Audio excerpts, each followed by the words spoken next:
Chapter 648, Rapid Improvement. As Shi Feng appeared, the atmosphere inside the conference all became extraordinarily heavy. The benefits that this Zero-Wing team enjoyed were far more generous than what Overwhelming Smile and Heaven's Burial offered. Not only had everyone received their own rooms, allowing them to store up the double EXP buff easily, but they also had access to an extravagant number of magic crystals. Each of them received 10 magic crystals each day. This was double what Heaven's Burial's main force received. Yet, in the end, Heaven's Burial had more members reach the 5th floor. If the public learned about the benefits that Zero Wing's main force enjoyed, they would ridicule the team as a bunch of trash. Knowing this, everyone had prepared themselves to receive Shi Feng's scolding. Shi Feng took his seat on the guild leader's throne. Without saying a word, he took out a cyan wine bottle and placed it on the table. Everyone shifted their gaze to the bottle curiously. The wine bottle's information displayed the name 100 Berry Wine. It was only a bottle of wine. Guild leader, you're not forcing them to get drunk as a punishment, are you? Aqua Rose could not figure out what Shi Feng intended to do. At this moment, rather than admonishing everyone for their arrogance, which had led to their complacency, Shi Feng instead revealed a bottle of fine wine. Just what was he trying to do? I am not that extravagant. Shi Feng shook his head and laughed. I've prepared this bottle of 100 Berry Wine as a reward. As for the matter regarding Zero Wing's performance falling behind Overwhelming Smile and Heaven's Burial, it had not surprised Shi Feng whatsoever. These two guilds were not as simple as they appeared. Both guilds had been recruiting talents from everywhere, not just White River City. In addition, both guilds possessed powerful backgrounds with long histories. Now that these two guilds had familiarized themselves with God's domain, their advantage began to reveal itself.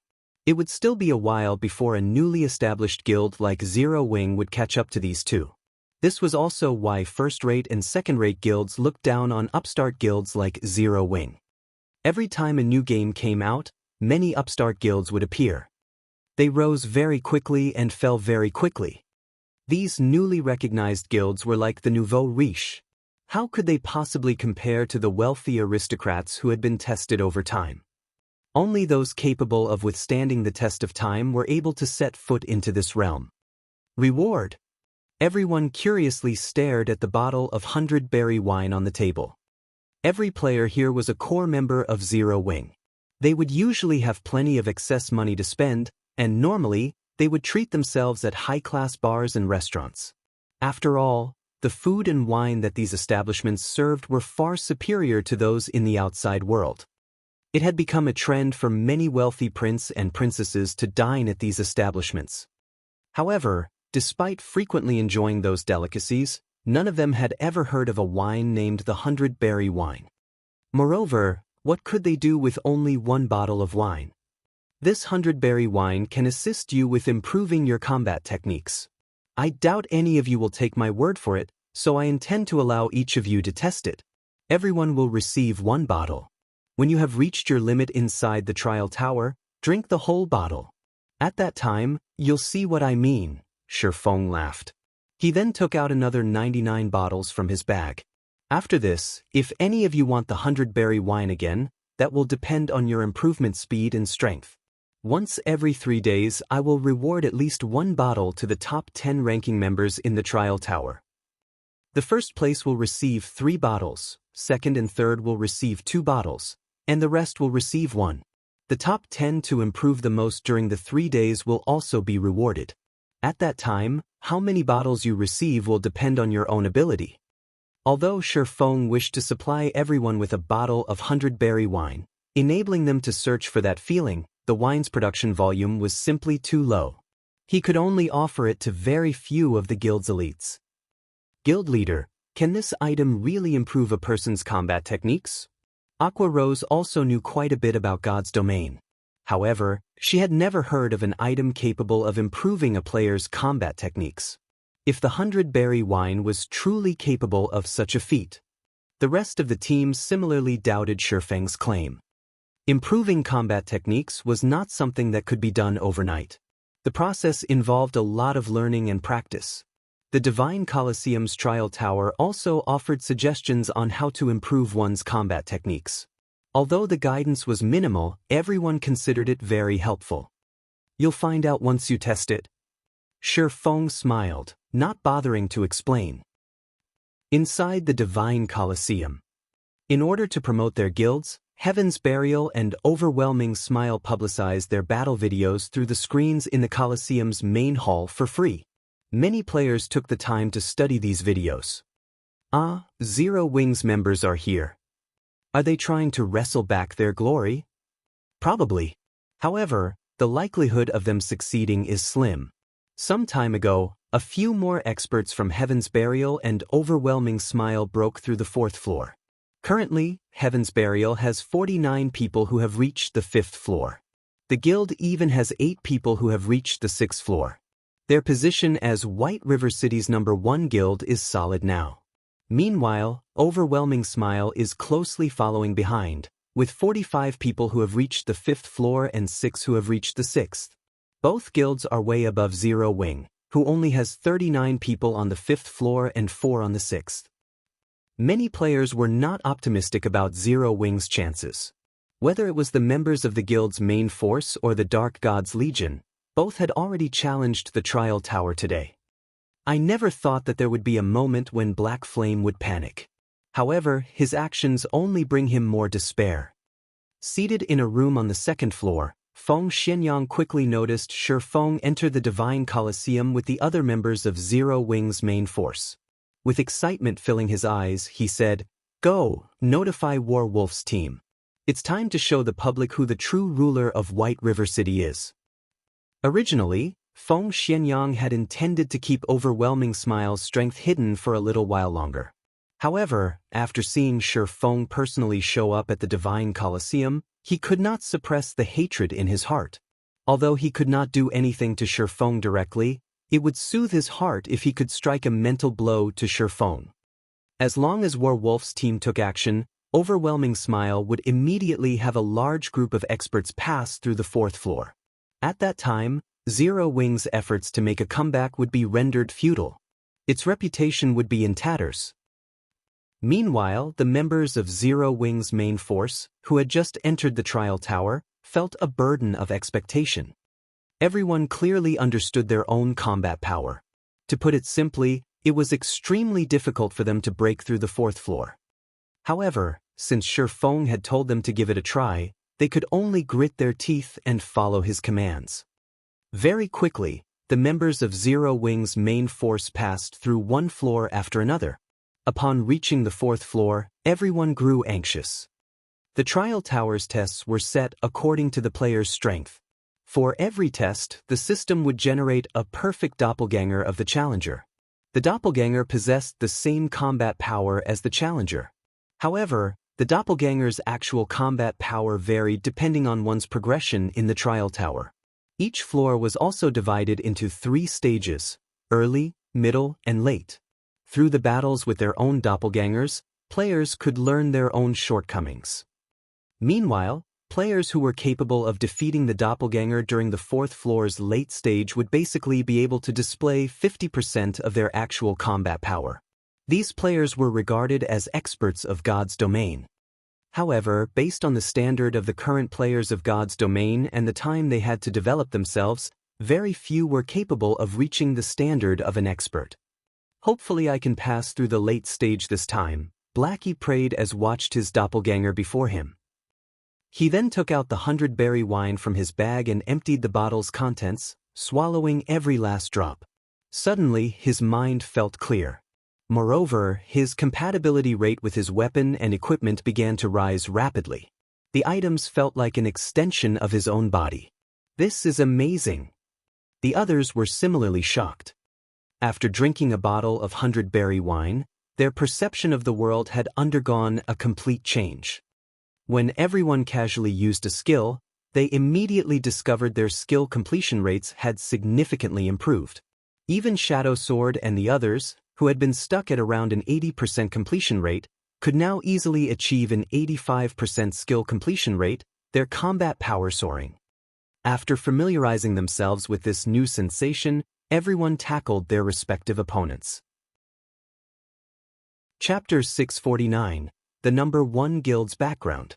Shortly after Zero Wing's main force entered the trial tower, both Overwhelming Smile and Heaven's Burial simultaneously dispatched a large number of players to challenge the trial tower as well. Due to the competition between these three guilds, the originally quiet Divine Colosseum suddenly grew lively. Many players who had returned to the city to rest had quickly made their way to the Divine Colosseum, hoping to witness this competition's outcome and watch the exciting battle videos. Compared to the battle videos of normal PvP battles, these battle videos were far more valuable as references. It was especially true for the battle videos after the fourth floor. This was because the system would specifically display the fighting styles of the various classes, making the battle videos much more instructive. Normally, guilds would not release such instructive battle videos to the public, keeping them for their own members. Some experts would even earn money with their battle videos. Other players would have to pay these experts a fee to watch. Many players who wished to improve themselves usually went for this option. As for those who did not wish to spend money, they would come to the Divine Colosseum to observe the battle videos for free. However, that which one can obtain for free lacked value. One would not learn the truly powerful techniques from a free battle video. As a result, the gap between paying and non-paying players widened little by little. Meanwhile, the three great guilds of White River City occupied themselves with their competition. Although the battle videos these guilds publicized was limited to the fourth floor, it was enough to excite many players. I wonder which guild will obtain first place this time. I'm betting on Heaven's Burial.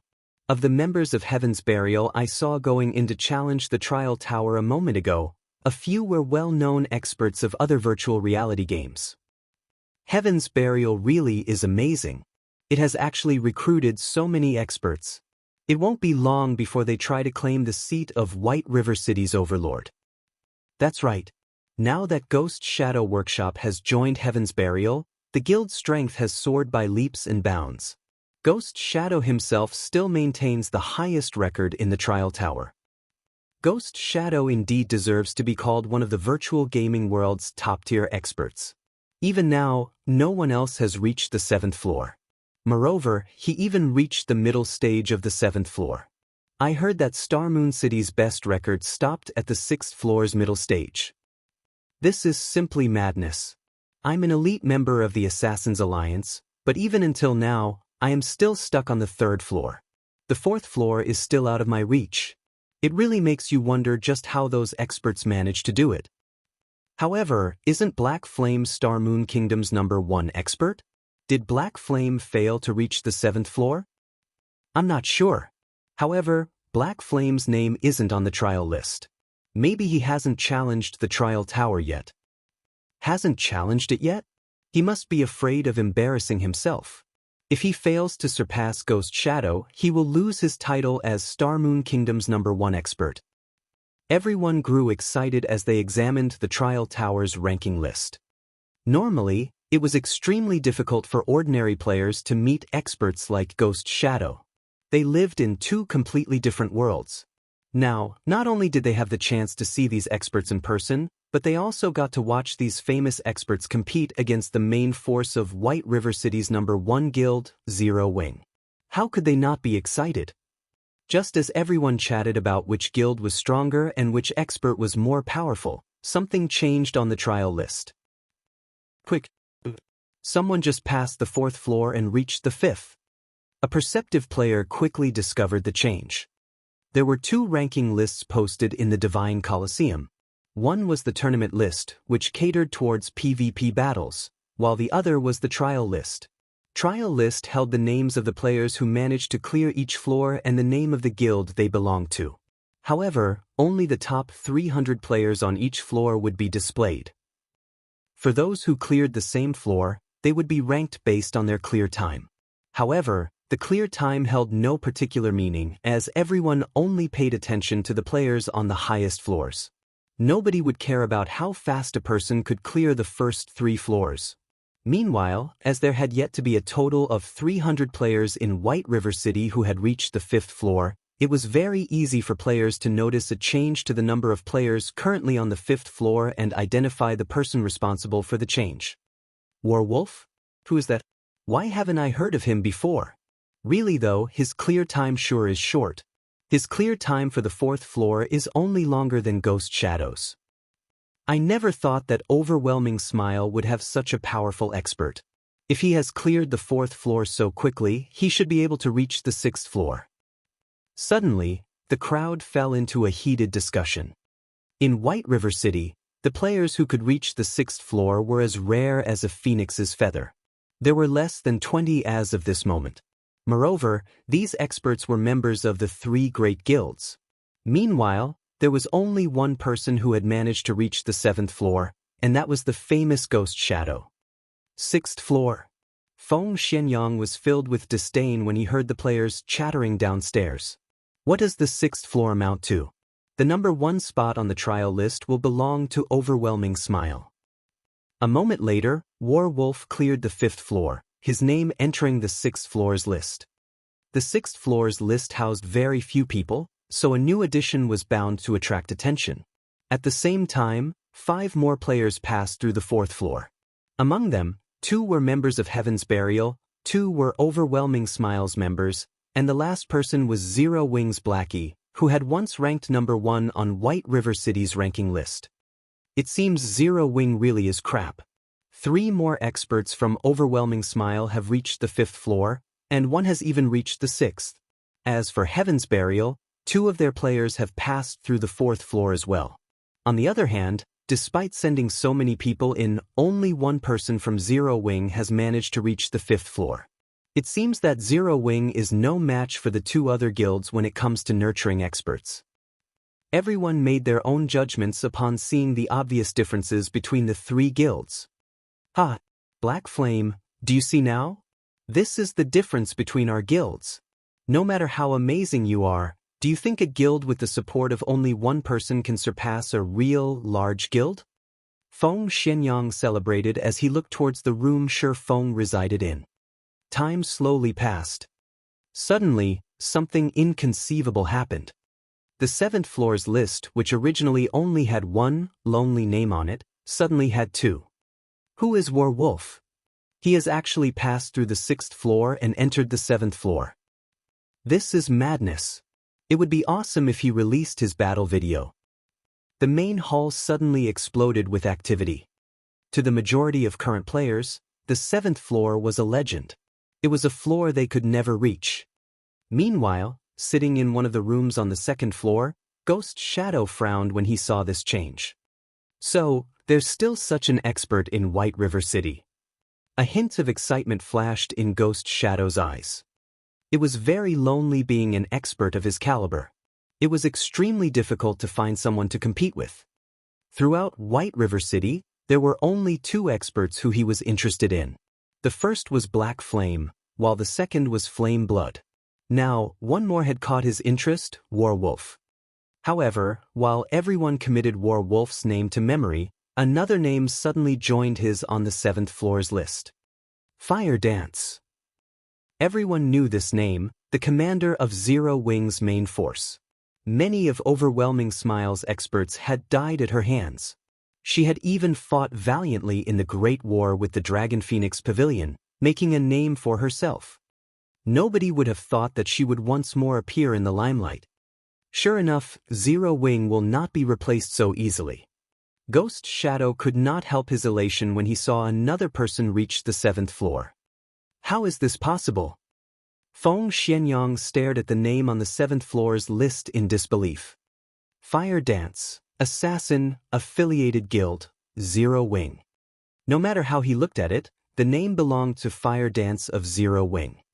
However, a short moment later, another new name appeared on the 7th floor's list. Violet Cloud, Cleric, Affiliated Guild, Zero Wing. Chapter 650, Breaking the Record. Chapter 650, Breaking the Record. The appearance of a 4th name on the trial list's 7th floor instantly plunged the Divine Colosseum's main hall into silence. Everyone's eyes nearly popped out of their sockets when they saw Violet Cloud's name. How? Feng Xianyang, who occupied a VIP room, also stared, slack-jawed, having lost his previous calm. He could barely accept Fire Dance reaching the 7th floor. After all, she was the commander of Zero Wing's main force. However, he could not bring himself to accept Violet Cloud's victory. Aside from the difficulty of reaching the 7th floor, just the fact that there were 2 people in Zero Wing capable of this success was shocking. The second person from Zero Wing to reach the 7th floor was not even a combat class. Instead, she was a cleric, one of the healer classes. It was commonly known that, out of the 12 main classes in God's domain, the healer classes possessed the weakest combat power. It was also a lot more difficult for healer classes to advance in the trial tower as most of their skills focused on healing rather than dealing damage. Hence, healers never ranked particularly high in the trial tower. Yet, Violet Cloud, a cleric, had actually managed to reach the 7th floor. However, what everyone did not know was that, in reality, Violet Cloud possessed a hidden class. She was not purely a cleric. Regarding combat capabilities, Violet Cloud was slightly stronger than ordinary combat classes. Moreover, Violet Cloud had a bit more control over her own body than Fire Dance. Since Fire Dance had reached the 7th floor, Violet Cloud would naturally be able to do so as well. One could say that this was expected. When comparing top combat power, it was obvious, with a glance, which guild was superior. Zero Wing grasped a complete victory. Zero Wing really is the #1 guild. They actually have 2 top-tier experts capable of reaching the 7th floor. If Black Flame also competes, Zero Wing will most likely have 3 people on the 7th floor. Even Overwhelming Smile and Heaven's Burial combined are no match for Zero Wing. But it's still too early to determine anything. Zero Wing has always had many top-tier experts. It is reasonable that they are superior to Heaven's Burial and Overwhelming Smile in this aspect. However, a guild cannot survive by relying on a handful of people. It has to rely on its main force, the guild's backbone.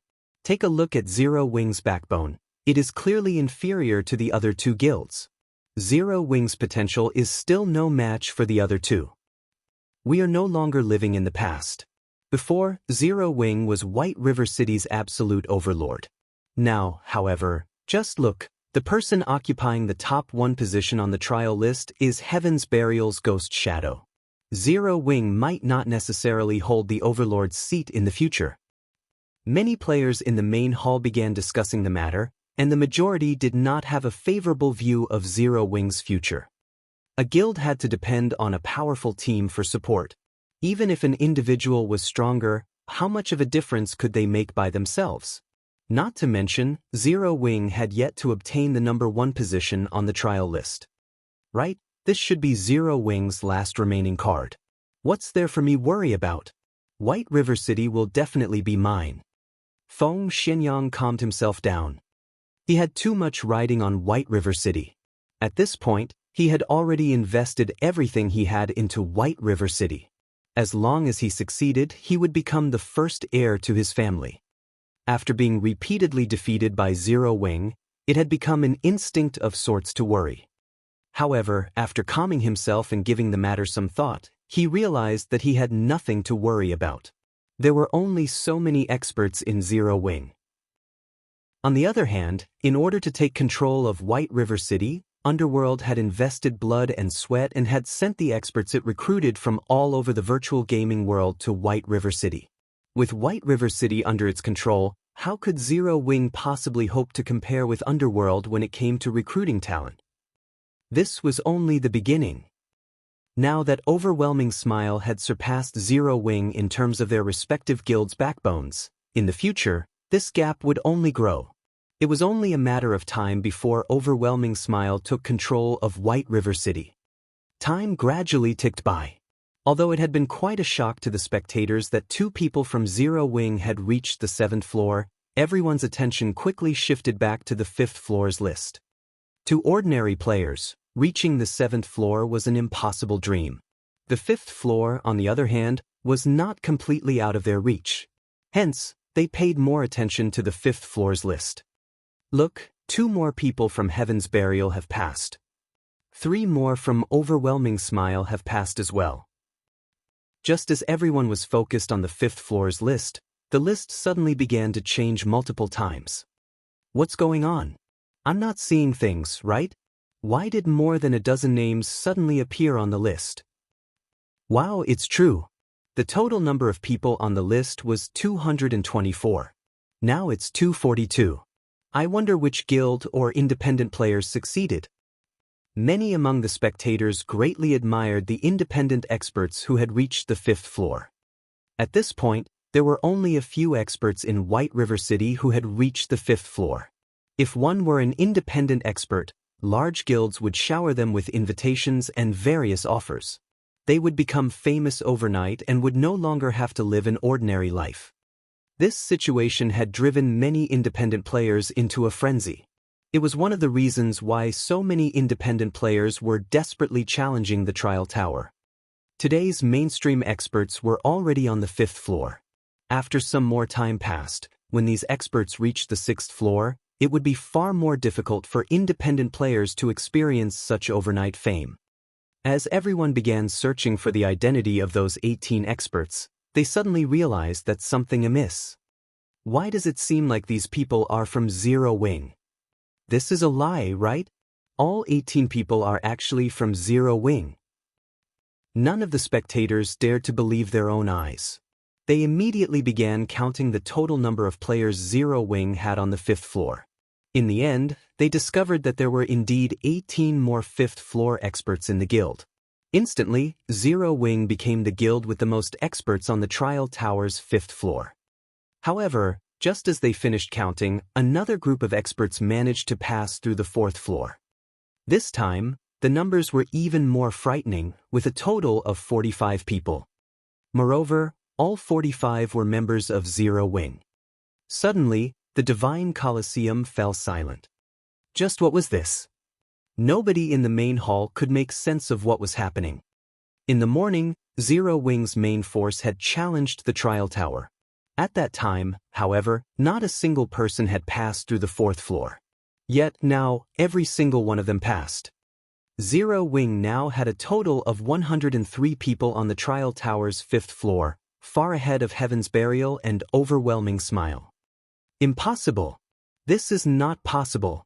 Something must have gone wrong with the trial tower. Feng Xianyang abruptly stood, his eyes bulging as he stared at the trial list. If it were just an additional dozen or so people, he would have, at most, been surprised. However, if every single member of Zero Wing's main force was an expert who passed the 4th floor, the term shock was no longer appropriate. This was simply terrifying. To obtain more experts who could pass through the 4th floor, Feng Xianyang had scoured and poached talents from various other cities. He had also received a continuous supply of experts from Underworld. Yet, even so, he still couldn't produce a 100-man team of such experts. What about Zero Wing? Not only was it a guild without any backing whatsoever, but it also lacked a wide array of connections. How did such a guild manage to obtain so many experts? Zero Wing really knows how to hide its strength. Ghost Shadow squinted his eyes at the 5th floor's list. He, too, felt a heavy pressure weigh on him. There was no longer anybody who dared to look down on Zero Wing. Nobody dared disparage the guild anymore, claiming that its position as White River City's overlord was no longer stable. What a joke! If Zero Wing's entire main force consisted of 5th floor experts, which guild in White River City could contend with it? Not to mention White River City, even in all of Starmoon Kingdom, there was not a single guild that was a match for Zero Wing. However, before everyone could recover from their daze, another change occurred on the trial list's 7th floor. This time, however, there was no addition to the list itself. Instead, the rankings had changed. The lofty and overweening Ghost Shadow, who had stood at the very top of the trial list, had fallen. Moreover, he had fallen not just 1, but 2 places, taking the 3rd place on the 7th floor. Meanwhile, the 1st and 2nd ranks on the trial tower's 7th floor now belonged to Fire Dance and Violet Cloud, respectively. Chapter 651, Sensational. Chapter 651, Sensational. The floors of the trial tower were divided into 3 stages. For the trial tower's first 4 floors, the difference between each stage was small. However, from the 5th floor onwards, the required combat power would increase significantly with each subsequent stage. Hence, every time a player passed a stage after reaching the 5th floor, they had to undergo a relatively long period of training to proceed further.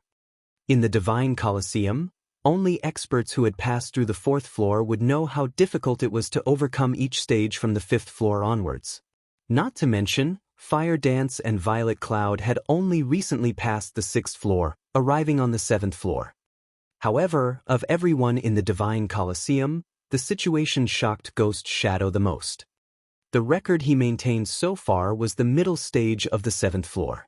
In other words, both girls from Zero Wing had at least reached the 7th floor's middle stage and had performed better than he had. He knew full well just how difficult the battles on the 7th floor were. That was no longer a challenge that an ordinary human being could tackle. Not only did the 7th floor have a relatively high requirement of one's skill completion rate, but more importantly, it also required one perfect application, executing skills as if they were executing a normal attack. For example, if an ordinary person and a martial arts master were given identical swords, although the weapons were the same, each person's capabilities with the blade were miles apart. Similarly, the combat power each individual could display was miles apart from each other. In this case, skill completion rate was the weapon. The higher the skill completion rate was, the more power the weapon could display. However, how much of that power was actually displayed still depended on the individual's application. Ghost Shadow recognized himself as one of the top players in the virtual gaming world. He was also a talented individual. After coming into contact with God's domain, he had continuously researched and explored ways to better integrate his skills into his basic attacks, displaying the maximum effect of his skills and eliminating any hindrance in battle. Yet now, 2 little girls had surpassed him so quickly. It was inconceivable. Have they been holding back all this time? Ghost Shadow wondered. In fact, Ghost Shadow wasn't the only one with such thoughts. Everyone wondered. There was no other explanation. Something like a breakthrough in the face of a crisis was legendary. It might be a coincidence if it were just one person, but it was impossible for 2 people to encounter such a coincidence at the same time. The effect of the 100-berry wine is really impressive. It's a pity that I can only get my hands on so many bottles.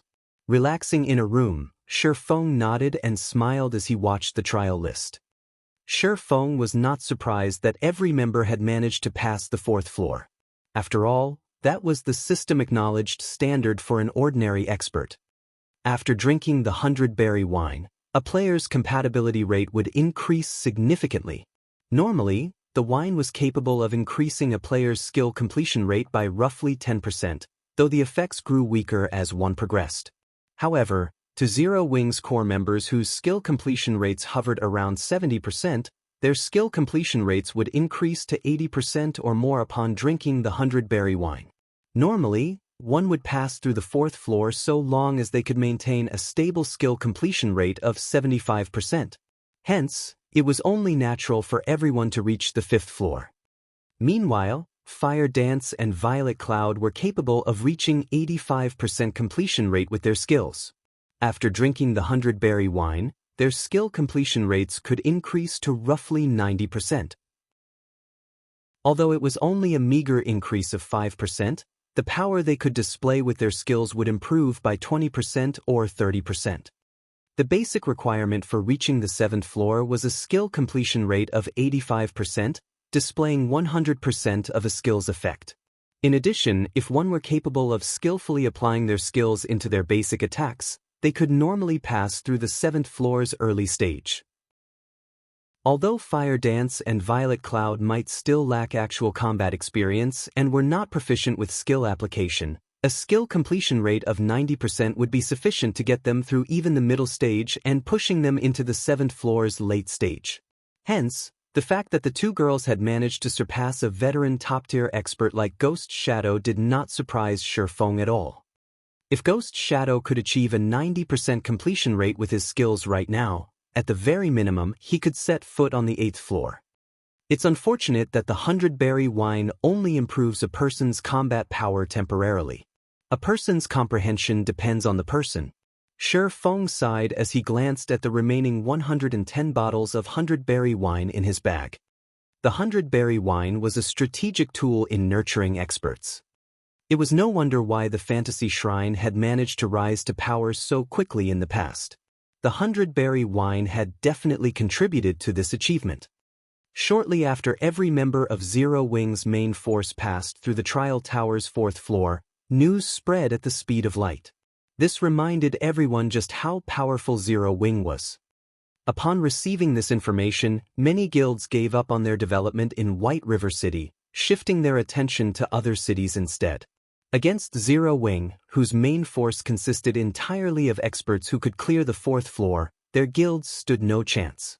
Rather than wait for their extermination, it would be better for them to develop themselves elsewhere. Their chances of achieving success might even be higher somewhere else. Meanwhile, in Heaven's Burial's guild residence. Just how did Zero Wing manage to recruit so many experts? Flame Blood frowned upon receiving news of the Divine Colosseum's latest events. What happened? A short and chubby middle-aged man beside Flame Blood asked in a low tone. Zero Wing just sent its main force to challenge the trial tower. In the end, every member has managed to reach the 5th floor. Among them, 2 have even surpassed Ghost Shadow's record, Flame Blood said, not showing any signs of the arrogance he usually displayed as the commander of Heaven's Burial's main force. On the contrary, he had lowered his posture when he spoke to the chubby middle-aged man. Although the man before Flame Blood was not adept with virtual reality games, the man's position in the real world allowed him to remove Flame Blood from Heaven's Burial easily should he ever wish to.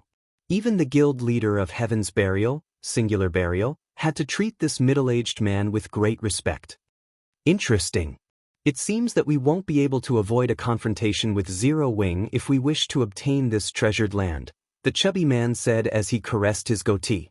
After a moment of silence, he continued, since we can't beat them with numbers, let's improve the guild's overall strength. Flame Blood, notify Ghost Shadow and tell him that I'll send Daybreak Fog to help out. We need to obtain the first clear of a 100-man dungeon as soon as possible. Daybreak Fog. Flame Blood could not help his surprise at the mention of this name. Are we giving up on Starmoon City? Heaven's Burial's ambition was colossal. The guild aimed to control all of Starmoon Kingdom. The best way to do so was to take control of the kingdom's lifeline first, its players. The 2 cities with the largest player population in the kingdom were Starmoon City and White River City. Both also had the largest gathering of elite players. As long as Heaven's Burial took control of these 2 cities, controlling the rest of the kingdom was only a matter of time. Of these 2 cities, Flame Blood spearheaded the White River City takeover, while Starmoon City was spearheaded by Daybreak Fog. If one compared these 2 people's fame, Daybreak Fog was superior. Flame Blood was merely one of the previous year's top 10 newcomers. On the other hand, Daybreak Fog had been one of the top 10 newcomers of the virtual gaming world 2 years ago. Afterward, she had continued to perform magnificently in many virtual reality games. Her fame was only slightly inferior to the Snow Goddess, Gentle Snow, as she had made her debut roughly 2 years later than Gentle Snow had. In terms of strength, Daybreak Fog ranked 3rd within Heaven's Burial. If they really sent Daybreak Fog to White River City as support, with her strength and her team, Heaven's Burial might actually have a chance of clearing a 100-man team dungeon.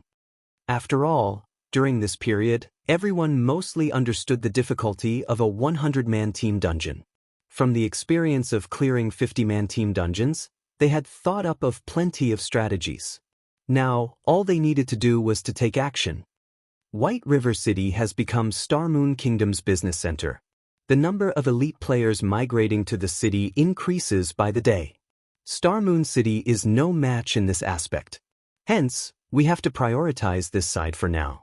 Moreover, when comparing the difficulty of 100-man dungeons, White River Cities is easier. If we allow Zero Wing to continue developing unhindered, it will become impossible to take control of White River City in the future. Suddenly, Shifeng received a communication request from a friend. Gentle Snow. Chapter 652, Azura Mode Dungeon. Miss Snow, long time no see.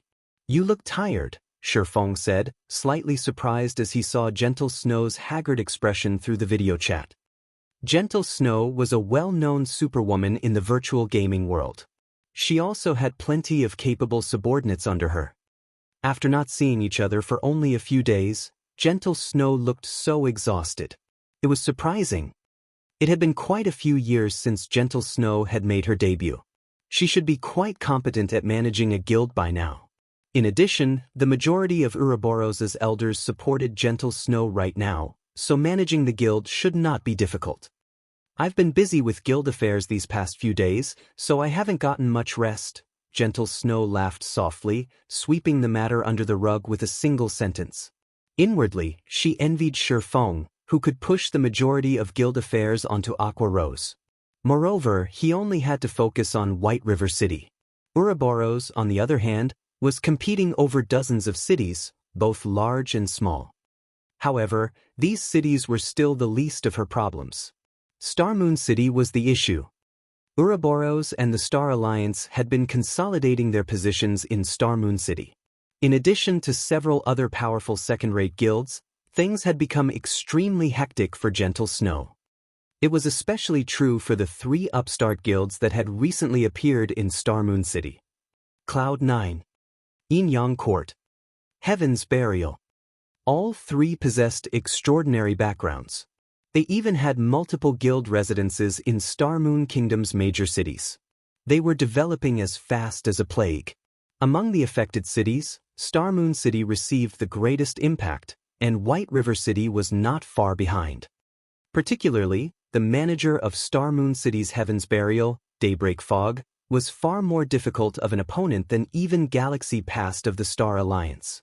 So far, Ouroboros had clashed with Heaven's Burial dozens of times, the battles ranging from small skirmishes to large-scale battles. Although Gentle Snow still held the advantage, Ouroboros did not have only one enemy. Both Cloud 9 and the Yin Yang Court eyed Ouroboros like fresh meat. Ouroboros had already been unstable due to Xiaoqinghua's theft of several of the guild's core and elite members. Now, before she could settle the turmoil within the guild, she faced so much trouble. In such a precarious situation, how could set aside time to rest? She had not even upgraded her equipment recently. As Gentle Snow knew that Shifeng disliked playing with words, after their casual greetings, she got straight to the point and said, "We have discovered a hidden treasured land near Star Moon City. The area is rich in magic crystals, and I wish to invite Zero Wing to pioneer this treasured land by our side. Are you interested?" Before the Divine Colosseum had been released, magic crystals had not been particularly valuable. Now, however, they were a strategic commodity that every large guild fought over frantically. Although every large guild had a large number of players and was capable of dispatching many teams to raid dungeons each day, team dungeons could only be raided once every 3 days. There were only so many team dungeons available. They could not acquire nearly as many magic crystals as they consumed. Meanwhile, if there was another option, other than team dungeons, for one to obtain magic crystals, this was not an opportunity one could miss. A hidden treasured land? When Shifeng heard these words, the first place that popped up in his mind was the Stoneclaw Mountains. In the past, when Stoneclaw Mountain had been discovered, it incited a great war between every guild in Star Moon Kingdom. The war had been the first kingdom-level war in Star Moon Kingdom. Hundreds of guilds involved themselves, all wanting to get their hands on a share of the profits.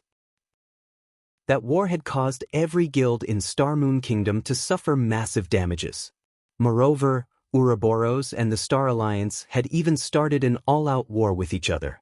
In the end, taking advantage of the situation, Heaven's Burial, the Yin Yang Court, Cloud 9, and several other second-rate guilds had banded together to form a massive alliance and took over the Stoneclaw Mountains, splitting the profits. Afterward, any players who wished to enter the mountains were required to sign a contract, agreeing to hand over 30% of the magic crystals they harvested. In addition, players were required to pay a fixed fee before they could enter. The various large guilds then split the profits. The Stoneclaw Mountains was a regional dungeon that had formed a space of its own. However, it was not just any dungeon, but an Azura mode dungeon. Ordinary team dungeons were divided into 3 difficulties: normal, hard, and hell.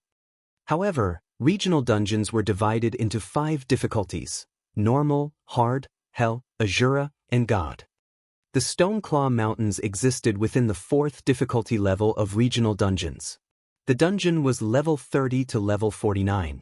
In other words, only players that were within the range of level 30 to level 49 could enter the dungeon. Unlike team dungeons, however, there was no limit to the number of players who could enter. It was like White Fog Canyon. Inside the dungeon, players could obtain items that were normally unattainable elsewhere. In White Fog Canyon, players could obtain Starfire ore that increased the success rate of forging. There was also the Warfire set equipment. Unfortunately, Shifeng had already ruined White Fog Canyon. As of this moment, the level 35 Great Lord, Anubis's gatekeeper, still roamed the map. As a result, no players dared to approach. Meanwhile, White Fog Canyon was merely a hard mode regional dungeon, whereas the Stoneclaw Mountains was an Azura mode regional dungeon. Survival was far more difficult in the Stoneclaw Mountains. However, magic crystals were vastly important. They must be obtained, regardless of the sacrifices. Even Zero Wing was no exception to this. Currently, several guilds from Star Moon Kingdom are contesting over the rights of this hidden treasured land. If Zero Wing is willing to help, I can offer 50% of the income. Gentle Snow offered a relatively attractive price.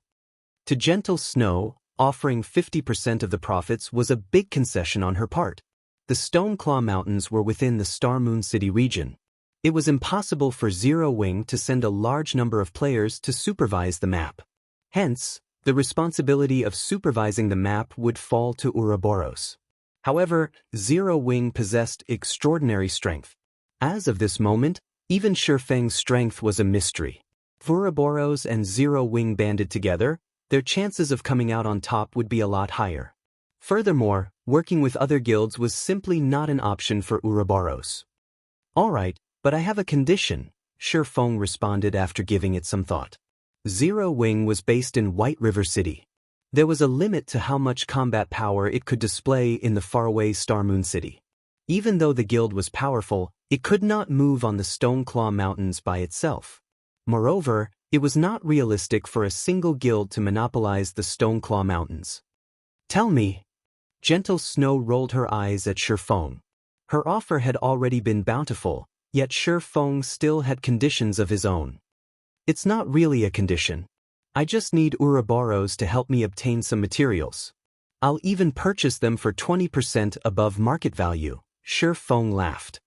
He currently had very few of the materials required to construct the stable and teleportation magic array.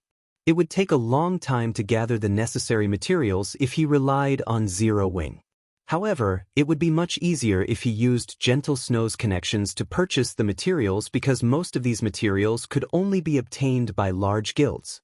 It was practically an impossible task for independent players. Yet, even if he tried purchasing these materials, other guilds would only sell them to their allies. Give me the list, then. Gentle Snow released a sigh of relief upon hearing Shifeng's condition. She had thought Shifeng intended to take advantage of her current predicament, but it turned out that he still had some humanity left in him. I'll send it to you now. Shifeng then sent a list of the materials required to construct the stable and teleportation magic array to Gentle Snow. You really are daring. Most of these materials are rare drops from large-scale team dungeons. Although my guild can obtain some, 20% above market value is too cheap. I'll need 50% at least. Surprise flashed across Gentle Snow's eyes when she read the list Shifeng had provided. Even if she worked with the Star Alliance, the two guilds could not gather all the materials listed. The cost alone was more than 2,000 gold. Okay, just get them as soon as possible. Shifeng did not care about spending a little more money. If he could get his hands on the materials, he could earn back the money in the blink of an eye. Hearing Shifeng's lack of hesitation, Gentle Snow was slightly shocked. A 50% increase in price would mean more than 3,000 gold. Even to a first-rate guild like Ouroboros, that was a massive amount of money. Yet Shifeng thought nothing of it. After both sides established a contract, Shifeng contacted Aqua Rose and the others, instructing them to gather. The Stone Claw Mountains could only be dealt with sooner and not later. The earlier they occupied a favorable location, the greater their advantage would be when the war began. Chapter 653, Overall Improvement.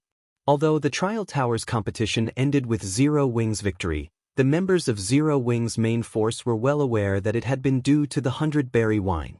Otherwise, they would not have achieved such frightening results.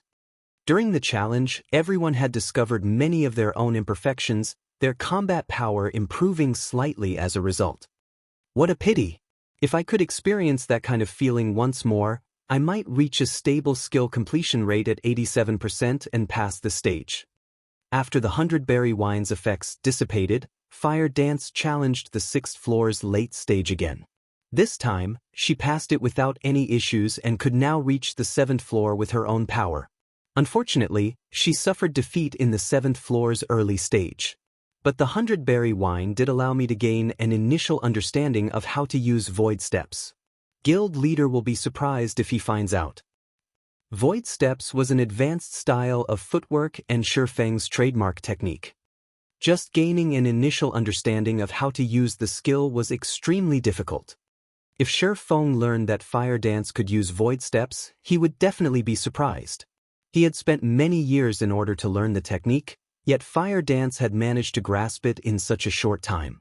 Although Shifeng's guidance largely contributed to her success, the fact that she had learned the technique in such a short time certainly had something to do with her innate talent. Return to the residence? Fire Dance muttered as she read the message Aqua Rose had sent to her. She then chose to teleport out of the trial tower. Inside the conference hall of Zero Wing's guild residence. Without wasting time, Shifeng retrieved all of the synthesized Tier 3 gemstones from his bag. All of you equip these Tier 3 gemstones. Shifeng had already replaced all his Tier 2 gemstones with Tier 3 strength-attributed gemstones. As a result, his strength attribute had increased by more than 100 points. At this moment, even without activating Heavenly Dragon's power, his strength could match a chieftain of the same level. Even a lord of the same level would struggle to push him back. If the main force replaced their Tier 2 gemstones with Tier 3 gemstones as well, although they would not be as strong as he was, they could still contend with a special elite of the same level. Some, such as Fire Dance and the others, who wore a Tier 1 set equipment, might be capable of more.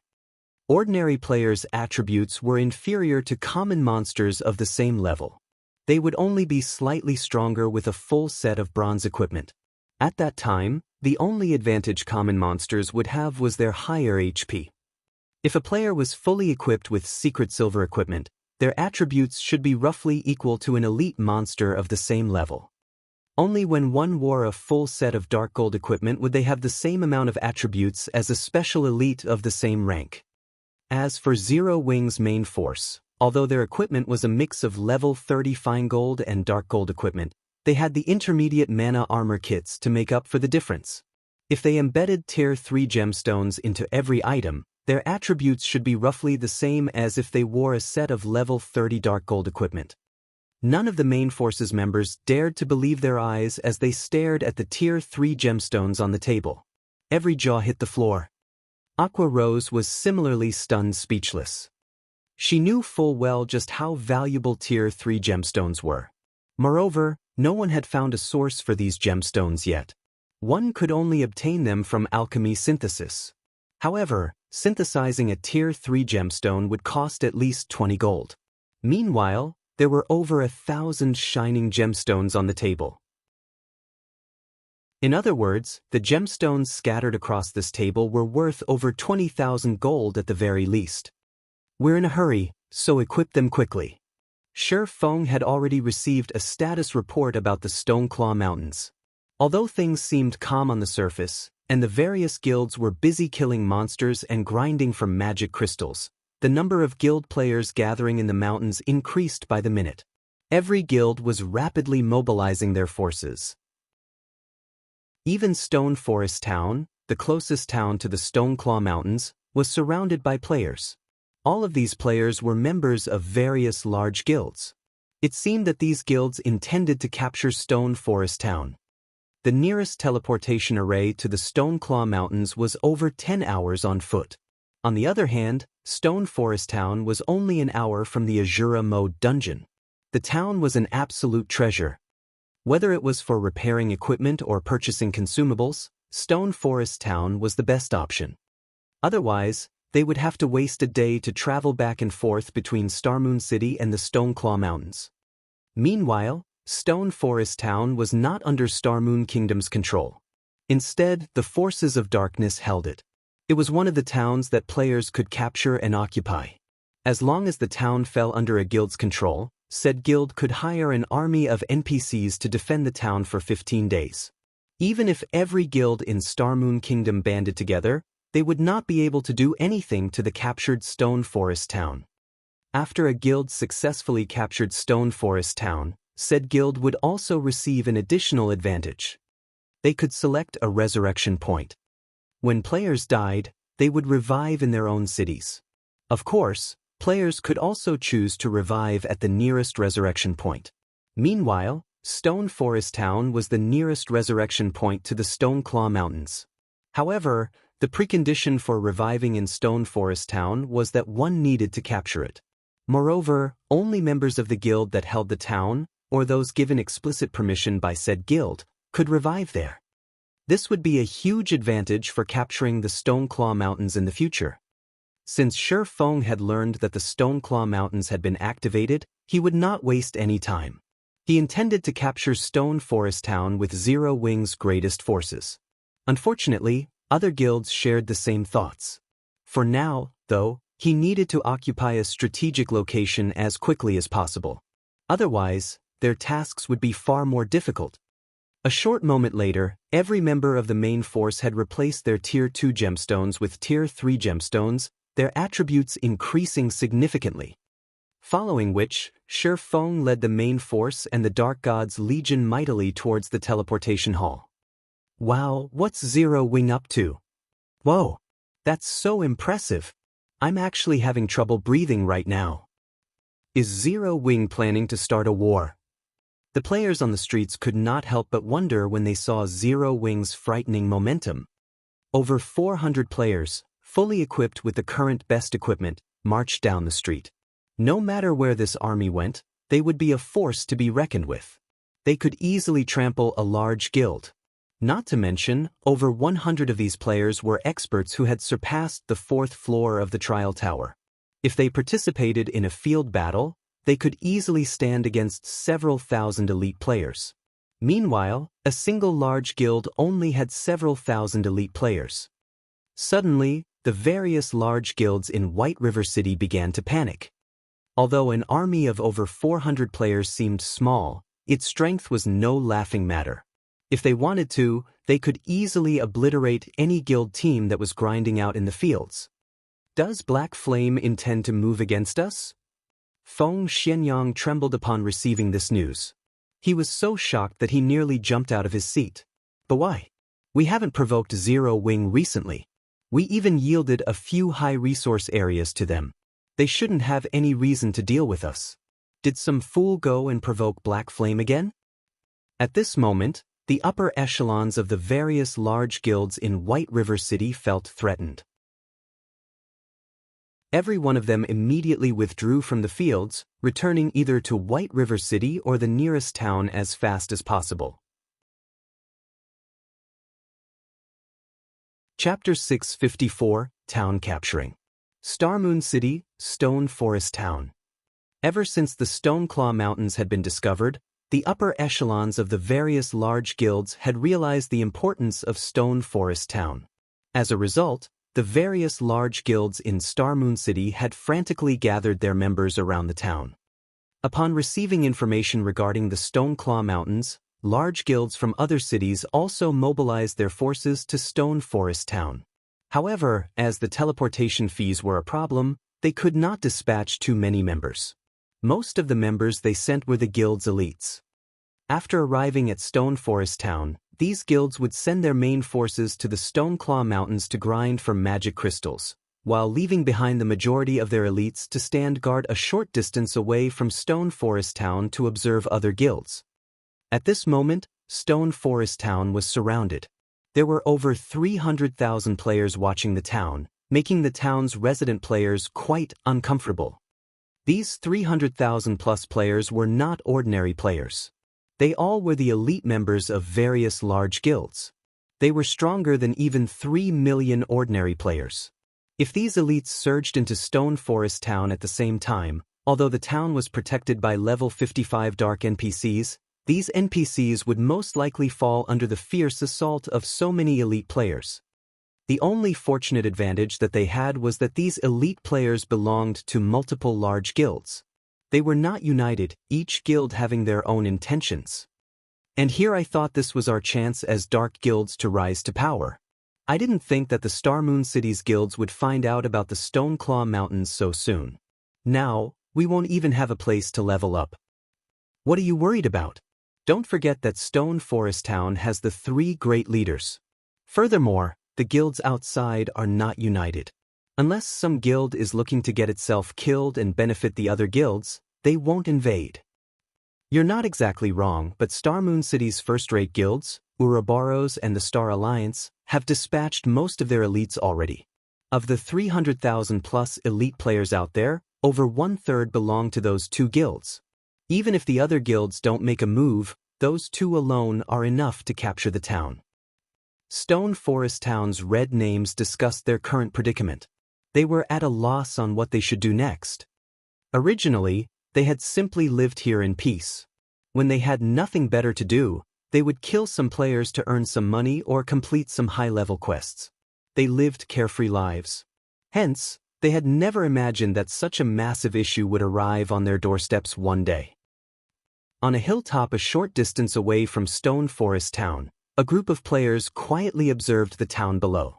These players were uniformly level 30 and wore level 30 fine gold or above equipment. Not far behind these players, there were more than 70,000 players standing at attention. The majority of the players in this army were level 28, with the lowest being level 27. They were 2 or 3 levels higher than the current average level of players. These players were none other than the members of the Star Alliance led by Galaxy Past. Star Alliance was also the guild that had dispatched the most players to Stone Forest Town. An army of 70,000 elite players. This was the strength of a first-rate guild. It was not something a second-rate guild could hope to compete with. Ordinary second-rate guilds would only have over 100,000 members, while a more powerful one would have up to 200,000 or 300,000 players. Of these players, only a maximum of 30,000 or 40,000 would be elite players.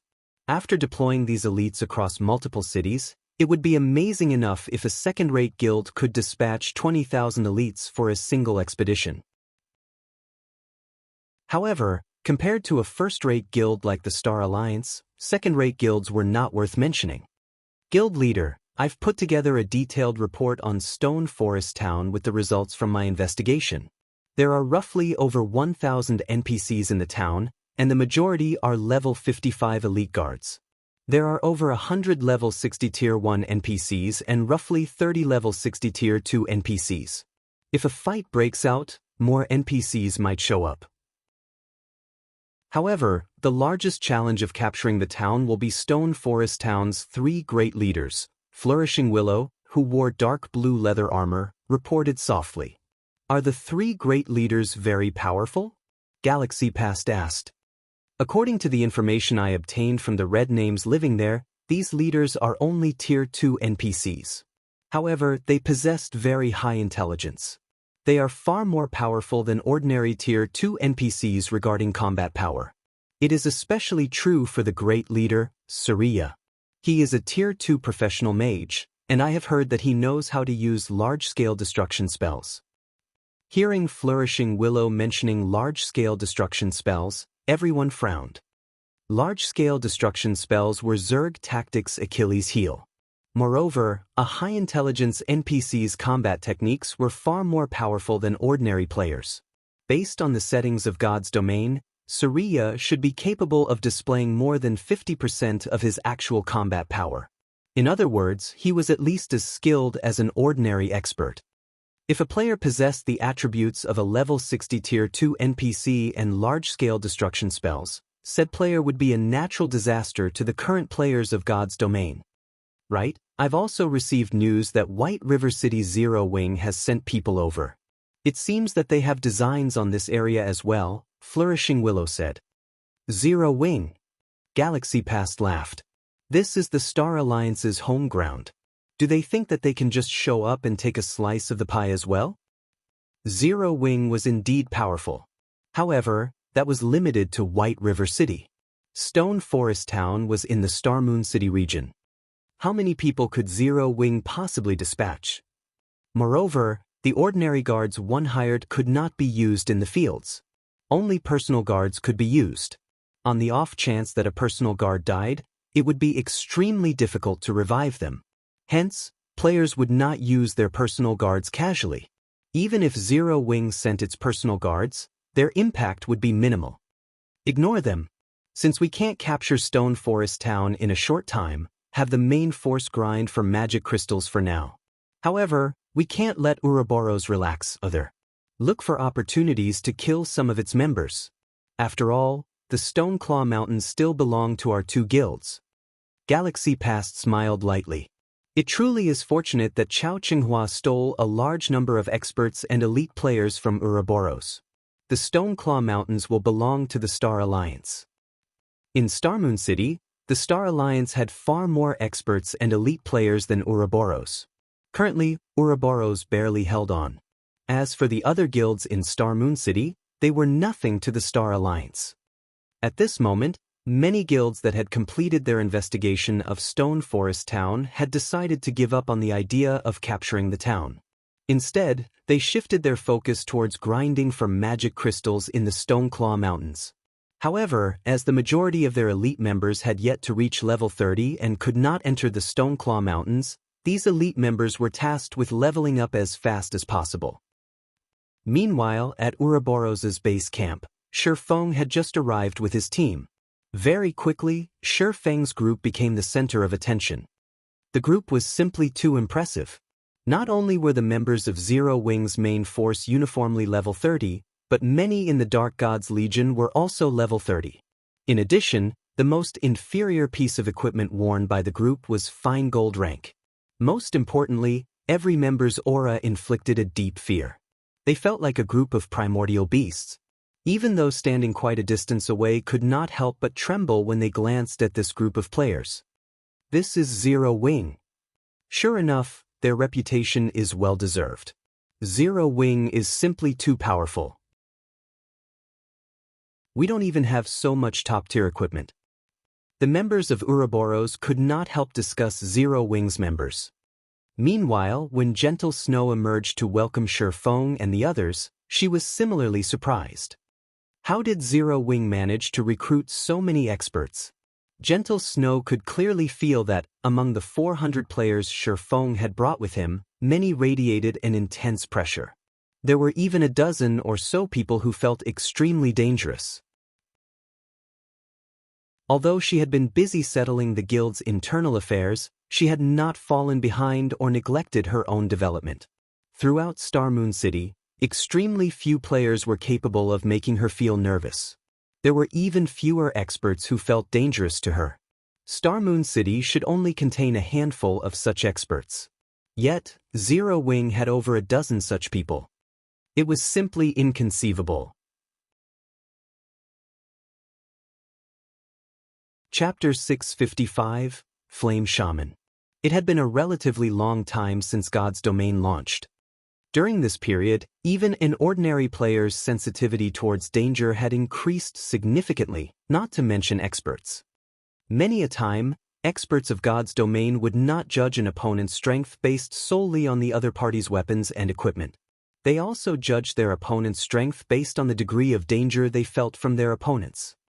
An expert's combat power was not limited to their weapons and equipment. Combat techniques and powerful skills also affected a person's combat power. These were hidden aspects, not visible until combat.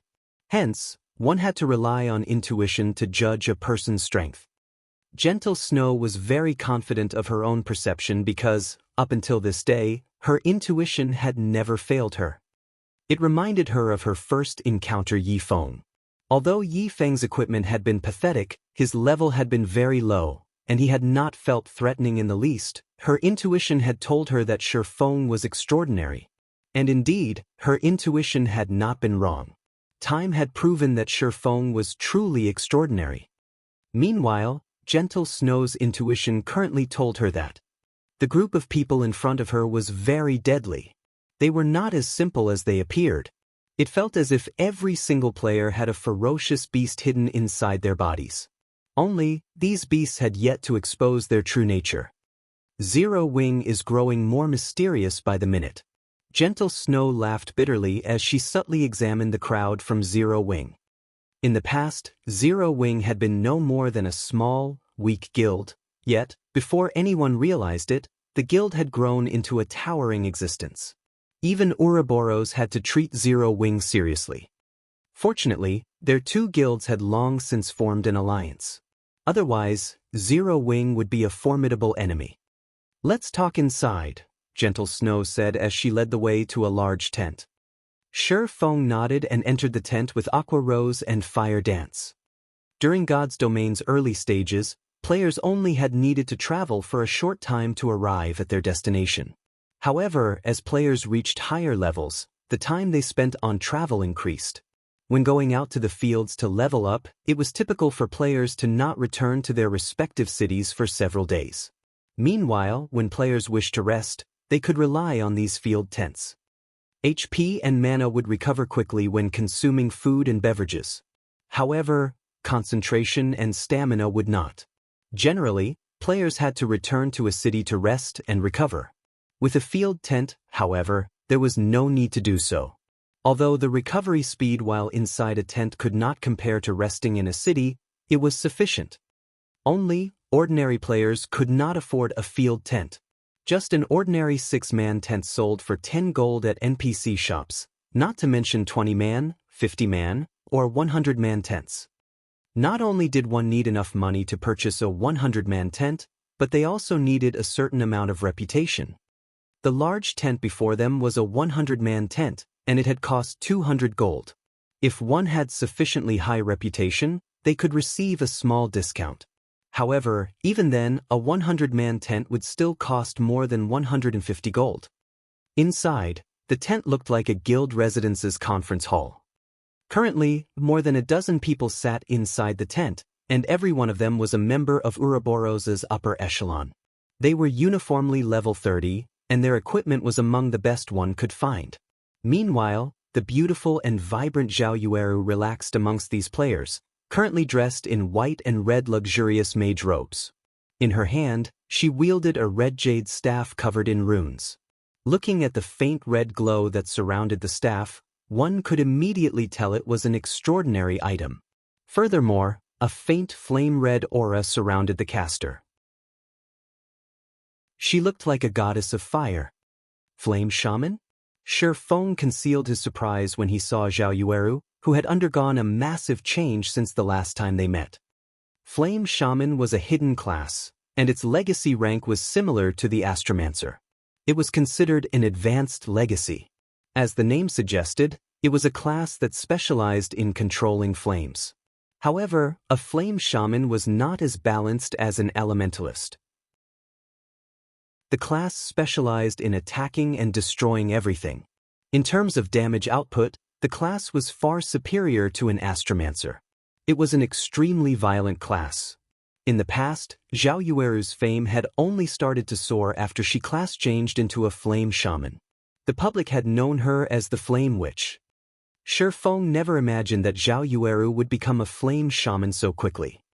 Even against an MT of the same level geared with top-tier equipment, a Flame Shaman could finish them off in 2 or 3 moves.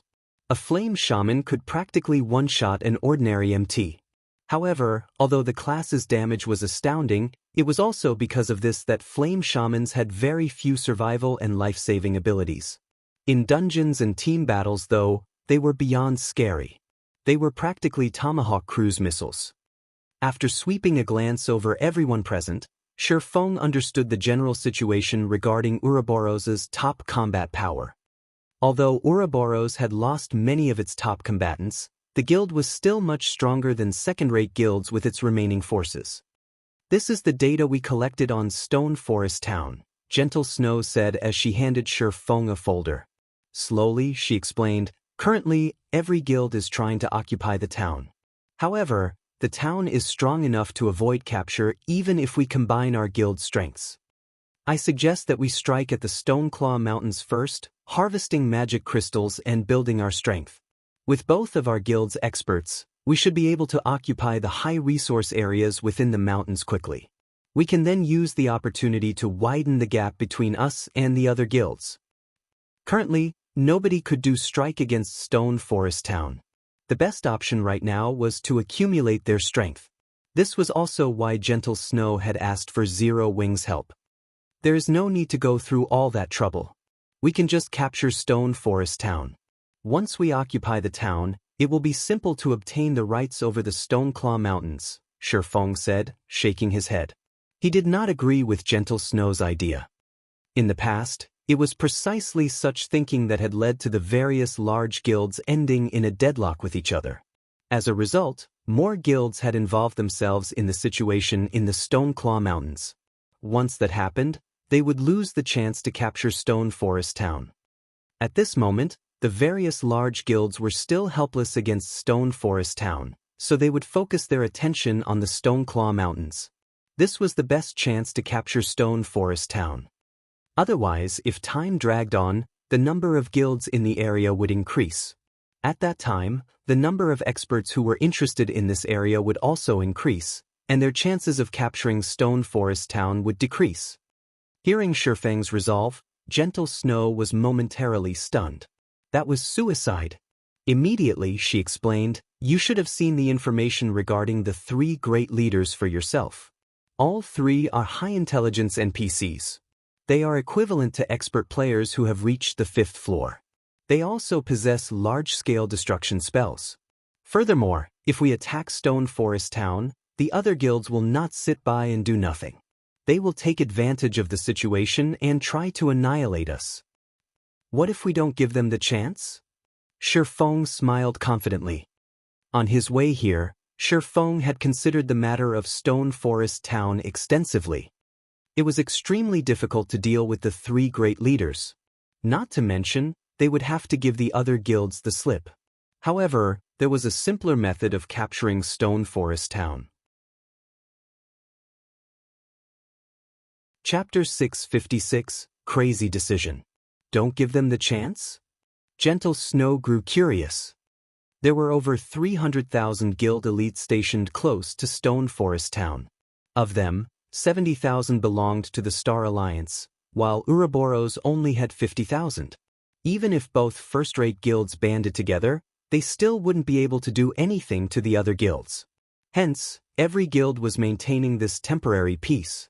Nobody dared provoke anybody else. However, if a guild decided to attack Stone Forest Town, so much commotion would attract the other guild's attention. At that time, no one would not sit by and let someone else capture the town. The other guilds would definitely work together to exterminate the mutual enemy. Because of this, even Star Alliance, with its numerical advantage, would not dare to take action. Now, however, Shifeng insisted that they attack Stone Forest Town without giving the other guilds the opportunity to retaliate. How would that even be possible? There were level 55 and level 60 NPCs defending the town.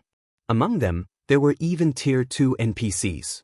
A level 60 Tier 2 NPC was even stronger than a level 30 Great Lord. Not to mention, there was more than just one level 60 Tier 2 NPC defending the town. The great leader Surya, who wielded large-scale destruction spells, also defended the town. With Ouroboros's 50,000 elites, it would be a bitter battle to capture Stone Forest Town. There was also no certainty that they would succeed. Yes, don't give them the chance. Shi Feng nodded as he repeated himself. When the time comes, everyone needs to dispose of the town's NPCs as quickly as possible and leave the rest to me. Shi Feng had conquered many towns in the past, so he was quite familiar with the method. It was not an easy task for a guild to gain control of a town. First, players had to dispose of every NPC within the town. Leaving even one NPC alive would result in failure. Second, players had to obtain the town token that the leader of the town guarded. After completing these two tasks, one would obtain the authority to rule over the town. Hence, it was extremely difficult to capture a town with a large number of competitors nearby. In the past, after the Stoneclaw Mountains profits had been distributed, no guild bothered with capturing Stone Forest Town. However, things were slightly different in this life. Currently, various large guilds' main forces and elite members had gathered near the Stoneclaw Mountains, making this the perfect opportunity to capture Stone Forest Town. However, they only had a small time frame to do so, as it took less than 2 hours to travel from the Stoneclaw Mountains to Stone Forest Town on foot or 30 minutes on a mount. Fortunately, no one had reached level 40 yet. Are you planning to hold off all of those guilds by yourself? Gentle Snow asked, flabbergasted. She highly doubted that Shi Feng could achieve this feat. They were talking about more than 250,000 elite players. How could one person possibly hold off that many players? Shi Feng's words stupefied everyone else in the tent as well. Although they had long since realized that Shi Feng was crazy, they had not thought that he was this crazy. Sitting beside Shi Feng, Fire Dance and Aqua Rose were similarly shocked. Shortly after, however, they both smiled bitterly. Although they had no doubts that Shi Feng could escape the clutches of 250,000 elite players, no matter how they racked their brains, it was impossible to fend off 250,000 elite players, preventing this army from harassing them while they attacked Stone Forest Town. Yet, Shi Feng had never once failed to keep his word, regardless of how insane his claims sounded. He would never give his word if he were not confident of keeping it. One man holding off 250,000 elite players. Just thinking about it gave them goosebumps. Relax, it'll be fine. However, whether or not we succeed will depend on how fast you can clear the NPCs in the town, Shi Feng said confidently. Following which, Shi Feng gave Fire Dance and Aqua Rose their respective orders. In the upcoming battle, Fire Dance was tasked with leading the main force, while Aqua Rose was tasked with leading the Dark God's Legion. As for Gentle Snow and the others, they still hesitated to make a decision. Snow, are we really going to do this? You know how insane this is, right? Zhao Yueru asked softly. Gentle Snow took a deep breath. In the next moment, cold determination flashed in her eyes as she said, "We have no other options. The Star Alliance grows stronger by the day. Other guilds constantly harass us as well. At this rate, the Star Alliance will overtake us." Afterward, Gentle Snow began organizing her guild's forces, preparing for battle. Shi Feng, however, was in no hurry. First, he investigated the various large guilds, particularly their main forces.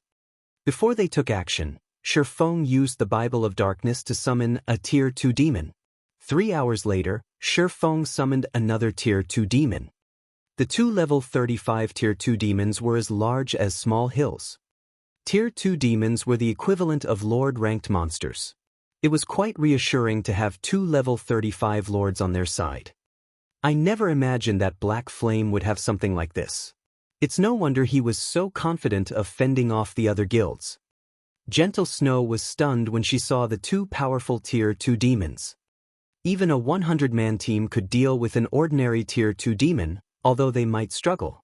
However, a Tier 2 demon under a player's control was far more terrifying. It could annihilate even a 1,000-man elite team. If 2 Tier 2 demons banded together, their impact would be multiplied several folds. With these 2 Tier 2 demons, Shi Feng could successfully delay the other guilds for some time. Just as Zero Wing and Ouroboros were about to mobilize their forces, the various large guilds received news of this matter. The various large guilds each had their own information network. With Ouroboros mobilizing such a large army, How could news of it escape the eyes and ears of the various large guilds? Has Gentle Snow gone mad? She really believed Black Flame? Does she think Black Flame is a god that can fend off an army of 250,000 players? Galaxy Past, who was currently in the Stoneclaw Mountains, laughed madly when he received this information. Notify the others immediately. If Ouroboros dares attack Stone Forest Town, find an opportunity to strike. Galaxy Past wasn't the only person with such thoughts.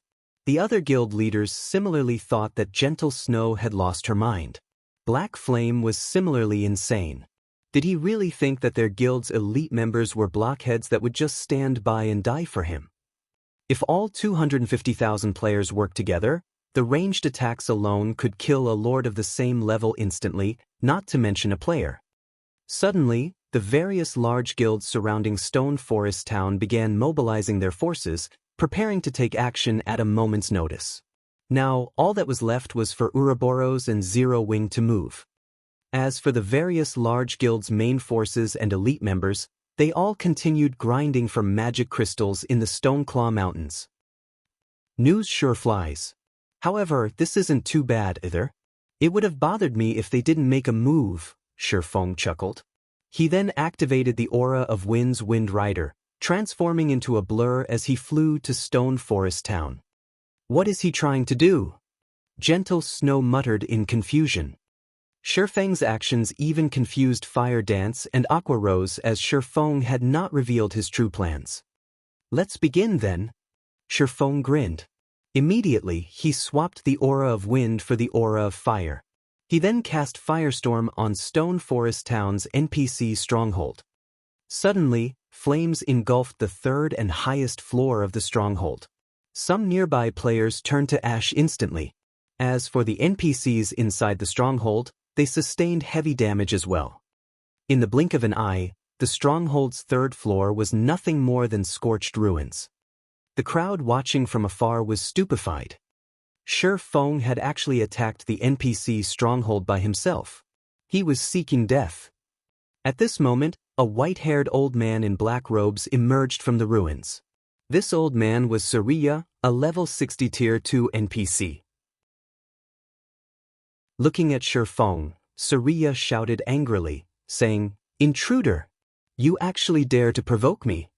I will show you how terrifying it is to anger a mage."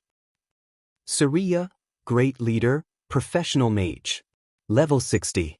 HP 5, 500, 000/5, 500, 000.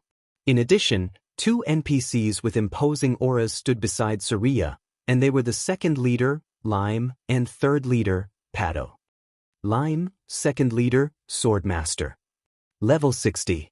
HP 6, 500, 000/6, 500, 000. Pado, third leader, Berserker Master. Level 60. HP 7, 000/7, 000/000. Shifeng's Firestorm had only dealt around -80,000 damage to the three leaders, a meager amount comparing to the millions of HP they possessed. However, their stronghold's destruction was what truly infuriated the three leaders. At this moment, the three leaders glared at Shifeng, their eyes containing the promise of a painful death. Laughing, Shifeng turned and flew away. "Nobody can escape our fury." Suriya and the other two leaders summoned their mounts and chased after Shifeng. The difference between having a mount and not having a mount was massive. Despite Shifeng having activated Wind Rider, the three NPCs caught up with him very quickly. "Shit, they're heading towards us." The spectating guilds quickly noticed that something was off as Shifeng flew towards them. Wind Rider only had a short duration of 24 seconds. Shifeng could cover just enough distance in that time to land right in the middle of the various large guilds. At this moment, Suriya, who rode his horse, drew line after line of runes in the air. He then flicked his finger, and suddenly, thunderclouds began to condensing above the army of players. Turn to ash. Suriya revealed a sinister smile as he cast the Tier 2 spell, Lightning Storm, on Shifeng's location. Chapter 657, Pits of Despair. Hearing the rolling thunder above him, Shi Feng activated Defensive Blade. He then dashed towards the largest crowd. Although the Tier 2 spell, Lightning Storm, was not a large-scale destruction spell that dealt ridiculously high damage, the spell covered a very wide area, up to a radius of 100 yards. After the Tier 2 professional mage had chanted the spell's full incantation, even Shi Feng could not withstand or evade the attack. Hurry! Get rid of Black Flame. The upper echelons of the various large guilds saw through Shi Feng's ploy. He intended to kill them with a borrowed sword. Hence, as long as they killed Shi Feng first, their problems would be solved. However, Shi Feng's attributes were far above the standard of current players. Even the strongest powerhouses of the various guilds could not compete with Shi Feng in terms of basic attributes. Moreover, as Shi Feng had buried himself in the crowd, nobody dared to launch casual attacks. It was especially true for the ranged classes. It would be very easy for their attacks to hit their allies. Only the melee classes could attempt to pin Shi Feng down.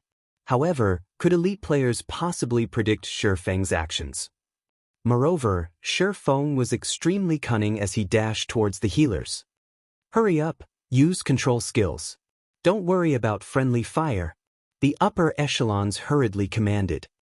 As the magical classes began chanting their spells, the thunderclouds in the sky reached their climax. In the next moment, blue lightning descended from the sky. For a moment, it looked as if the end of the world were upon them as bright lightning and booming thunder took over the field. When the lightning strikes stopped, silence fell. Everyone was stupefied. All players that were within spell's range had received over -5,000 damage each time the lightning descended.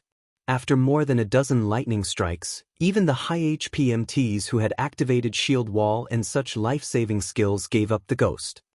Meanwhile, with his extreme speed, Shi Feng managed to escape Suria's lightning storm after receiving a couple of lightning strikes.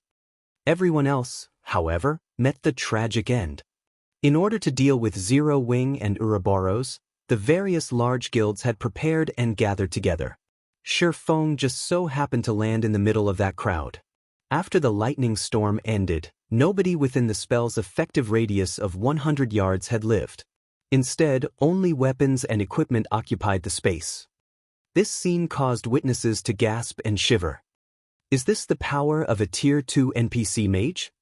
Gentle Snow's expression turned grim as she looked at the hollowed, scorched area that had previously held a sea of people. Previously, Gentle Snow had thought it was feasible to capture Stone Forest Town with only 50,000 elite players if they did not have to worry about the other guilds' harassment. After watching this, however, even if they had an army several times larger, capturing the town was utterly impossible. From a rough estimate, around 8,000 people must have died from that single spell. When Surya saw that Shi Feng was still alive, unharmed even, a cold glint flashed in his eyes. He then began chanting another Tier 2 spell. Meanwhile, the two other leaders of Stone Forest Town began to massacre the players before them as they charged towards Shi Feng. Against level 28 and level 29 elite players, the two level 60 Tier 2 NPCs only needed one hit to end their lives. The two NPCs were like meat grinders as they butchered the various guilds' elites. As for Shi Feng, he did not bother putting up a heroic fight against the NPCs. Instead, he simply turned around and fled, running to the highest concentration of players. Not only could he reduce the number of enemies this way, but he could also utilize the elite players to pin down the three great leaders, giving him more time to escape with his life. The strength of level 60 Tier 2 NPCs with high intelligence was no laughing matter. Even a level 35 Great Lord would not be a match for these NPCs. Otherwise, the various large guilds would not have hesitated to capture the town. Black Flame, are you trying to make an enemy of every guild here? An upper echelon from one of the guilds shouted, veins popping from anger.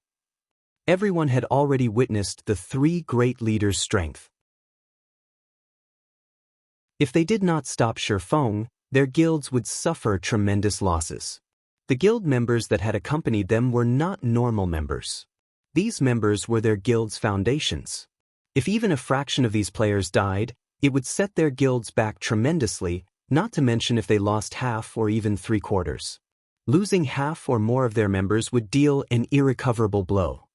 Black Flame, even if Zero Wing is more powerful, your guild will pay if you oppose every guild present. We can still negotiate for peace if you stop now. Don't make the wrong decision here. Watching the slaughter of their guild members, the upper echelons of the various large guilds tried their best to stop Shifeng. Unfortunately, their efforts were in vain. Shifeng was simply too fast. Their guild's experts were currently grinding in the faraway Stoneclaw Mountains. With just their elite members present, they could not pin down Shifeng. Sure, don't say I never gave you a chance. Instruct your guild leaders sign a contract stating that your guilds will no longer meddle with matters pertaining to Stone Forest Town immediately, Shifeng replied. Black Flame, don't go overboard. If you don't stop now, don't blame us for taking action against Zero Wing's members. Walk away from Stone Forest Town? Even without reporting Shifeng's demands to their higher-ups, they knew it was impossible. If Zero Wing and Ouroboros occupied a strategic location like Stone Forest Town, it would only be a matter of time before the Stoneclaw Mountains would fell their hands as well. Hence, they could not agree to this condition. At this point, none of the large guilds dared to strike the three great leaders in fear of shifting the NPC's aggro towards themselves. As for having their members scatter and flee, although they could reduce their losses by doing so, once scattered, they would no longer be a threat to Ouroboros and Zero Wing. However, dealing with Zero Wing's 400 members would be a piece of cake for their armies. Even Shifeng could not save his allies. At that time, both sides would end in mutual destruction, with neither side obtaining any benefits. What a pity! You leave me with no choice then. Shifeng then proceeded to dash towards the next crowd of players. You will regret this. The upper echelons of the various guilds had never imagined that Shifeng would be so decisive and unafraid of their mutual destruction.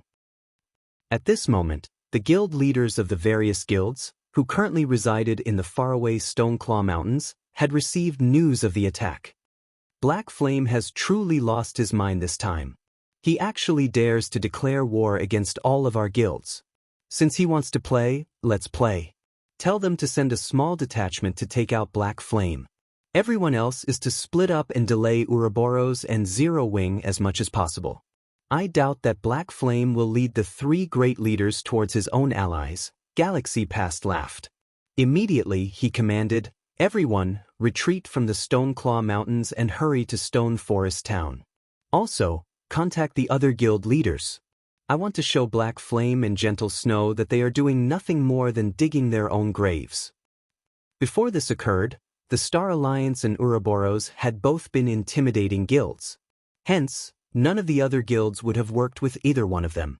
Now, however, the situation changed as Ouroboros actively stirred up trouble. The nail that stuck out would be hammered down. If the Star Alliance could band together with the other guilds to deal with Ouroboros, not only could they obliterate Ouroboros in one fell swoop, but it would also have a better chance of obtaining Stone Forest Town. After all, within the Star Moon Kingdom, no other guild could possibly stand against the Star Alliance. Once Ouroboros was gone, the Star Alliance's word would become law. A short moment later, sure enough, the guild leaders of the various large guilds had formed an alliance with the Star Alliance to deal with both Ouroboros and Zero Wing. After the various large guilds surrounding Stone Forest Town banded together, according to Galaxy Past's plans, they sent out a force of 80,000 players to suppress Ouroboros and Zero Wing. As for the remaining forces, they scattered and circled the town, preventing anyone from escaping. Black Flame, it's too late. Today, we'll teach you the consequences for antagonizing the masses. The upper echelons of the various guilds directed their members to suppress Ouroboros and Zero Wing. Even if the three great leaders were more powerful, with everyone spreading out, even if the NPCs had free reign, they would only kill a limited number. Against an army of 250,000, that number would only be a drop in the bucket. Meanwhile, the the various large guilds had forced Ouroboros and Zero Wing into a corner. It was extremely easy for an army of 250,000 elites to suppress 50,000 elites. Not to mention, the experts of each respective guild were on their way. When their main forces arrived, Ouroboros and Zero Wing would be finished. They've banded together as expected. Shifeng frowned. However, he just shook his head and laughed.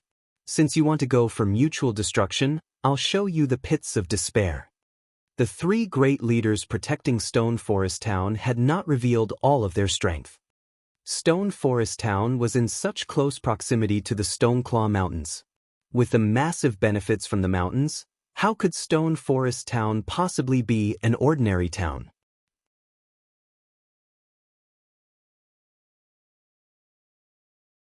Chapter 658, Nightmare Descends. Aqua, lead everyone away from the town immediately, Shifeng said through a whisper. Understood. Aqua Rose was slightly stunned by this command. Originally, she had thought Shifeng would use Zero Wing's trump card. She had not expected him to order a retreat and give up on Stone Forest Town.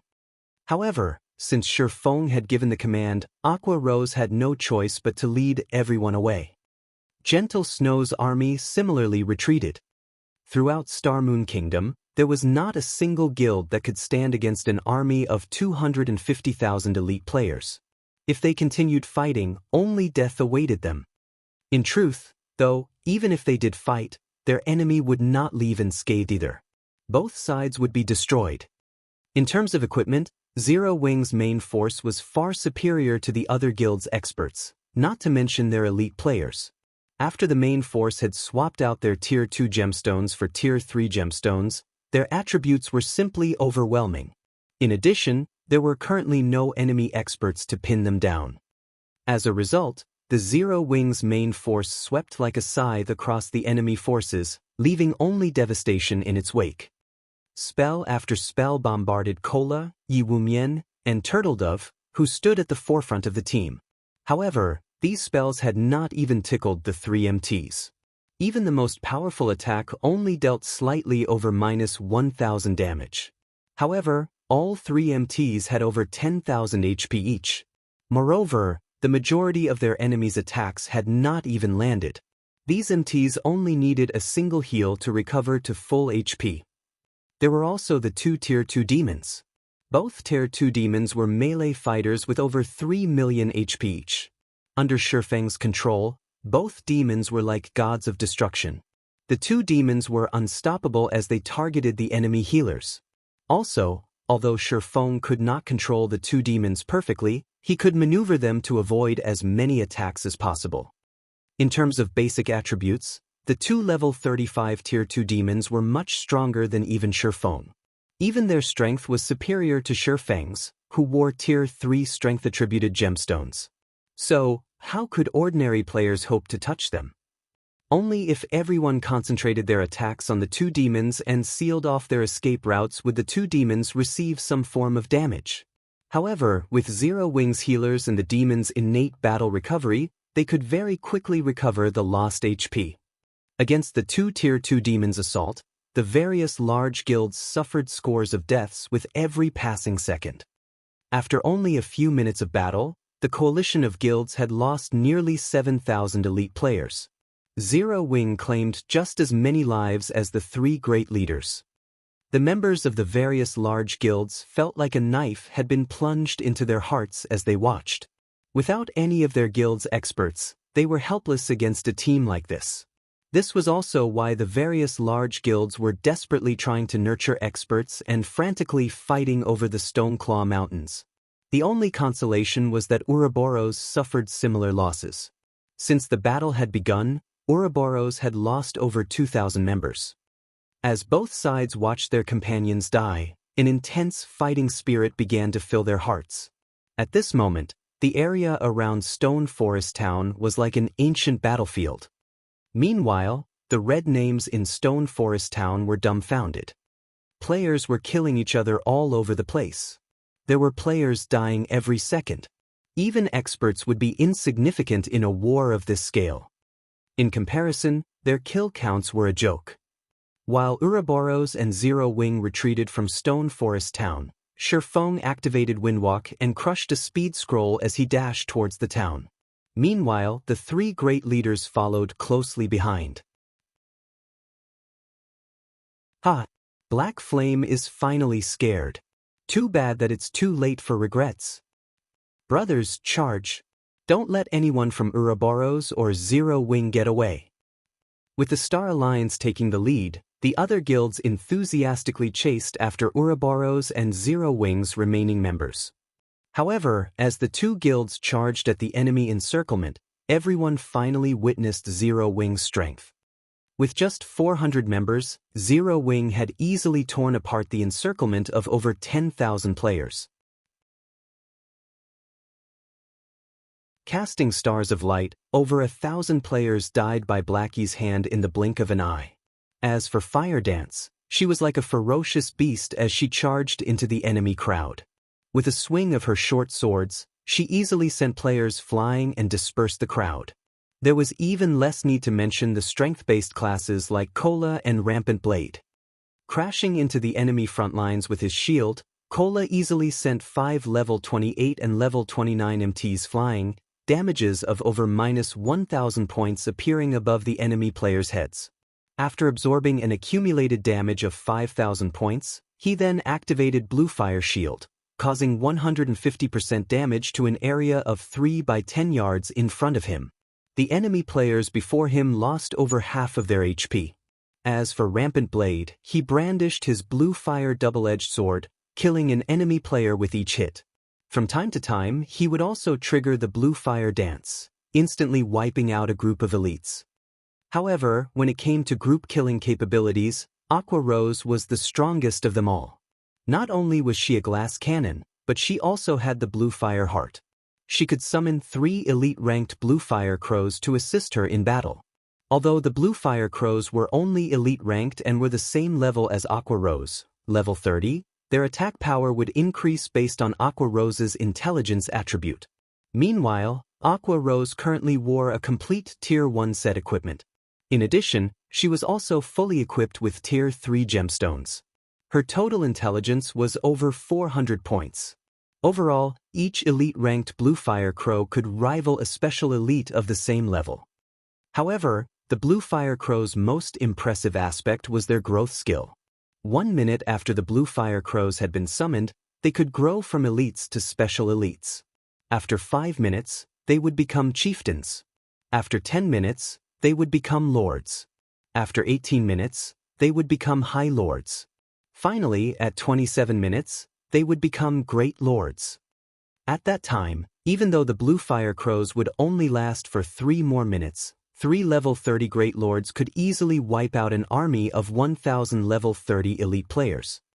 By this point, 18 minutes had passed since the Blue Fire Crow's summoning, so all 3 were already high lords. Their damage could rival even great lords. Aside from MT classes, the Blue Fire Crows only needed 1 strike to kill the other classes. How is Zero Wing so strong? Even though they have so few people, they've killed over 10,000 of our troops. Yet, we've only managed to claim over a dozen or so lives. For a time, after seeing how powerful Fire Dance and the other members of Zero Wing were, the enemy guild members refused charge forward, afraid that they would die instantly as well. Before this, everyone had only heard that Zero Wing was very strong. However, no one had ever actually witnessed their exact strength. Now, however, these guilds finally saw it for themselves. An army of 10,000 elite players was nothing to these experts. This scene also shocked Ouroboros' members. With just 400 players, they had instilled fear into tens of thousands of players. As an enemy, they were a frightening force to reckon with. As an ally, however, they were incredibly dependable. Very easily, Zero Wing punched a hole through the encirclement of the various large guilds, creating a path of escape. However, facing the encirclement of over 200,000 players, even Zero Wing's members could only do so much. Ouroboros, which had started this war with an army of 50,000 players, had less than 30,000 members remaining.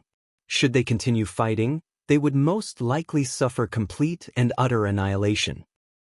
Meanwhile, Stone Forest Town suddenly began to collapse, the buildings within the town crumbling, one after another. A massive obelisk then emerged in the heart of the town, and Shi Feng stood atop this obelisk. What's going on? This commotion instantly attracted everyone's attention as they felt the ground beneath their feet quake. It was like an earthquake measuring 7 on the Richter scale had hit the area around Stone Forest Town. What are you trying to do? Surya shouted anxiously at Shi Feng, an expression of horror on his face. The 2 other leaders similarly stopped their pursuit as they glared at Shi Feng. This obelisk was their group's greatest secret.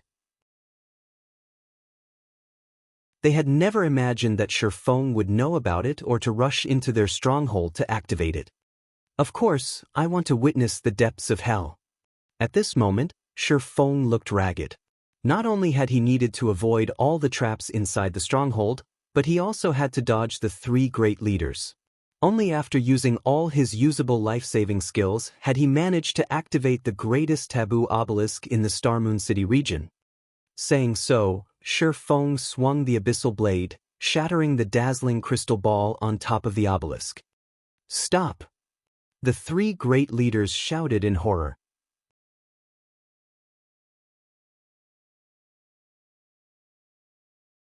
Chapter 659, Town Token. What's going on? Seeing the 3 great leaders' panicked expressions, the players in Stone Forest Town turned to Shi Feng, who stood on top of the obelisk. The 3 great leaders were level 60 Tier 2 NPCs. At this stage of the game, these NPCs could squish players like ants. Yet, such powerful NPCs were actually afraid. What was going on? After Shi Feng shattered the crystal ball, he switched the 7 luminaries ring to the aura of space and used space movement to escape the town. In the next moment, a massive 5-fold magic array appeared above Stone Forest Town, enveloping it. Suddenly, mana rain began to fall on the town. Such a high mana density. My spell effects have doubled. This feels awesome. Many magical class players in the town grew excited. At this moment, the members of Ouroboros and the various large guilds had stopped fighting as they shifted their gazes towards the phenomenon in Stone Forest Town. The 5-fold magic array covered the sky above the town and currently released a colorful brilliance. Even from so far away, they could feel the dense mana filling the city. Suddenly, Stone Forest Town became a paradise for players. The higher the density of mana in the environment, the clearer and more active a player's mind was. These areas were helpful for improving a person's skill completion rate. Unfortunately, locations with high mana density were extremely rare in God's domain. Although the environmental mana in the Divine Colosseum's Trial Tower was quite dense, it was nothing compared to Stone Forest Town. Seeing that Stone Forest Town had such a valuable atmosphere, the various guilds' upper echelons began to drool. Regardless of the sacrifice, we must have a guild residence in Stone Forest Town. Ruthless greed flashed in these echelons' eyes. Setting aside the mana crystals of the Stoneclaw Mountains, capturing Stone Forest Town for its atmosphere was worth every sacrifice. If they possessed Stone Forest Town, they could send their guild's elites here to improve themselves. Although development here would not be as efficient as in the Divine Colosseum, they would not have to spend a single mana crystal on training. They could save a lot of money. Moreover, if they allowed their members to train in Stone Forest Town for long periods, the rate at which they nurtured experts would definitely surpass the other guilds. With a large group of experts, becoming even a super first-rate guild would be entirely possible. Without hesitation, the upper echelons of the various large guilds immediately reported this to their respective guild leaders. I never imagined that Stone Forest Town would have such a secret. I don't care what it takes. We must obtain Stone Forest Town. Hearing this news, the various guild leaders gave their orders. For a time, none of these guilds paid Ouroboros or Zero Wing any attention. Their members began to surge into Stone Forest Town. Moreover, with the dense mana surrounding the town, the closer these players got to the town, the stronger their combat power became. It was especially true for magical class players. Their combat power more than doubled. At this moment, it would be a piece of cake to clear out Stone Forest Town's NPCs. Although the NPCs in the city had also grown stronger due to the environmental mana, only the magical class NPCs received a damage buff. Their skill completion rates had not changed. However, that was not the case for players. The dense mana created a conducive environment that improved both spell effects and skill completion rate. Players had received a much greater boost to their combat power than the NPCs. Hence, capturing the town became much easier. Guild leader, just what did you do to Stone Forest Town? Aqua Rose could not bring herself to believe what she saw. Stone Forest Town was practically a cultivating heaven for players now. In addition, there were also the Stoneclaw Mountain's magic crystals. Any guild that claimed the town would definitely become Star Moon Kingdom's overlord. Don't ask. Order everyone retreat from the town this instant, Shi Feng said sternly. He had long since distanced himself from the town.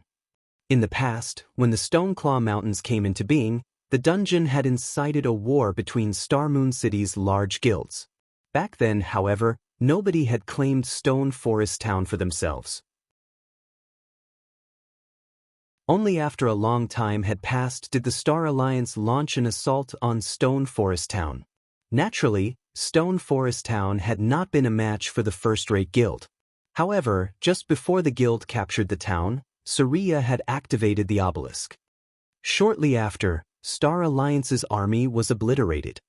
Initially, when Shi Feng planned the attack on Stone Forest Town, he had intended to finish off Xianxia quickly, giving him no opportunity to activate the obelisk. However, since the situation no longer permitted that, he had no choice but to activate the obelisk himself. Under Shi Feng's command, even though Aqua Rose and the others were reluctant, they quickly retreated from Stone Forest Town. Snow, let's go.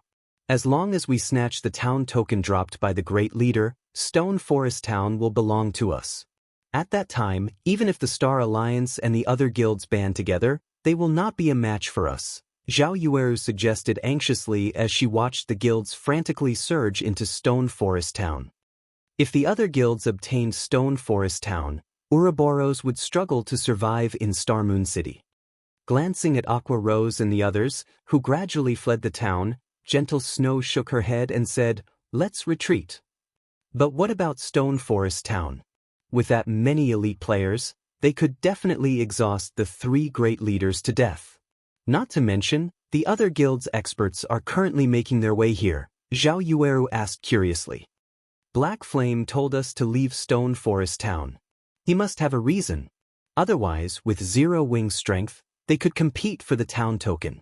Since they aren't trying to fight over it, there must be something wrong with Stone Forest Town. Moreover, Black Flame caused this himself. He must know more than we do. It's best that we retreat and observe the situation for now. Stone Forest Town tempted Gentle Snow as well, but she chose to maintain her calm because she knew that a calm mind was the strongest weapon in such a situation. Huh? Zhao Yueru sighed.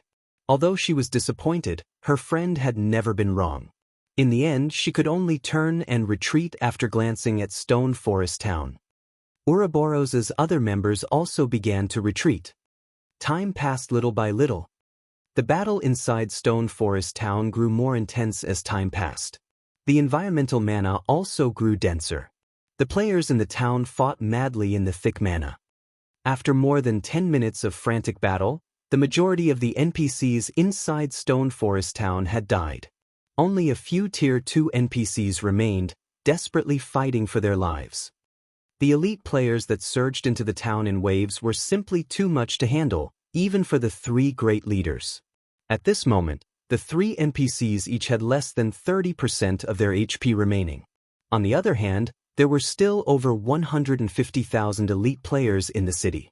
Victory was in sight for the various guilds. Kill. Xianxia only has about 1 million HP left. Focus on avoiding his large-scale destruction spells. Guild leader has issued the command. Whoever secures the town token will be directly promoted to a guild elder, rewarded with a set of top-tier equipment and 5 million credits. The guild's upper echelons secretly sent commands through their respective guild channels. Aside from the guild elder position, owning a set of top-tier equipment was everyone's dreams. In addition, there was also the reward of 5 million credits. The town token's importance was obvious. To ordinary players, 5 million credits was an astronomical amount. If they had that kind of money, they wouldn't have to work a single day for the rest of their lives.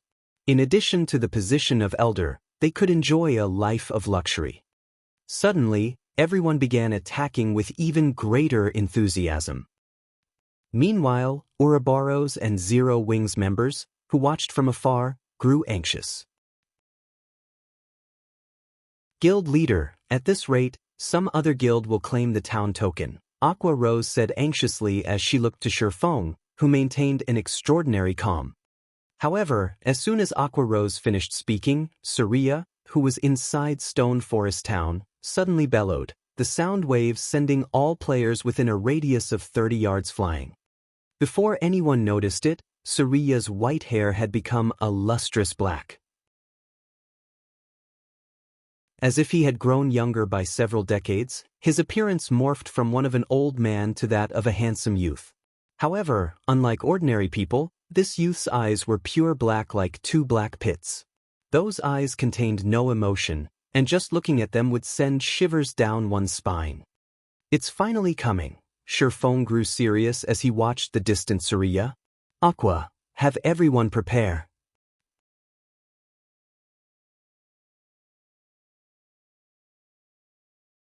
Chapter 660 Awakened. The obelisk functioned as a seal. Meanwhile, crushing the crystal ball on top of the obelisk was equivalent to undoing the seal. Sealed inside the obelisk was something horrifying. Players only discovered later on that the thing sealed inside the obelisk was an awakened. It was akin to mutants among monsters. However, while a mutant was a mutation of a monster, an awakened was a mutation of an NPC. The probability of an awakened appearing was extremely low. Even Shifeng had never personally witnessed an awakened during his decade of experience playing God's Domain. He had only heard bits of information about them. What followed the emergence of every awakened was a disaster. After the Star Alliance had accidentally triggered one such disaster in the past, more than 100,000 of its elites had crossed the river Styx. Even Galaxy Past had failed to escape back then. Compared to mutants, an awakened was much more frightening. Unlike mutants, an awakened was born with extremely high intelligence. It was the enemy of all living creatures. In addition, an awakened could rival even a fallen angel, a higher being of the same tier, so it was ridiculously powerful. The person sealed inside the obelisk was originally a Tier 5 divine mage. As the person was also an awakened, his strength was the equal of a fallen angels of the same tier. Only Tier 6 gods could suppress him. Fortunately, with the awakened's body already obliterated and just its soul remaining in existence, it could only possess the body of another NPC even after the removal of the seal. Meanwhile, at this moment, the awakened had taken over Surya's body and devoured the old man's soul, becoming the new owner of the body. After the possession, Surya's strength underwent a heaven-defying change. He was no longer an existence that the old Surya could compare to. Are we really going to take action now? Aqua Rose's eyes widened as she stared at Surya, who was hovering in midair in the distance. Unconsciously, she had started holding her breath. At this moment, Surya was no longer a level 60 Tier 2 NPC but already a true monster. Just looking at Surya from a distance, Aqua Rose instinctively felt the need to run as far away as possible from him. Surya, awakened, Great Mage. Level 50. HP 30, 000, 000/30, 000, 000. Not only had Surya's body suddenly undergone a massive transformation, but even his statistics had also experienced an earth-shaking change. Although the NPC's level had fallen quite a bit, his HP had recovered back to full status. His class had even risen from a Tier 2 professional mage to a Tier 3 great mage, his strength increasing disproportionately. A Tier 3 NPC was equivalent to a great lord of the same level. On the other hand, a Tier 3 awakened NPC possessed a strength that could rival even a Tier 4 NPC of the same level. A Tier 4 NPC was not an existence that current players could challenge at all. At this moment, the members of the various large guilds, who had been frantically attacking Xianxia before, were similarly stunned. After his transformation was complete, Xianxia flexed his body tentatively.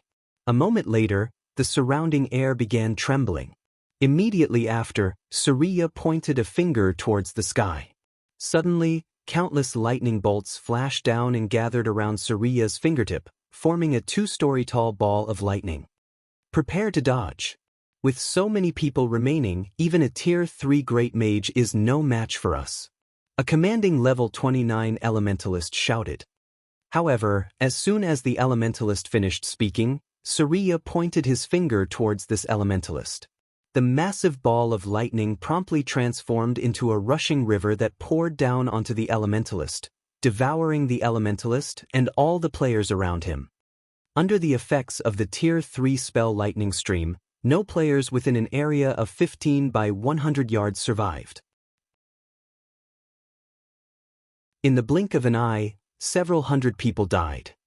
However, Xianxia was still not satisfied. He then proceeded to use multiple Tier 3 spells in quick succession. Whether it was the players or NPCs inside Stone Forest Town, Xianxia did not let a single person off the hook. In the awakened NPC's hands, Tier 3 spells were like simple toys. He could forego chanting incantations, immediately casting his spells, not giving his targets any time to dodge at all. After just a short moment, despite everyone standing sparsely apart from each other, Xianxia still managed to kill nearly 6,000 players. Meanwhile, the attacking players discovered that far from damaging the awakened NPC, their onslaught couldn't even penetrate Xianxia's magical shield at all. Suddenly, the players inside Stone Forest Town fell silent. No longer did they possess the enthusiasm from before. Run! Everyone, retreat from this place quickly. Many guilds finally realized that they were nothing against the Tier 3 Great Mage at all and that the only thing they could do was run for their lives. Otherwise, none of them would leave this place alive. Guild leader, that monster is too scary. Look, the other guilds are all retreating. If we charge ahead right now, only death awaits us. Aqua Rose was deeply pessimistic about defeating such a powerful NPC. They would only suffer like the other guilds had if they tried fighting that monstrous existence. Who says we need to defeat him? We just need to seal him again, Shifeng laughed. In the past, when the seal on the obelisk was undone, the Awakened had gone on a rampage, throwing the players within the Star Moon City region into a panic. Moreover, as time passed, the Awakened had continuously risen in both levels and tiers. Even a coalition of the various guilds residing in Star Moon City had been utterly helpless against the Awakened. In the end, however, this incident was still solved. Back then, a player had discovered inside the obelisk the method to reseal the Awakened, utilizing an immense amount of magic crystals to repair the sealing crystal ball. Otherwise, with the strength of the players back then, it would have been absolutely impossible to stop the roaming Awakened. Should they encounter him, the only fate that awaited them was death. Meanwhile, now that Xianxia was busy butchering the members of the various large guilds, it was the perfect opportunity to reseal the Awakened NPC. Shifeng spent about 10 minutes running back to Stone Forest Town. During this period, Xianxia slaughtered over 100,000 players. At this moment, less than 50,000 players of the original 150,000 plus remained. When the various guild leaders learned of this death toll, they nearly vomited blood and passed out. Meanwhile, the guild that suffered the greatest loss was the Star Alliance. From their initial 70,000 elite members, less than 20,000 remained. Moreover, this number continued to decrease. With this, the Star Alliance is finished. After losing so many elite members, they will take a long time recovering from this loss. Zhao Yueru giggled as she pressed her hand to her chest. Although Ouroboros had suffered severe casualties in this war as well, having less than 30,000 elite members surviving out of the original 50,000, those were inconsequential compared to the losses of the other guilds. With this, Ouroboros would become the #1 guild of Star Moon City. Is this Black Flame's true plan? This moment drove home to Gentle Snow how fearsome Shifeng was.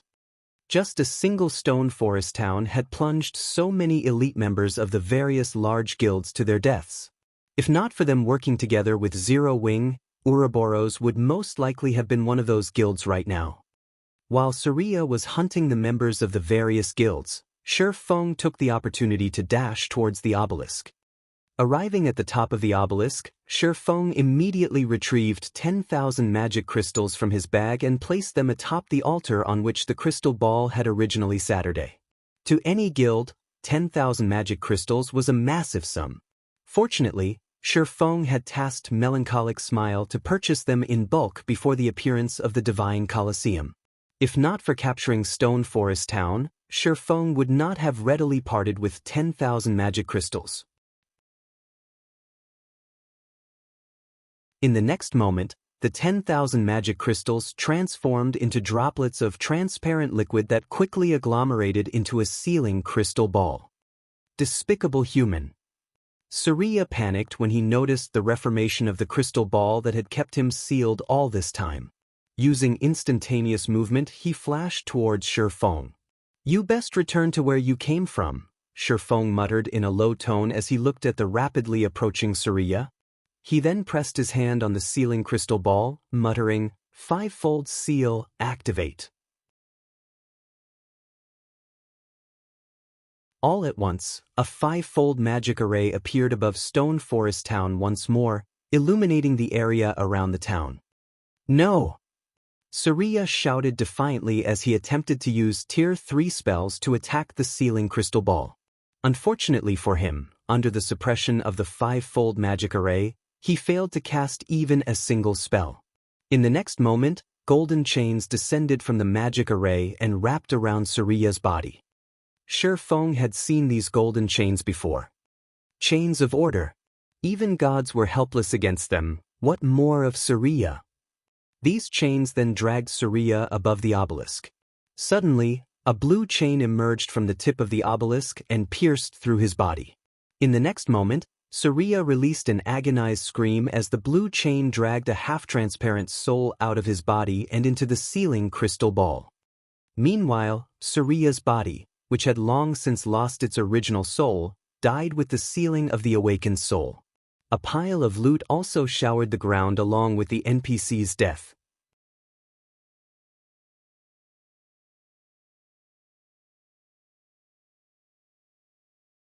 Chapter 661, Harvest After the Battle. He died. Everyone looked at the corpse of Saria, which had fallen on top of the obelisk like a broken rag doll, in disbelief. The Saria that had sent over 200,000 elite players running for their lives like dogs had perished almost instantly. It was like waking up to find that everything that happened before had been merely a bad dream. Just what did he do? Gentle Snow did not dare believe this situation was real. Such a powerful NPC like Saria had actually been no more than a toy for Shifeng. All this time, the various large guilds had been dancing on the palm of Shifeng's hand, as if these large guilds were at his beck and call. This feat was much more frightening than just relying on pure strength to defeat the various guilds. With this ability of his alone, he could easily instill fear in every guild in Star Moon Kingdom. While everyone was still stunned at the sudden development, some of the guild upper echelons quickly reacted. The town token. The town token was an item that dropped only from the leader of the town. Now that Saria had died, he would naturally drop the town token. As long as they obtained the town token, they could turn Stone Forest Town into a guild town. They would also receive protection from the kingdom for a limited time, during which they could set up shops and establish their own guild residences, allowing a smooth transfer of town management. In addition, the maps around Stone Forest Town ranged from level 30 to level 50. Players were sure to come to this area in the future, meaning the town had a very strategic location. Not to mention, the Stoneclaw Mountains were only a short distance away. Everyone charge. We must get that town token no matter what. The upper echelons of the various guilds issued commands one after another, passing down the same order from their respective guild leaders. The various large guilds had already suffered tremendous losses from the war. If they still failed to obtain the town token, then wouldn't all their efforts have benefited their enemy instead? Under a unified command, everyone charged madly towards the heart of Stone Forest Town, all fully intent on killing Shifeng and taking the town token. At this time, Gentle Snow had also reacted, immediately shouting, "Everyone, protect Black Flame as he retreats. Don't let the enemy succeed." After the town token dropped, a marker would appear on the player who picked it up. The marker would disappear only after 2 hours. The town token would also drop upon death.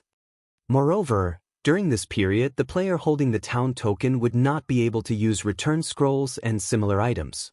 Hence, Shifeng could not escape to the city using a return scroll. He could only endure and survive through the 2 hours. At this point, Shifeng was the closest to Suria's corpse. Everyone else was still quite a distance away. It was obvious to everyone that the town token would fall into Shifeng's hands. Although the opposing guilds had less than 50,000 elite members left alive, these still posed a threat to Shifeng. Not to mention, there was still a large group of experts on their way to the town. Fortunately, with 30,000 elite members, protecting Shifeng's retreat would be a walk in the park for Ouroboros. Once he was out of harm's way, he only needed to hide in a secluded location and wait out the 2 hours. Meanwhile, with the sealing of the Awakened now completed, the obelisk had also begun sinking back into the ground, disappearing from view. As for Shifeng himself, he was leisurely picking up the loot Surya dropped, paying no mind to the rapidly approaching army. Once an item was in his hands, it was practically impossible for anybody to steal it from him. Despite being only a Tier 2 NPC, the loot Surya dropped was quite bountiful. Surya had dropped more than 20 items, though the majority of them were magic crystals and some rare materials. Of the items dropped, the most valuable was the town token. The next was a magic array design. The rest were some level 50 weapons and equipment. However, the items were of low quality, uniformly of secret silver rank. Moreover, current players could not equip these items. Although this basic mana-gathering magic array is a good item, unfortunately, it costs too many magic crystals to operate. At present, no guild will be able to sustain a magic array like this. Shifeng inwardly felt disappointed as he looked at the tattered design in his hand. The basic mana-gathering magic array could gather and condense mana into an area of 30 by 30 yards, allowing players to meditate and improve on their skill completion rates within it. Although the density of the mana inside the magic array would be slightly higher than in the Divine Colosseum's Trial Tower, the magic array cost 50 magic crystals per hour to maintain. In terms of development functions, the Trial Tower had the main god system showing players the perfect combat style of each class. This aspect of the Trial Tower was superior to the basic mana-gathering magic array, which did not supply players with any opponents. However, the magic array provided a perfect environment when players wished to train in the usage of their skills. After all, the Trial Tower would not give players any time to drill their skills. Unfortunately, the optimum number of players the basic mana-gathering magic array could accommodate was roughly 8 to 10. This capacity made the magic array very costly. Moreover, there would not be any noticeable effects if one only trained for 1 or 2 hours. Players usually had to train within the magic array for 5 or 6 hours. In other words, a guild would have to expend around 30 magic crystals per person, an exorbitant price for the current guilds of God's domain. Storing away the basic mana-gathering magic array design, Shifeng took out a golden key from his bag. Of the items Surya dropped, this was the third most valuable treasure, the key to Stone Forest Town's treasury. Every town occupied by a force of darkness would have its own treasury, just like the time when Zero Wing had raided Creek Town. However, as they had been on a crusade quest back then, the system had reduced the amount of treasure they could obtain significantly. Even so, it had still been a considerable harvest. On the other hand, since they had managed to actually capture Stone Forest Town without the aid of a crusade quest, the amount of treasure they could obtain would no doubt be enough to make guilds go crazy over it. However, this was a secret known only to players who had captured a town. Currently, the various large guilds of Star Moon City were still ignorant of this matter. Aqua, I'll leave this key with you. Take the main force and the Dark God's Legion, and clean out the treasury. Afterwards, reconvene back at White River City. Saying so, Shifeng passed the golden key to Aqua Rose. He then made a straight dash out of Stone Forest Town. Although he could easily shake off the various large guilds, he had no choice but to spend some time playing around with these guilds to buy some time for Aqua Rose and the others. Shit! Black Flame's escaped. After him. We can't let Black Flame get away no matter what. When the various large guilds saw Shifeng exiting Stone Forest Town and running towards the Limestone Hills, they immediately changed their course and headed in that direction as well. Looking at the elite army chasing behind him, Shifeng reduced his speed to give his pursuers some false hope as he slowly lured them away from the town. Guild leader, the town token has already fallen into Zero Wings and Ouroboros' hands. Our men most likely won't be able to keep up with Black Flame's speed. With this, it will become a lot more difficult for us to compete for the Stoneclaw Mountains. Purple Eye frowned when she watched the video from the members at Stone Forest Town. Stone Forest Town provided a geographical advantage in capturing the Stoneclaw Mountains. Now that Zero Wing and Ouroboros had secured the town, they had at least a 50% chance of claiming the dungeon for themselves. Not to mention, with the massive loss that the various guilds of Star Moon City had just suffered, nobody was capable of hindering Ouroboros and Zero Wing. Given some time, the odds that the two guilds would claim the Stoneclaw Mountains would rise to 70% to 80%. It seems that I really underestimated Black Flame. However, ultimately, Star Moon City is still the Star Alliance's territory. Even if Zero Wing and Ouroboros have obtained Stone Forest Town, they should not even dream of monopolizing the Stoneclaw Mountains, Galaxy Pass said, a cold glint flashing across his eyes. Let's return to Star Moon City for now. Purple, contact the other guilds and have them spread the news about the Stoneclaw Mountains.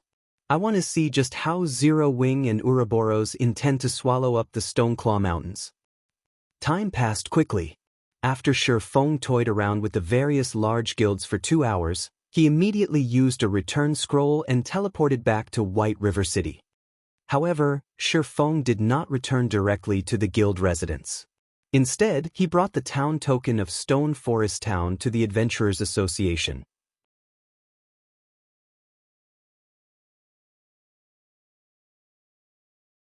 Chapter 662, Guild Town.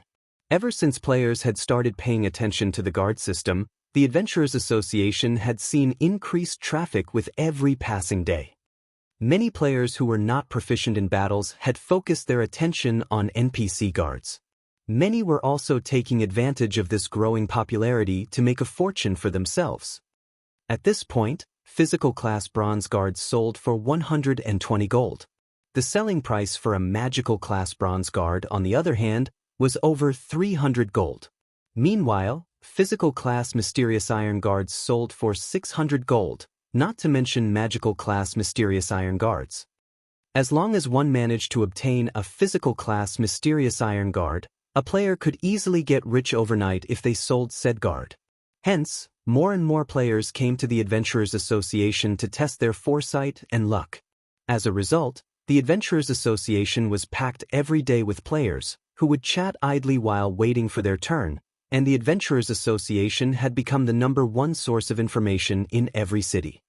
Many independent players would come to the Adventurers Association to either exchange or collect information regarding God's domain.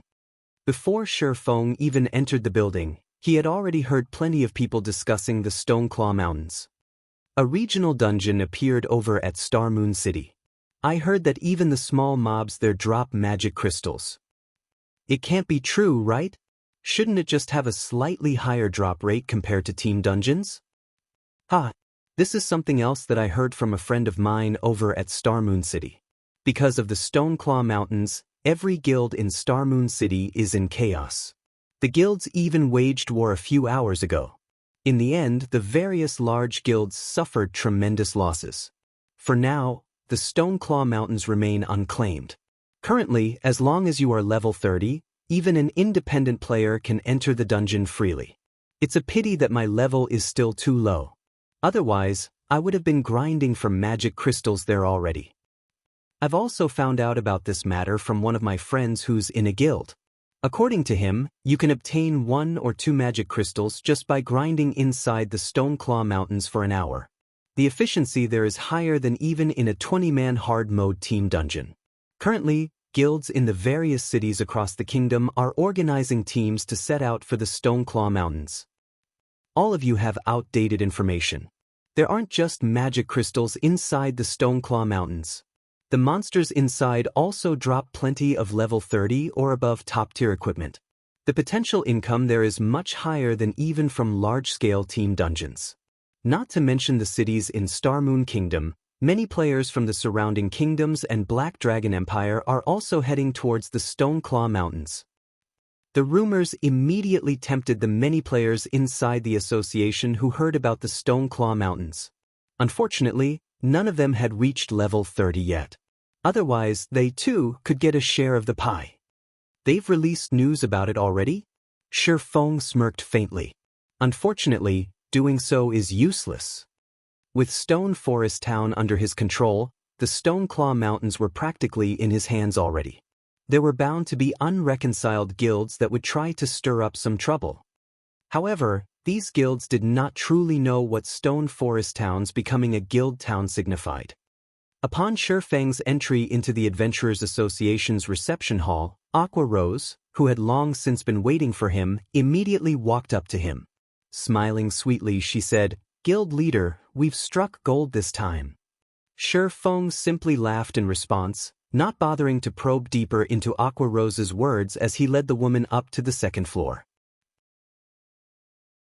The hall on the first floor catered to individual players, while the one on the second floor specialized in managing guild affairs. "Guild leader, are you not curious about what we found inside the treasury?" Aqua Rose pouted slightly. Originally, she had wanted to tease Shi Feng a little bit with the answer.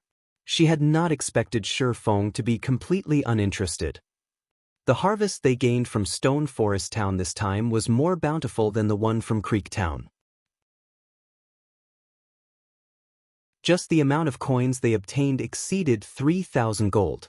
There were also more than 400 Tier 1 magic scrolls, over 100 Tier 2 magic scrolls, over 2,000 magic crystals, over 1,000 Tier 1 gemstones, and over 300 Tier 2 gemstones. In addition, they had found a large number of rare materials as well as many level 50 bronze and mysterious iron equipment. Normally, such a harvest would require a very long time for Zero Wing to amass. However, they had managed to get it from just a single town battle. If the other guilds knew, the various guild leaders would most likely die from anger, yet Shi Feng remained utterly indifferent to it. "Have you brought the money?" Shi Feng turned around and asked Aqua Rose. "I've retrieved the money from the guild and the candlelight trading firm." Aqua Rose nodded, then handed all the coins to Shi Feng. Before she had come to the Adventurers Association, Shi Feng had tasked her with making a trip to the candlelight trading firm to collect all the funds the trading firm had earned recently. She had also retrieved Zero Wing's income from guild quests. When Aqua Rose was collecting the money, despite having been an honorary elder of Twilight Echo, a long-established first-rate guild, even she received a fright. She had never imagined that Zero Wing actually possessed that much money. There was a total of 13,000 gold. Not to mention one first-rate guild, even 3 or 4 first-rate guilds combined would not possess that much liquid funds. Including what I have here, it should be enough. Shi Feng accepted the money and quickly arrived before a counter. "Greetings, Lord Count. How may I be of service to you today?" The blonde NPC beauty asked with a smile. "I wish to construct a guild town." "Here is the town token," Shi Feng said, placing the town token on the countertop. "A moment, please."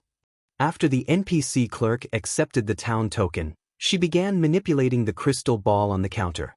This is the town token for Stone Forest Town. Stone Forest Town is situated within the Star Moon City region. If you wish to construct a guild town, you will have to pay a registration fee of 6,000 gold as well as a basic construction fee of 5,000 gold. In the future, you will also have to pay a monthly management fee of 5,000 gold. Does my lord wish to hire any guards? Yes. Shifeng nodded. The offers we have here are as follows. 10 level 150 common guards for 10 gold per 3 days, 10 level 150 elite guards for 50 gold per 3 days, 10 level 150 tier 1 guards for 100 gold per 3 days, and 10 level 150 tier 2 guards for 300 gold per 3 days.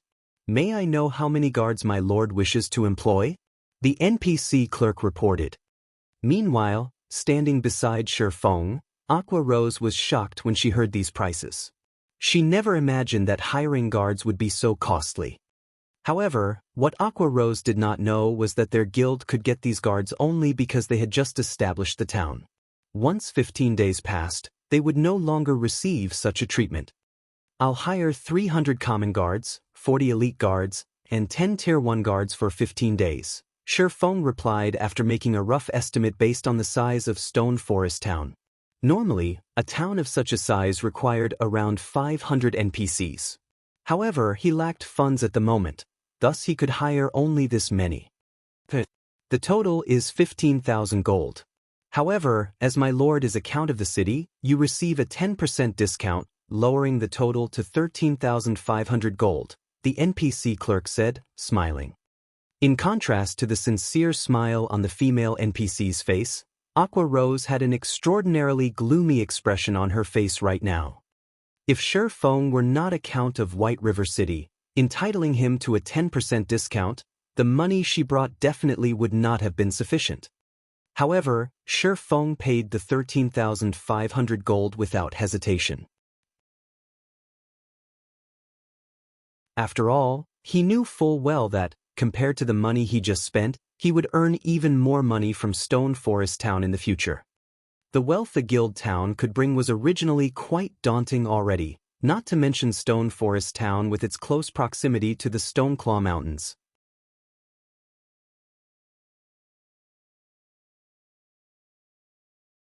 Chapter 663, Preparing a Town. After handing over 13,500 gold, the NPC clerk handed Shifeng a deed. With this deed, Stone Forest Town would only belong to Shifeng from this point forward. He could construct any building he desired within the town's confines without restriction. I finally have some capital. Shifeng was inwardly overjoyed as he looked at the deed of Stone Forest Town. There were countless guilds in God's domain. If a guild wanted to stand on its own feet, it first needed its own guild residence. If a guild wanted to develop and flourish, then it needed its own guild town. A guild was a massive machine, a machine that required a large sum of money to operate and maintain. Although a guild could earn a lot of money through trading firms during the early stages of the game, it was chump change compared to what a guild town could generate. However, as players reached higher levels, they would have more sources to earn an income. Hence, coins would depreciate as time passed. Meanwhile, guild towns were different. A guild could construct various establishments in their own town. A town also offered a wide array of business models for the guild. Guild towns were different from NPC towns that only accepted coins. In guild towns, the ruling guild could even require credits as payment. In God's domain, NPC towns were very restricting. For example, it was extremely difficult for players to purchase their own houses or shops. However, guild towns did not have those restrictions. Only money was necessary. Furthermore, guild towns were generally constructed off the beaten path, providing players on the front lines a place to rest and reorganize without needing waste time traveling back to cities. It was especially true for a strategic town like Stone Forest Town. It was very easy to lure players to the town. Most likely, once the town began operating, its player traffic would even surpass White River City. One could easily earn a ton of money just by opening a small shop there, not to mention the money one could earn from controlling the entire town. Unfortunately, in order to develop the town, Shifeng needed to construct various buildings such as restaurants, an auction house, an adventurers association, shops, bars, hotels, and other establishments. The cost would be significant. I need more money, Shifeng could not help but sigh as he considered the cost. The various large guilds in Starmoon City were of the mind that, as long as they obtained Stone Forest Town, they could easily earn a large sum of money. If these guilds really had obtained Stone Forest City, most likely, the only thing they would have done was stare at it. Aside from the construction cost of various lifestyle buildings, just the basic construction and registration fees were enough to bleed a first-rate guild dry. Even with Zero Wing's financial strength, it would be extremely taxing to operate Stone Forest Town. Afterward, the cost would continue to climb as they prepared to open Stone Forest Town to the public. Time passed quickly. Unknowingly, 2 days had gone by. For people in the real world, 2 days was nothing. To players in Starmoon Kingdom, however, they had spent every waking moment grinding to reach level 30 and enter the Stoneclaw Mountains for magic crystals. During these 2 short days, the number of players that had entered the Stoneclaw Mountains had increased significantly. Every guild in Starmoon City had fallen silent as they busied themselves with their own agendas, acting as if the war at Stone Forest Town had never occurred. Shifeng had focused solely on reconstructing Stone Forest Town, executing his initial plans for the town. Although Shifeng could have relegated this task to Aqua Rose, for assurance's sake, he chose to do it himself. After all, he had several carefully considered plans in mind. He was also more familiar with the town's layout. Furthermore, he had his own plans for his guild's future. Hence, it was best if he dealt with the town's reconstruction. In the meantime, Aqua Rose tagged along with Fire Dance's team to raid the 100-man team dungeon, Frost Prison. As a 100-man team dungeon, ordinary dungeons could not compare to the Frost Prison. The bosses inside were all great lords. The least valuable items that dropped in the dungeon were level 30 fine gold equipment. There was also a high chance for dark gold equipment to drop. To current players, such equipment was among the best. Hence, the various large guilds desperately raided dungeons.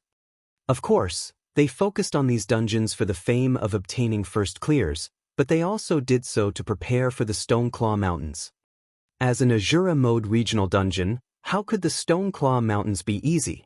Even these guilds' main forces would find the dungeon difficult to survive.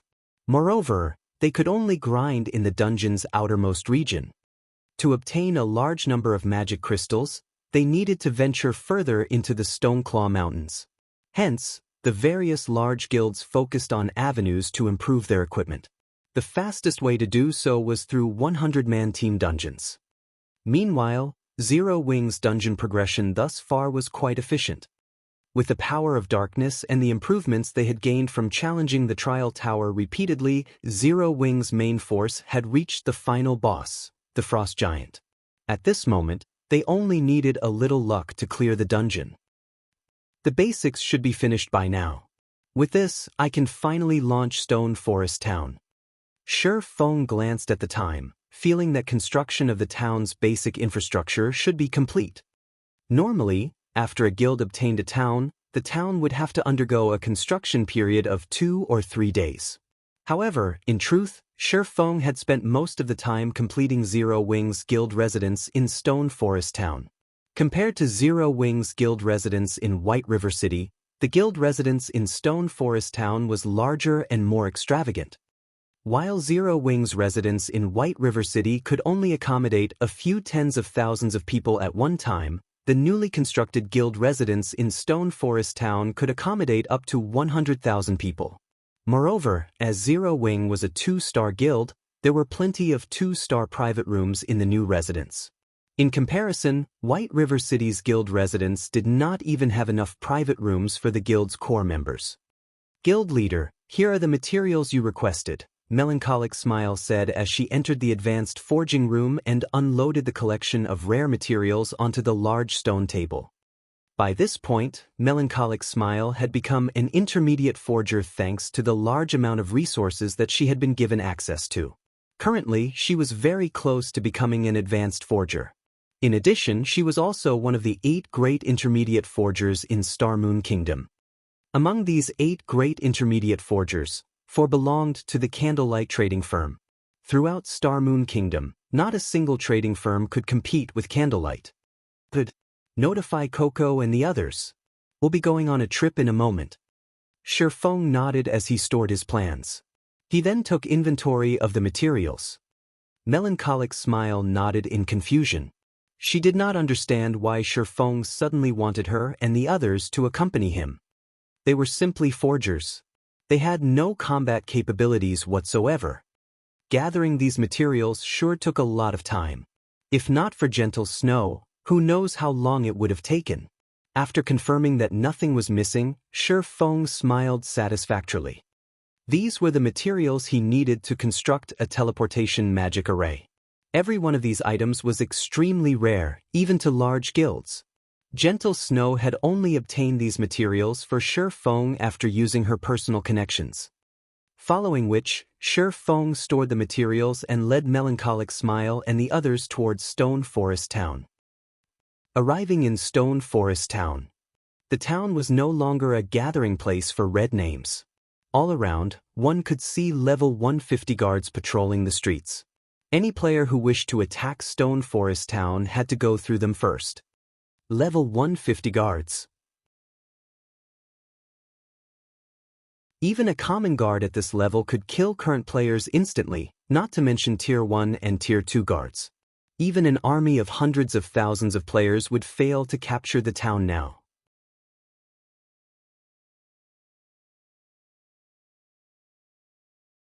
Chapter 664, New Residents.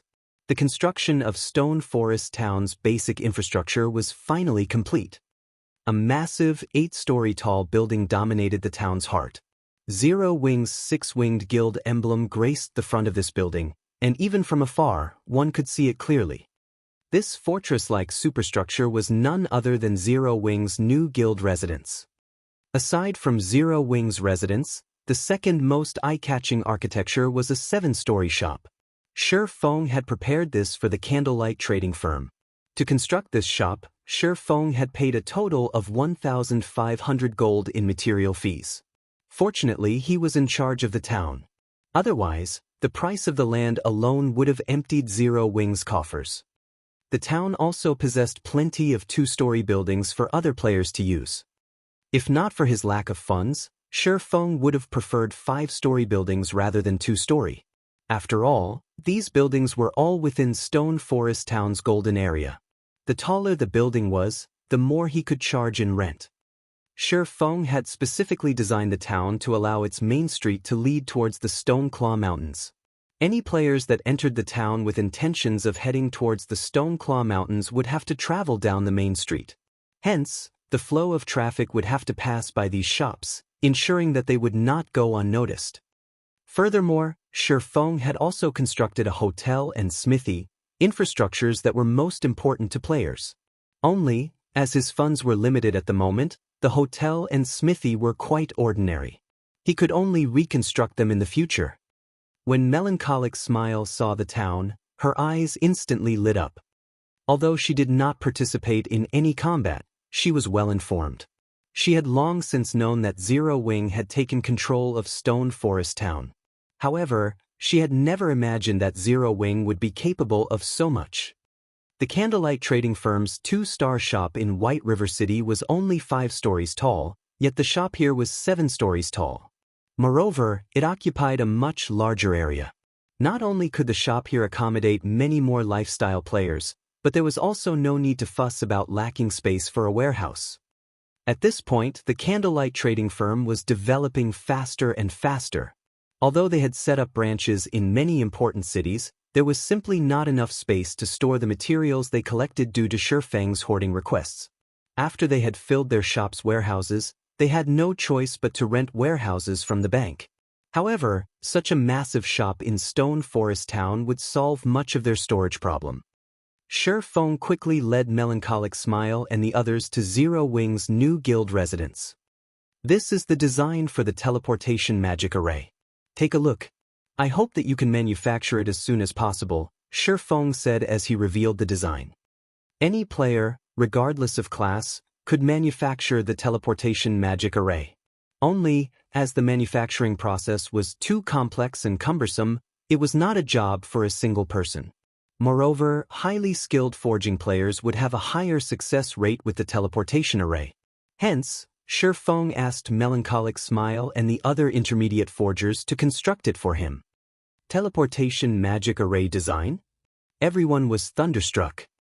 Although they were not combat players, they knew full well just how valuable a teleportation magic array was.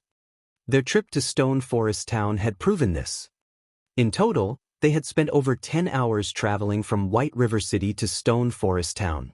There were only 48 hours in a day in God's domain, and most players would only be online for roughly 20 to 30 of those hours. Hence, it was extremely frustrating to spend more than 10 hours on travel. Unfortunately, players had no choice but to travel here as this was the leveling map for players level 30 and above.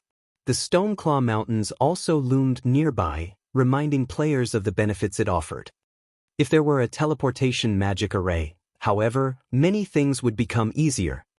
If they constructed a teleportation magic array in Stone Forest Town, they could teleport between the town and other cities. They could save more than 10 hours of travel time. While others wasted more than 10 hours of their day, they could use that time to focus on more important matters. It would be extremely easy to shake off the other guilds. However, what no one knew was that Sure Feng had other plans for the teleportation array in this town. The teleportation magic array's manufacturing process is so complex. Cream Coco's interest was more than piqued. When forging weapons and equipment, forgers would often engrave runes or other strange images on the items. She was absolutely clueless about the meaning behind these runes and images. However, as they played an important role in determining her forging success rate, she often retreated to the library for research. Unfortunately, what she could learn from the library was limited. Although she had learned plenty, her understanding of runes and images was still half-baked. The teleportation magic array was intensely magical. The array utilized a massive number of runes and images. The teleportation magic array design was different from ordinary forging designs. The design referred to many concepts that were not available in the library's database. Guild leader, this will be a massive undertaking. With the few of us here, it will take a very long time to complete. Melancholic Smile laughed bitterly after a brief examination of the design. I know. However, the teleportation magic array is exceptionally difficult to manufacture. Even basic forgers will struggle to meet the minimum requirements. Hence, I've asked the few of you. After you discuss and distribute the tasks, make a photocopy of the part of the design you will work on and find me for the materials you require. Sure Feng had already predicted that his forgers would need a lot of time to complete the task. However, he would rather waste a little time than deal with unnecessary failures. Fortunately, the teleportation magic array was an assembly of parts. Even if Melancholic Smile and the others failed to manufacture certain parts, they would not need to restart the process from scratch. However, the materials he had on hand were limited. He really did not dare risk letting basic forgers try their hand. After Melancholic Smile and the others finished splitting up the workload and photocopied the teleportation magic array design, Sure Feng stored the design and headed towards the first floor's lounge. The teleportation magic array design was different from ordinary designs. It was not a learning type design. After a player clicked to learn an ordinary design, said design would become useless, and the player would have learned to produce the item recorded. However, the teleportation magic array design could not be learned in such a way. Players could only mimic the procedures recorded. Moreover, the design was a consumable item. Once players completed all procedures and managed to manufacture the teleportation magic array, it would not be functional yet. The actual design was needed to activate the teleportation array because the design itself contains special magic. This special magic was required to fix the teleportation coordinates to the array in question. The teleportation magic array design could be used to fix transfer coordinates up to 10 times. The design did not allow players to learn and produce an unlimited number of teleportation magic arrays. Inside the guild's lounge, Shifeng retrieved a magic scroll. However, unlike ordinary magic scrolls, which were only the size of a book, this magic scroll was as large as he was. Shifeng had spent 300 gold to obtain this magic scroll. Its function was to bind coordinates. It allowed guild members to use transfer scrolls to teleport to the guild residence they were bound to. Previously, as Zero Wings guild residents occupied White River City, even without using a transfer scroll, Zero Wings members could just use a return scroll to return to White River City. Hence, this magic scroll would have only been a waste of money. However, things were different now. Now that Zero Wing had a residence in Stone Forest Town, even if the town did not possess a teleportation array, guild members could simply purchase a transfer scroll from the guild hall and teleport to Stone Forest Town.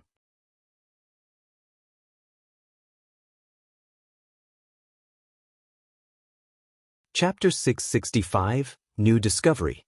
The Stone Claw Mountains' outermost region.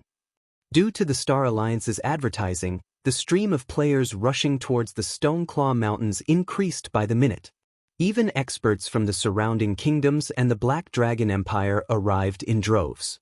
Although there was a minimum level requirement of 30 to enter the regional dungeon, easily more than 50,000 players had pushed into the Stone Claw Mountains thus far. Moreover, as time passed, this number would continue to increase. Boss Red, there's a half-orc settlement ahead of us. The settlement houses over 300 elite half-orcs and over 20 special elites. There are also 4 Wolfman chieftains and 1 Wolfman lord. A settlement? Red Feather smiled. Excellent. Notify Willow's team immediately. If we combined our strength, we should be able to take down the settlement. Although the Stoneclaw Mountains were a treasured land, that did not mean that players could obtain magic crystals and equipment easily. After experimenting for some time, the various large guilds had discovered certain patterns. Compared to monsters in settlements, the dungeon's roaming monsters were far less profitable. The difference in drop rate for magic crystals was particularly massive. Often enough, the harvest one could obtain after taking down a single monster settlement could top even an entire day's worth of income for a 100-man team. However, settlements were extremely rare. Moreover, even a 100-man team would find it very difficult to take down a settlement. Normally, when a team managed to discover a settlement, they could only circle and watch. However, the Star Alliance did not need to waste their time. Boss Red, my equipment had already reached the red caution line. I doubt the remaining durability will last me through a big battle, a shield warrior spoke up after seeing the warning sign beside his equipment's durability. The Stoneclaw Mountains terrain was complex. Not only were there a large number of monsters here, but the monsters were also quite powerful individually. If a team were too large, not only would they monsters discover them easily, but they would also set off a chain reaction, making it harder for the team to survive. Ever since the battle for Stone Forest Town, the Star Alliance's overall strength had decreased significantly. Fortunately, their top combatants had not received any damage, so the guild's loss did not affect their progression in 100-man team dungeons and the Stoneclaw Mountains. However, the half-orcs in the Stoneclaw Mountains were very powerful. Their armor break ability had caused players massive headaches. Equipment that normally lasted for a long time would drop to a critical durability after only a dozen or so battles. If an item's durability reached 0, repairing it would no longer be possible. At that time, it could only be disassembled for its raw materials. In truth, it wasn't just the lead MT's equipment that had reached a critical point.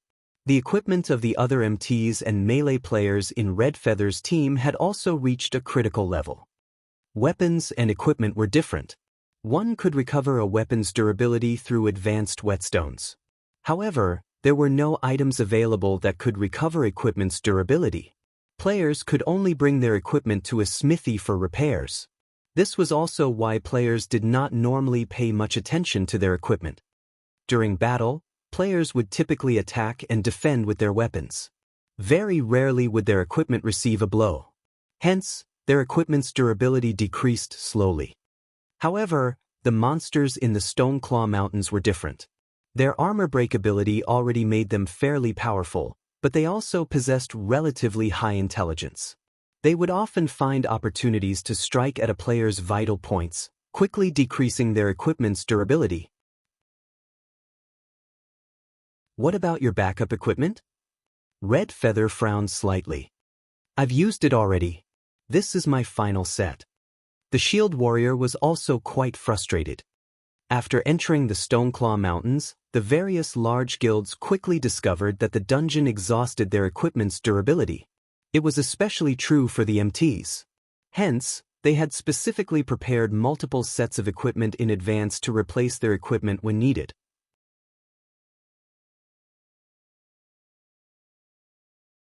However, after one day of grinding, they had exhausted their backup equipment. Damn it. A round trip will take us an entire day. If we wait, some other team will snatch this settlement, Red Feather growled with frustration. He then asked, what about the party that was sent to replace our equipment?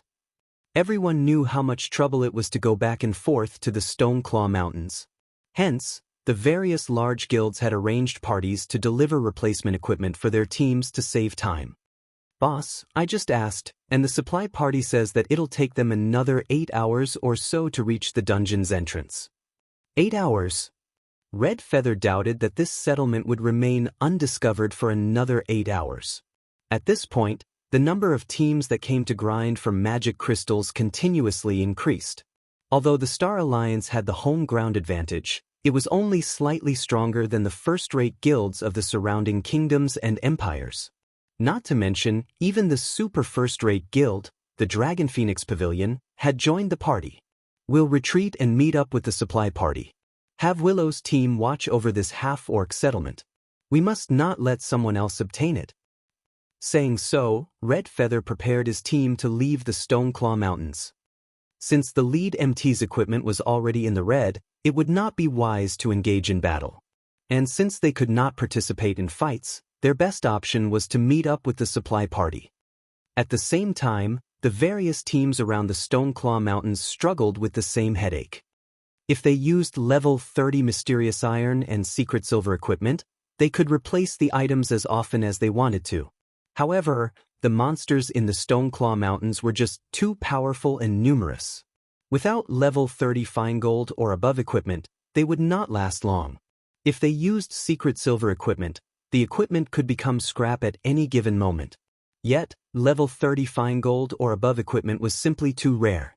The various large guilds could only secure a limited stock. Hence, each team possessed very little backup equipment. Most teams were usually forced to rest after grinding for half a day, only to resume after their supply parties arrived. Meanwhile, in Stone Forest Town, the town, which had been heavily guarded and had refused entrance to outsiders, suddenly removed the ban. The guards that usually patrol the town's perimeter gone. Hey, look over there. Independent players are entering and leaving Stone Forest Town. The various guild supply parties quickly discovered the change. Unable to help their curiosity, some of these players approached the town. Originally, Stone Forest Town had not possessed a tall exterior wall. Ever since the town fell into Zero Wing's control, the Adventurers Association had automatically built one for the town, making it difficult for players to investigate the situation inside. Zero Wing's guild residence is huge. Isn't that the Candlelight Trading Firm? It's in operation already? There's a hotel over there. Quick look, there's a smithy. The players who entered the town were immediately mesmerized. Just a few days ago, Stone Forest Town had been a pile of ruins, yet the town had become brand new and offered far more than it had previously. Crap, I need to notify the guild. Zero Wing is amazing. It's only been a few days and already, they have a smithy and hotel. Compared to the majestic guild residence and trading firm, The players that entered Stone Forest Town paid more attention to the two facilities that could repair their equipment and allow them to recover their stamina and concentration. Very quickly, news about Stone Forest Town spread to every team in the Stoneclaw Mountains, shocking the various guilds. After Shifeng had obtained the town token, the guilds had launched an extensive investigation on the town's construction. However, they were immediately flabbergasted. Nobody could have imagined that constructing a town was actually so expensive. The initial investment alone required cost over 10,000 gold. If one wanted the town to operate properly, they would have to spend even more money. Most likely, even though Zero Wing was very wealthy, it would be a long time before the guild could operate Stone Forest Town. None of the guild would have ever imagined that Zero Wing could get the job done in just a few days. Chapter 666, Shocking Income. What? Stone Forest Town is open to outsiders? And it has a smithy that can repair equipment. When the various teams in Stoneclaw Mountain received this information, they acted as if they had just found out that the sky was falling. Stone Forest Town was just an hour away from the Stoneclaw Mountains. Even a round trip would just take 2 hours. It was far less time compared to the supply parties that took over 10 hours to travel from Star Moon City. Let's go, we're going to Stone Forest Town. The leaders of the various teams immediately issued orders upon receiving this news and quickly made their way to Stone Forest Town. In truth, they were going to Stone Forest Town not just to repair their equipment, but to hasten their stamina and concentration recovery as well. The recovery rate in the field tents was just too slow. In just a few hours, the previously quiet Stone Forest Town became very lively. Guild leader, I understand sheltering Ouroboros' members, but why are you allowing everyone to rest in town? Aren't we giving away our advantage? Aqua Rose asked in confusion. Currently, she stood on the guild residence's observation deck, looking down at the members of the various large guilds. Seeing their merry spirits, it looked as if they were celebrating New Year's Eve.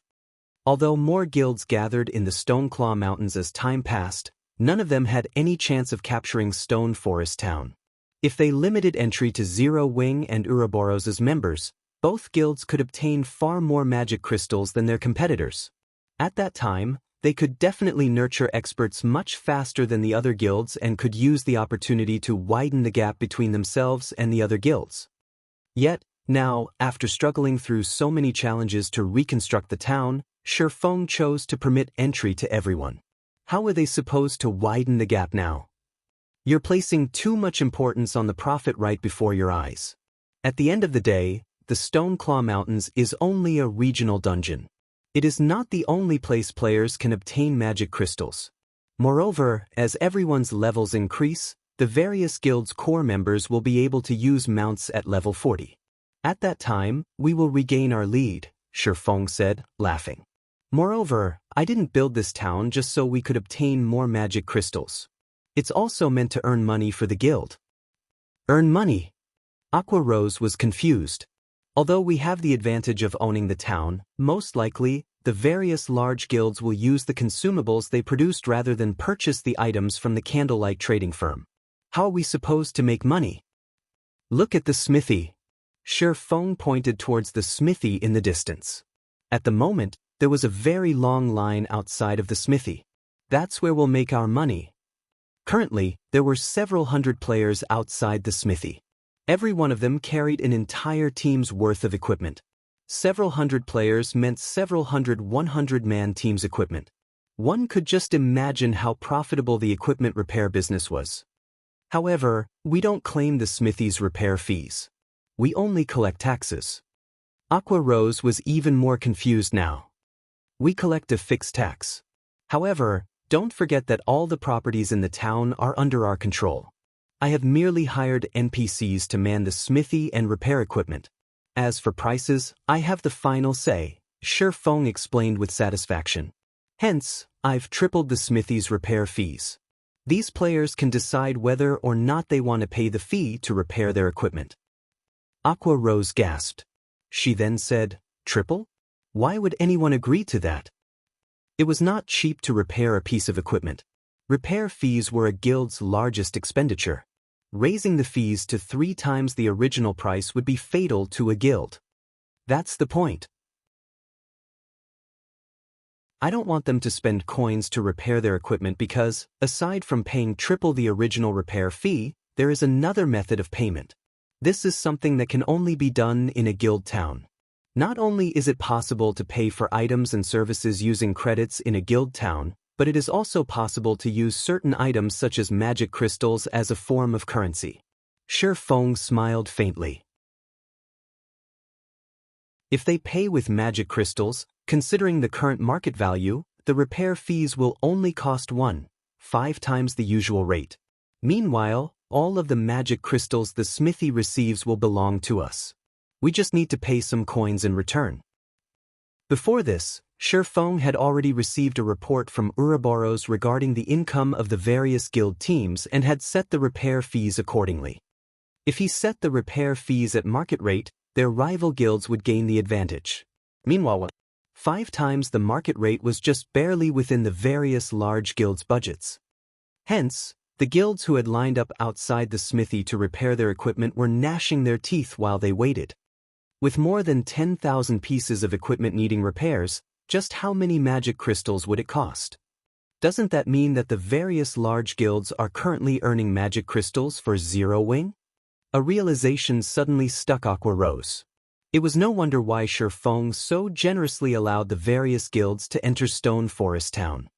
Compared to grinding for magic crystals in the Stoneclaw Mountains themselves, not only would they earn far more magic crystals by letting the various large guilds grind for them, but they could also save plenty of time and manpower. This is just the start. Soon, they will discover that, the moment they set foot in Stone Forest Town, the magic crystals in their inventories ceased to belong to them. Shi Feng had never intended to monopolize the Stoneclaw Mountains for himself. With so much free labor available, why should he waste the time of Zero Wing's core members? In fact, the hotel and leisure centers employed a similar business model as well. These establishments' prices were set according to normal rates if one paid with magic crystals, but double when using coins. In other words, Stone Forest Town had already become a gold mine for magic crystals. Based on Shi Feng's initial estimates, the town could earn more than 2,000 magic crystals in a single day. Moreover, as time progressed and more players entered the town, this number would increase. If it were up to Zero Wing's main force and the Dark God's Legion to grind for magic crystals in the Stoneclaw Mountains, even if they slaved all day, they would never obtain 1,000 magic crystals, let alone 2,000. With a steady income of 2,000 magic crystals each day from Stone Forest Town, in addition to the magic crystals the guild normally obtained from dungeons, Shi Feng could support Zero Wing's massive daily expenditures. Otherwise, the magic crystals Shi Feng had accumulated previously would last for only so long. Meanwhile, the various large guilds in Stone Forest Town were complaining about and gnashing their teeth at Zero Wing. However, they were utterly helpless against the guild as Stone Forest Town was under Zero Wing's control. Helpless, they could only hand over a portion of the magic crystals they had obtained. After all, they could earn more magic crystals during the time they saved by traveling here rather than to Star Moon City. Overall, they would still earn more than they had been. After Shi Feng finished with Stone Forest Town's affairs, he passed the management of the town's daily affairs to Aqua Rose.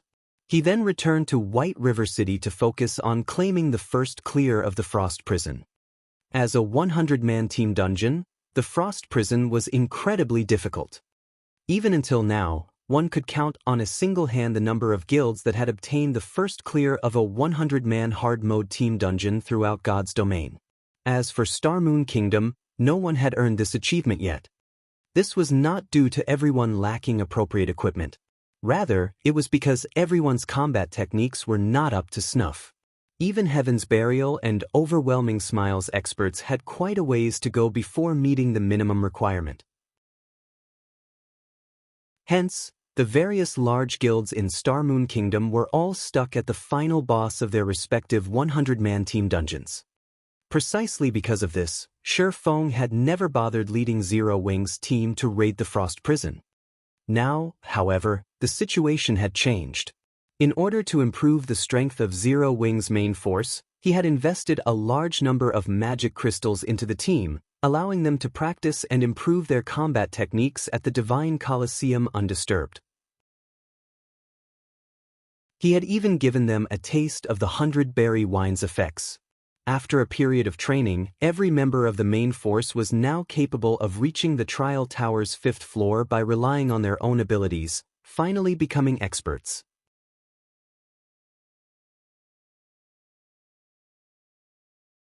Chapter 667, 12 Sacred Nights. Inside the Frost Prison. The final boss, the Frost Giant, roared, causing the entire frost cavern to shake. In the next moment, countless icicles on the ceiling of the cave abruptly broke off and fell. The 100 level 30 players in the cave desperately dodged the descending icicles. If struck by these icicles, even an MT who had activated a life-saving skill would not be able to survive a single hit, much less any other classes. Everyone, pay attention to dodging, but don't waste too much stamina either. The boss only has 30% HP remaining, Warwolf hurriedly reminded his team after throwing himself to the floor to avoid the Frost Giant's steel hammer. At the moment, Warwolf's maximum HP was already more than 9,000. He was only behind Kola, who was equipped with a complete Tier 1 set equipment, by over 1,000 HP. He could definitely be considered one of the highest HP MTs in the game. Compared to the Frost Giant, which was the size of a small hill, Warwolf's HP was like a mere speck of dust. Frost Giant, Elemental Being, Great Lord. Level 32.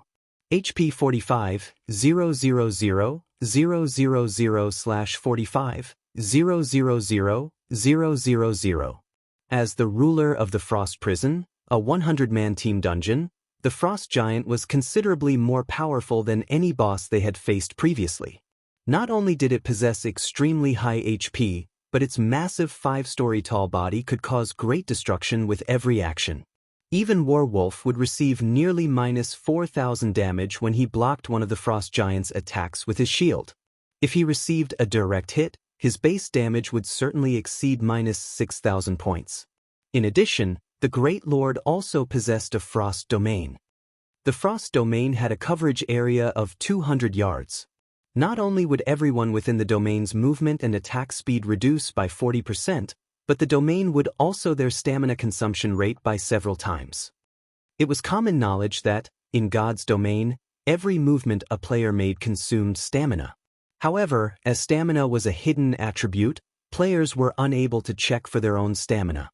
Once they consumed their stamina to a certain degree, players would no longer be able to fight. They could only resume combat after resting for a time. In ordinary battles, players would not be able to exhaust their stamina completely even after 3 to 4 hours of continuous fighting. However, when a player's movements increased in intensity, their stamina consumption rate would also increase correspondingly. Meanwhile, the battles conducted in a large-scale team dungeon would be undeniably intense. Inside a large-scale team dungeon, even the slightest mistake could lead to a team wipe. Therefore, the burden placed on a player's stamina was incredibly significant. Under the effects of the Frost Domain, players would only be able to fight for a short time before they collapsed from exhaustion. In such an extreme battle, ordinary players would only last 5 or 6 minutes. Even elite players would last just 2 or 3 minutes longer.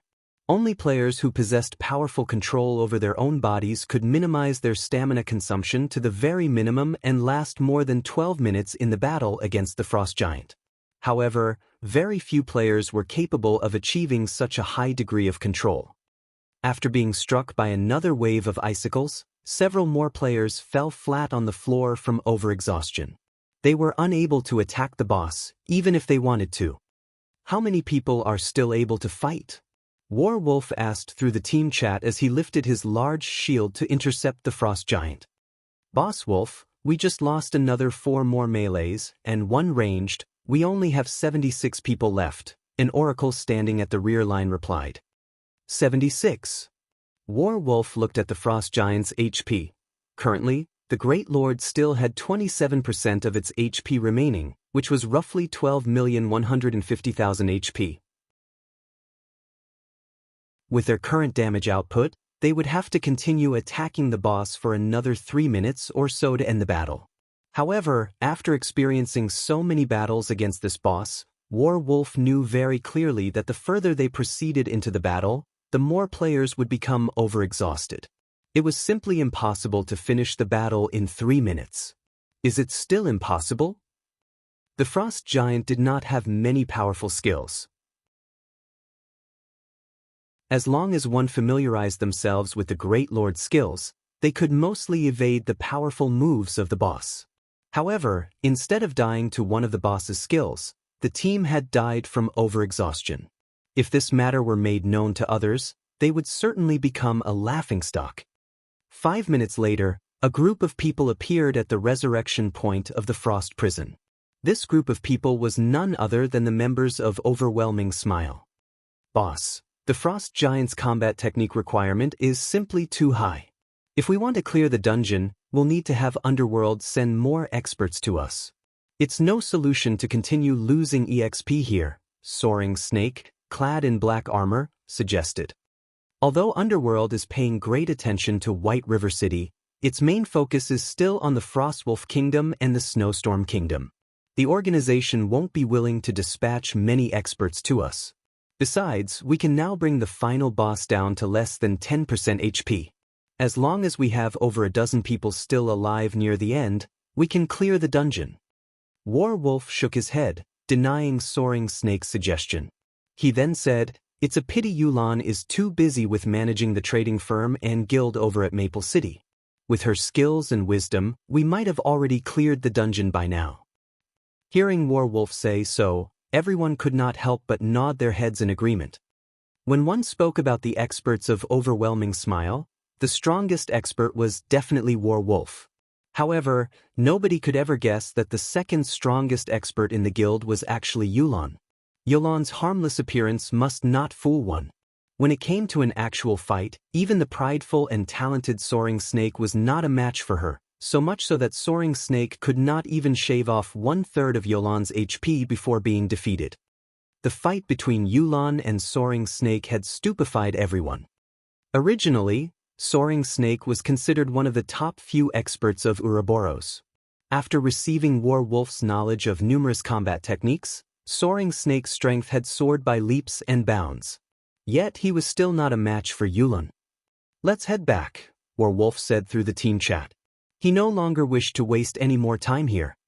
Just as the members of Overwhelming Smile were about to leave, the sound of a system announcement entered everyone's ears. White River City Region System announcement. Congratulations to Heaven's Burial for becoming the first team to conquer the hard mode of Frost Prison. All players on the team will be rewarded with 4 million EXP, 70 silver, 100 White River City reputation points, and 40 Star Moon Kingdom reputation points. Star Moon Kingdom Region System announcement. Congratulations to Heaven's Burial for becoming the first team to conquer the hard mode of Frost Prison. All players on the team will be rewarded with 5 million EXP, 5 Tier 2 gemstones of random attributes, 100 White River City reputation points, and 50 Star Moon Kingdom reputation points. God's Domain Southern Continent System announcement. Congratulations to Heaven's Burial for becoming the first team to conquer the hard mode of Frost Prison. All players on the team will be rewarded with 6 million EXP, 1 Tier 3 gemstone of random attributes, 100 Star Moon Kingdom reputation points, and 10 Humanity reputation points. The announcement repeated 3 times. The teams raiding the Frost Prison were instantly stupefied. Nobody would have thought that the first guild to clear a 100-man team dungeon in Star Moon Kingdom would be the newly established Heaven's Burial. Heaven's Burial? Wolf's expression turned grim, a hint of confusion flashing across his eyes. Although there were many experts in Heaven's Burial, they should be about equal in strength to Overwhelming Smile. Yet, Heaven's Burial had actually managed to raid the hard mode Frost Prison so quickly. No matter how he thought about it, there was something fishy. A short moment later, a group of players appeared at the Frost Prison teleportation gate. These people all wore the emblem of Heaven's Burial on their chests, and they were uniformly level 30. Meanwhile, the leader of the team, the cleric, Flame Blood, looked at Warwolf and smiled. Beside Flame Blood, there were also many faces that Warwolf had never seen before. Meanwhile, every one of these new arrivals emitted sharp and frightening auras that were stronger than even Warwolf's. Team Leader Wolf, it seems that Heaven's Burial has managed to come out slightly on top this time, Flame Blood said as he walked up to greet Warwolf. I've always thought that Zero Wing was our greatest opponent. I never thought that Heaven's Burial had hidden its strength so deeply. However, although Overwhelming Smile has lost this time, the results will not necessarily be the same the next time, Warwolf replied, smiling. He could not help but take a look at the few people standing beside Flame Blood. This time, he was fully convinced of his loss because even he could not see through the strength of the Guardian Knight beside Flame Blood. The man gave off a feeling similar to a mountain. Despite having used an advanced identification skill on the Guardian Knight, all Warwolf managed to see was the fact that the Guardian Knight had over 10,000 HP, nearly 1,000 more than he did. The Guardian Knight's strength was definitely above his own.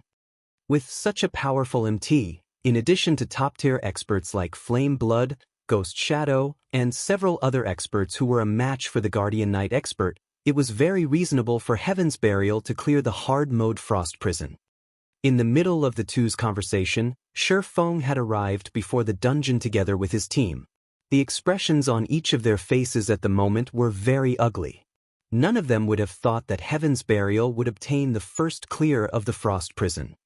Guild Leader Black Flame, it is truly a pity.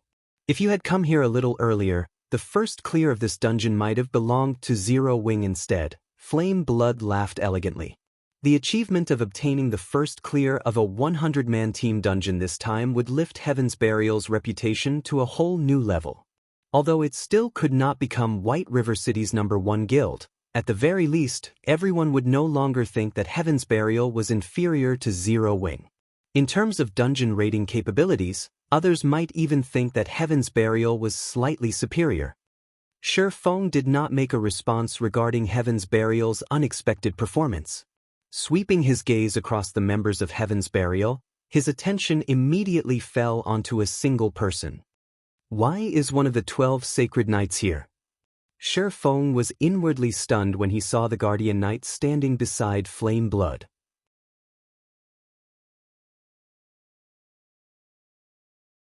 Chapter 668 Challenge.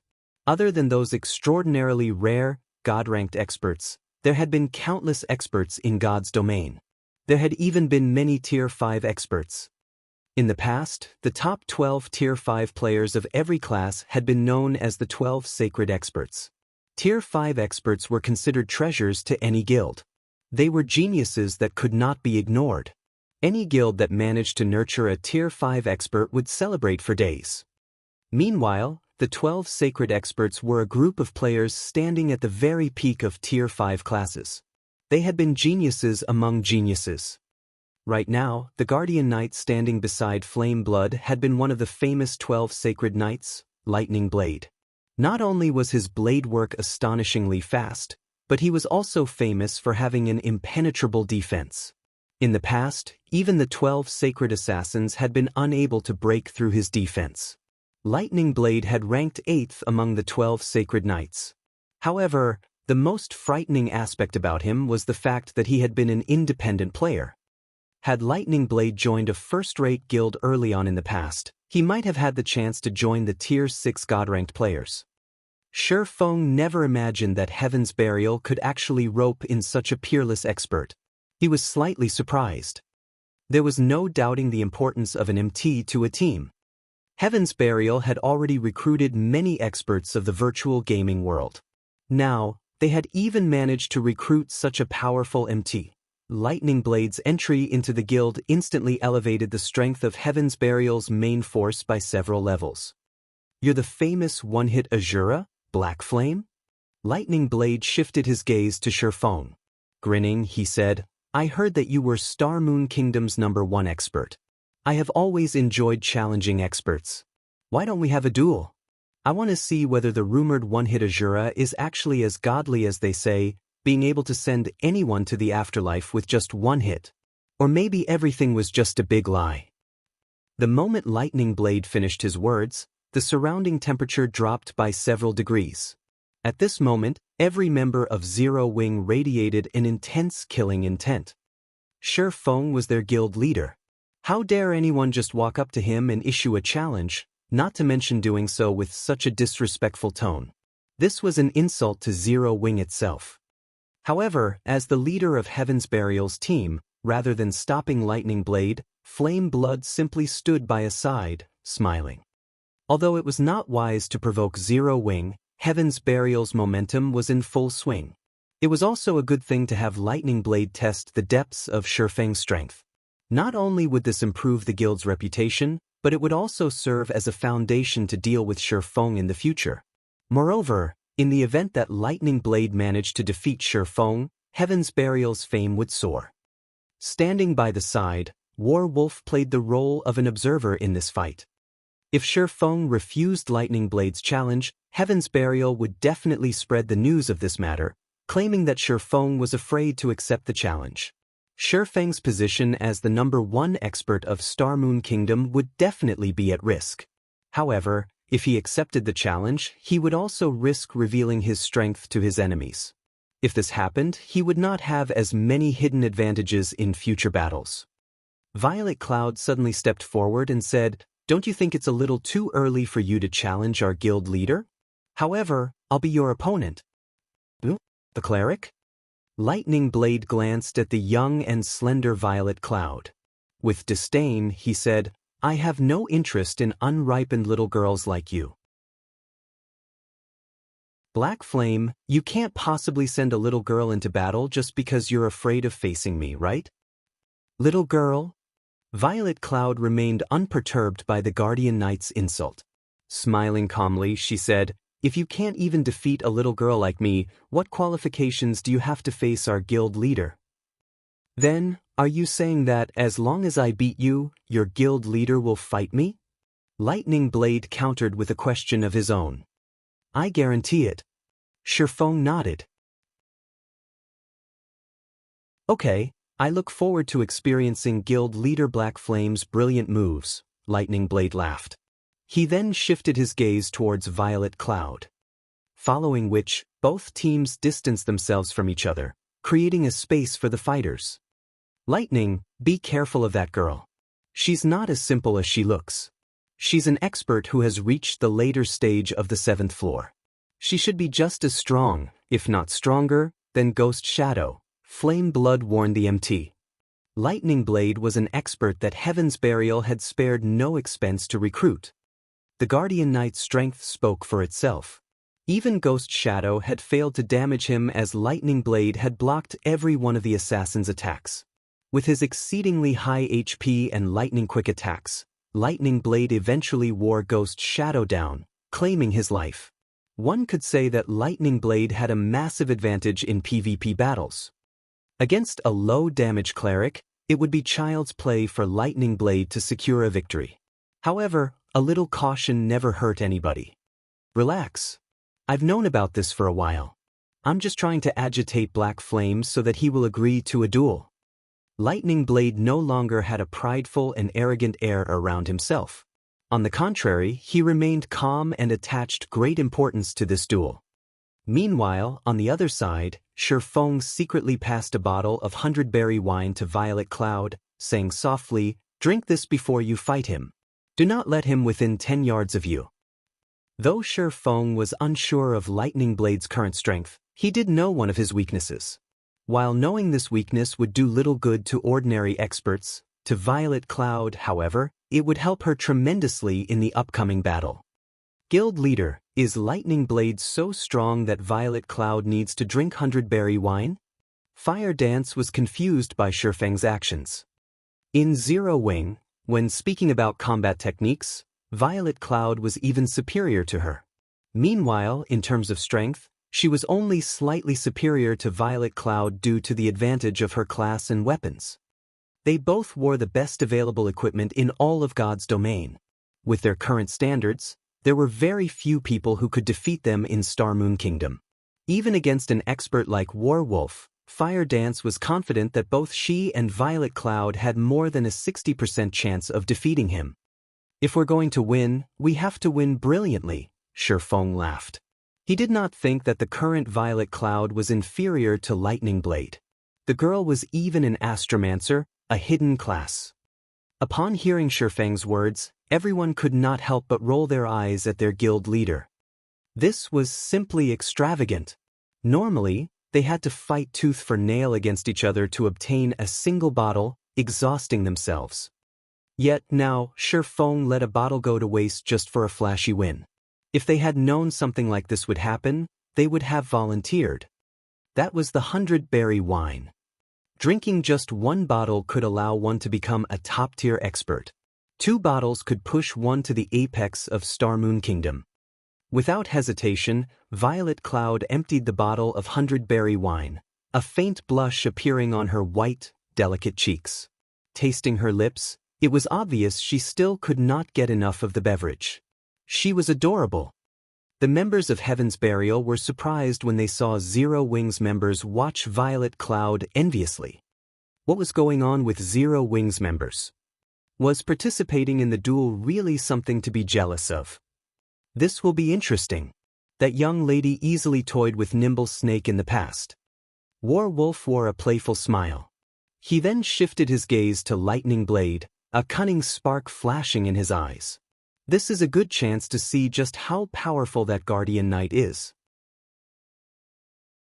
I actually feel a significant pressure from him. Standing by his side, Nimble Snake nodded in agreement with Warwolf's words. Violet Cloud's combat techniques were indeed very powerful. She had actually reached the 7th floor of the Trial Tower. However, actual combat and challenging the Trial Tower were 2 entirely different things. Previously, he had lost to Violet Cloud due to the latter having the advantage in tiers. Otherwise, the outcome would not have necessarily ended in Violet Cloud's favor. His strength had improved significantly since then. If they faced each other again, he would definitely win against Violet Cloud. Once both combatants were ready, Lightning Blade and Violet Cloud initiated the duel. System countdown, 5 seconds. System countdown, 4 seconds. System, duel, start.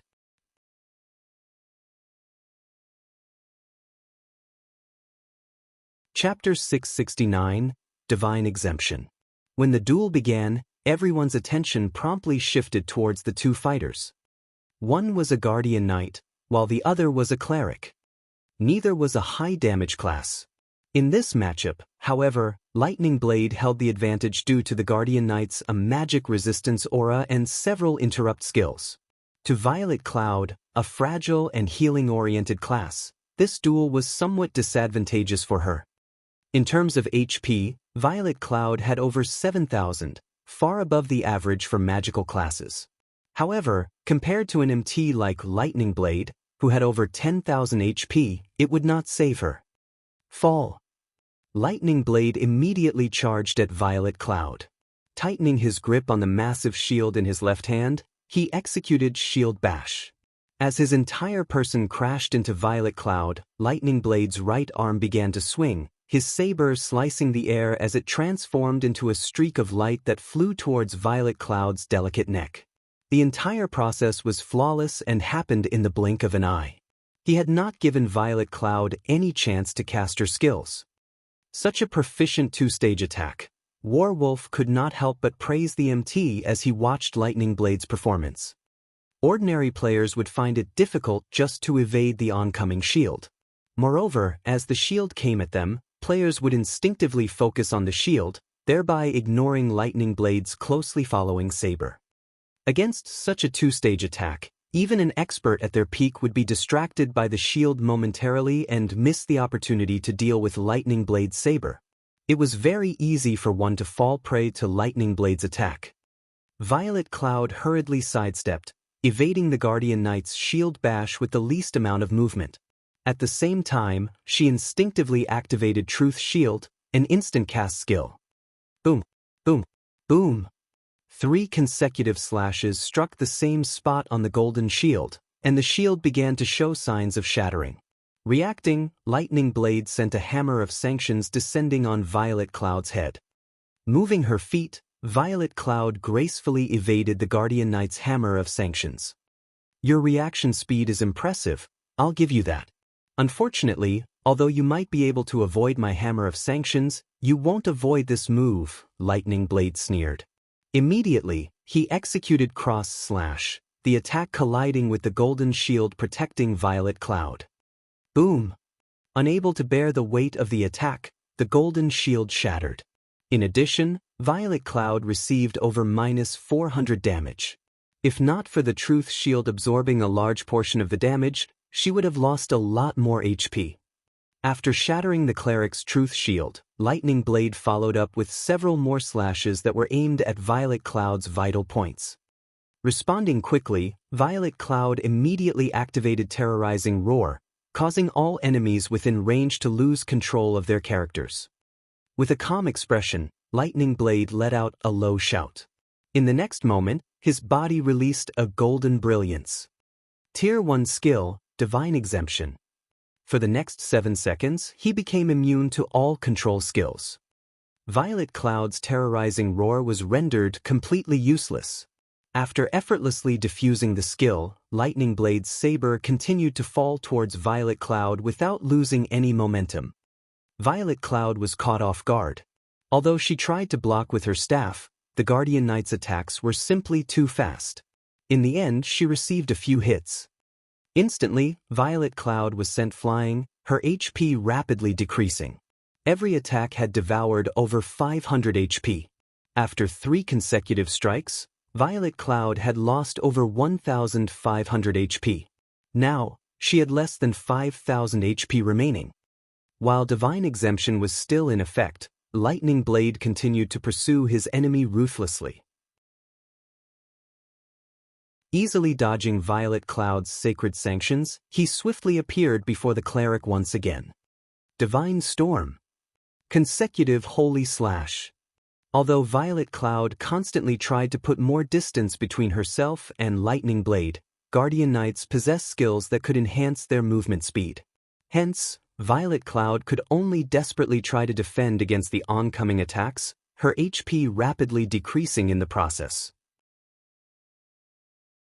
Even though she had activated instant recovery to heal herself, the healing she received could not keep up with the damage Lightning Blade dished out.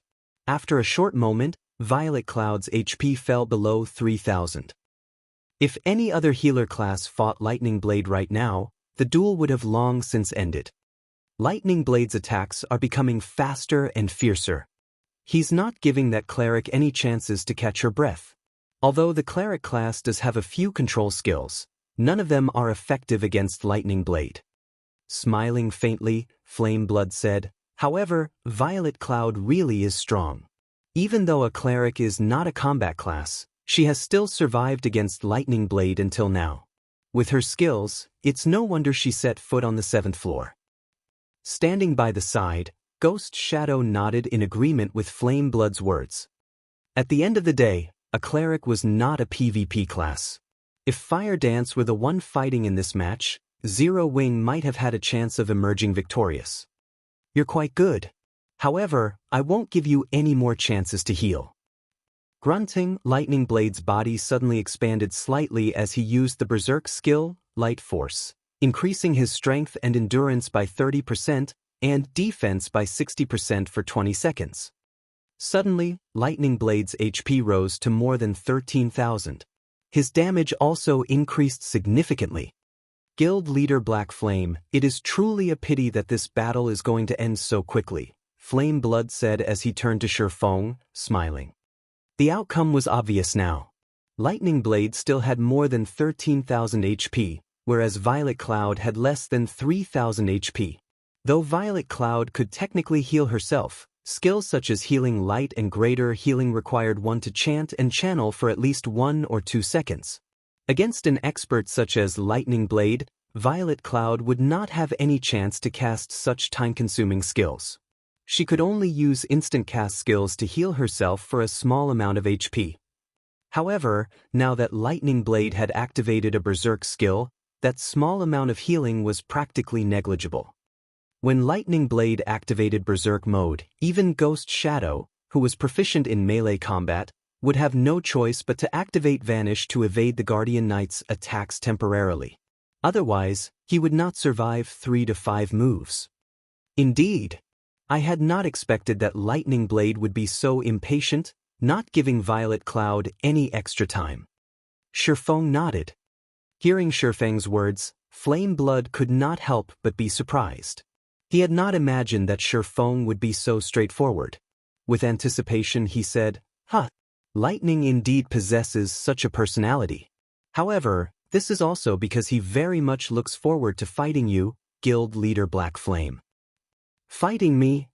Shifeng shook his head. Calmly smiling, he said, "I'm afraid a loser doesn't qualify to challenge me." "Loser?" Confusion appeared on Flame Blood's eyes. Is Guild Leader Black Flame referring to Lightning Blade? Who else would I be referring to? Shifeng rolled his eyes at the cleric. "You have an interesting sense of humor."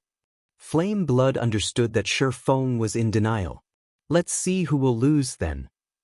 Although Shifeng's voice was not loud, experts with keen 5 sense could hear him clearly, even from a distance. When Lightning Blade heard Shifeng's words, his mouth inadvertently twitched, wrathful flames appearing in his eyes. "I had intended to show some mercy. Now, however, I'll teach you the meaning of despair. If you want to blame someone, blame your guild leader." Lightning Blade transformed into an afterimage and arrived before Violet Cloud, the blade of his saber vanishing as he swung the weapon. At this moment, one could only see the afterimage of his arm. Moreover, the Guardian Knight no longer aimed at Violet Cloud's vital points, but at her limbs instead. Just as Lightning Blade's saber was about to strike Violet Cloud, the saber suddenly stopped an inch before Violet Cloud's arm, unable to proceed. "What's going on?" Lightning Blade muttered in shock. No matter how much strength he used, so much so that the veins in his arms bulged with the effort, his saber could not reach Violet Cloud's body. It was as if he had just struck a steel wall. "Guild Leader, couldn't you have let me play a little longer?" Violet Cloud pouted.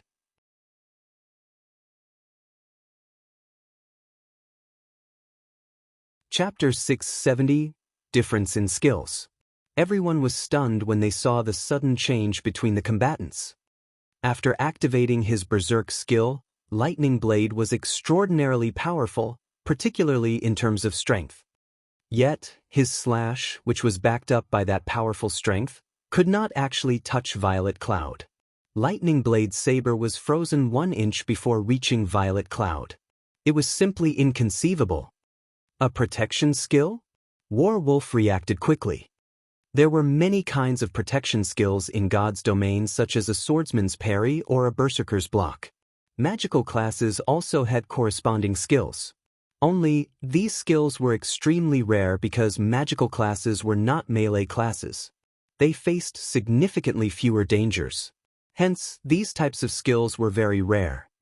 Everyone suddenly came to a realization. Protection skills were extremely rare. However, with 0 wing strength, it would not be difficult to obtain one such a skill book for Violet Cloud. So, she has a protection skill. However, how many of my attacks do you think your protection skill can withstand? Lightning Blade growled. "You are only prolonging your suffering." Saying so, Lightning Blade began brandishing his saber once again. Generally, protection skills could only block a certain number of attacks. Moreover, that number was very low. It was a skill only meant for crucial moments. Standing at a distance, Shifeng could clearly see what was going through Lightning Blade's mind, and he could not help but shake his head. The protection skill Violet Cloud had used was not any ordinary protection skill. The skill was called Absolute Space, and it was a Tier 1 legacy skill unique to Astromancers. When activated, Absolute Space nullified all attacks the caster received for 5 seconds. During this time, the caster was not allowed to move but could cast spells to attack. It was a near-invincible skill. Despite Lightning Blade's relentless assault, the latter did not receive a single point of damage. In the meantime, Violet Cloud casually used lesser healing and recovery, her HP rising rapidly. In the blink of an eye, her HP recovered to more than 6,000. She also had plenty of time left on absolute space. Taking this opportunity, Violet Cloud began to chant an incantation. Her finger traced line after line of runes in the air. Just as the duration of absolute space was about to expire, Violet Cloud pointed her finger at Lightning Blade, the tip of her finger releasing a black beam at the Guardian Knight before her. Tier 1 spell, Black Coffin. Realizing that something was amiss, Lightning Blade hurriedly tried to dodge. However, before he could do so, four pitch-black walls emerged from the ground around him, sealing him in completely. When Nimble Snake saw this, his teeth ground together. This move was precisely the one that Violet Cloud had used to defeat him in the arena. Now that Lightning Blade had similarly fallen prey to it, the outcome of the battle might change drastically. Black Coffin could trap its target for 3 long seconds. Violet Cloud took the opportunity to create some distance between herself and the trapped Guardian Knight. She then leisurely chanted an incantation. The spell she cast this time created a much bigger commotion. As Violet Cloud began chanting, a black magic array appeared in midair. In the next moment, the mana in the surrounding area frantically gathered at the magic array. Soon, the black coffin began to fade out of existence. Escaping the coffin, Lightning Blade was immediately greeted by the sight of a black magic array spewing numerous black balls of light. Very quickly, the number increased to 36. Every black ball of light was as large as a basketball, and they covered the entire space above the duel venue. Go! Violet Cloud shouted her command. The black balls of light filling the sky then bombarded Lightning Blade. Violet Cloud's attack came from all directions. Even when Lightning Blade tried to defend himself with his shield, many black balls struck him from his flanks and rear. Unable to endure the barrage, Lightning Blade began to move, attempting to evade the balls of light. After taking 4 steps, however, the Guardian Knight no longer dared to move about carelessly. With each step, he discovered that he would lose over 600 HP. Lightning Blade only had over 13,000 HP. If each step destroyed more than 600 HP, he would be finished with his 22nd step. Yet, against the omnidirectional bombardment of the 36 mana balls, even if he had amazing skills, the balls would still devour his HP. Moreover, whenever the mana balls collided with his body, the impact felt like he had been struck by a sledgehammer. Not only did they contain a massive amount of power, but they could also deal over -300 damage. Every time the mana balls attacked him, roughly 5 or 6 would find their way through his defense, causing over -1,500 damage in an instant. Damn it! Seeing as he could neither move nor defend himself properly, Lightning Blade had no choice but to cast Protection Blessing, reducing the damage he received by 50%. However, if this continued, he would not last for long even with Protection Blessing. Everyone was currently stupefied by the duel before them. Is she really a cleric? This question hovered in everyone's mind. This attack method had already surpassed their understanding of the game's skills. In the past, skills had been straightforward.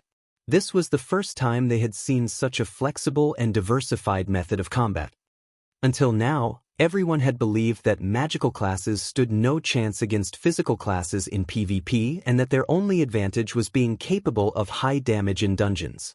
However, Violet Cloud's strategy had thoroughly changed everyone's minds. Violet Cloud's skill combination was simply too frightening. Not only was Lightning Blade unable to move, but he even faced the attacks of the numerous black balls of lights. If anyone else stood in Lightning Blade's place, the bombardment would have long since turned them into mincemeat. Even highly skilled experts like Flame Blood, Ghost Shadow, and War Wolf felt powerless as they watched Violet Cloud's attacks. At this moment, Flame Blood's expression twisted. He could no longer maintain his previous calm. How was this even a duel? This was a slaughter.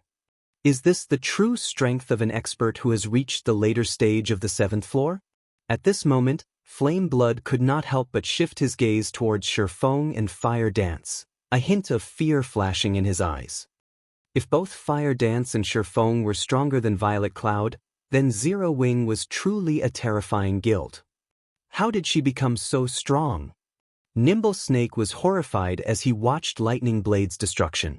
Even his leader, War Wolf, would not be a match for Violet Cloud. While everyone was mesmerized by Violet Cloud's performance, Lightning Blade, who stood in the duel site, felt depression overtake him. If only 20 black balls of light attacked him, he might barely cope and avoid receiving any damage. However, dealing with 36 was far beyond his capabilities. At this moment, regret swallowed Lightning Blade. If he had known earlier that Violet Cloud had such an attack method, he would never have agreed to duel her. A bona fide top-tier expert like himself had actually become a punching bag, unable to resist in the least. It was utterly humiliating. The 100-berry wine is the best. I actually achieved a 91% skill completion rate, allowing me to summon so many mana balls. I wonder just how many I can summon if I achieve a 100% skill completion rate. Violet Cloud inwardly rejoiced while she controlled the mana balls in the sky. In the past, she had only achieved a 90% skill completion rate and summoned a maximum of 30 mana balls. Now, however, she had increased her completion rate by 1%, and just this 1% had increased the maximum mana balls by 6. If she could raise her skill completion rate to 100%, her skills would be absolutely terrifying. Time crawled by. Before 10 seconds had passed, Lightning Blade's 13,000 HP depleted completely. From beginning to end, the Guardian Knight had not been able to resist in the slightest.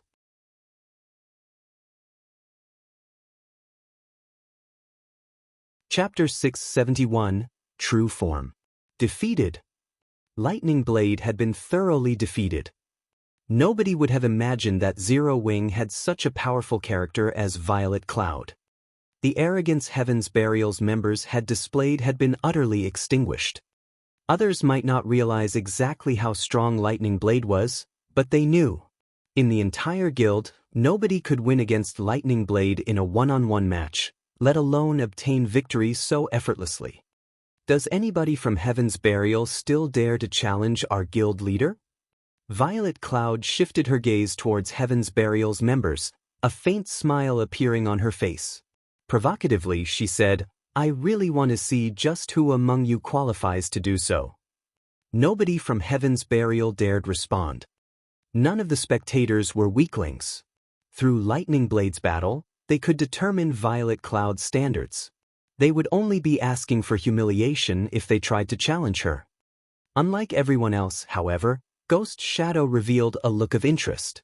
Unfortunately, just as he was about to open his mouth and speak, the woman beside him stopped his words. This woman wore a gorgeous red mage's robe, which failed tremendously to hide her magnificent cleavage.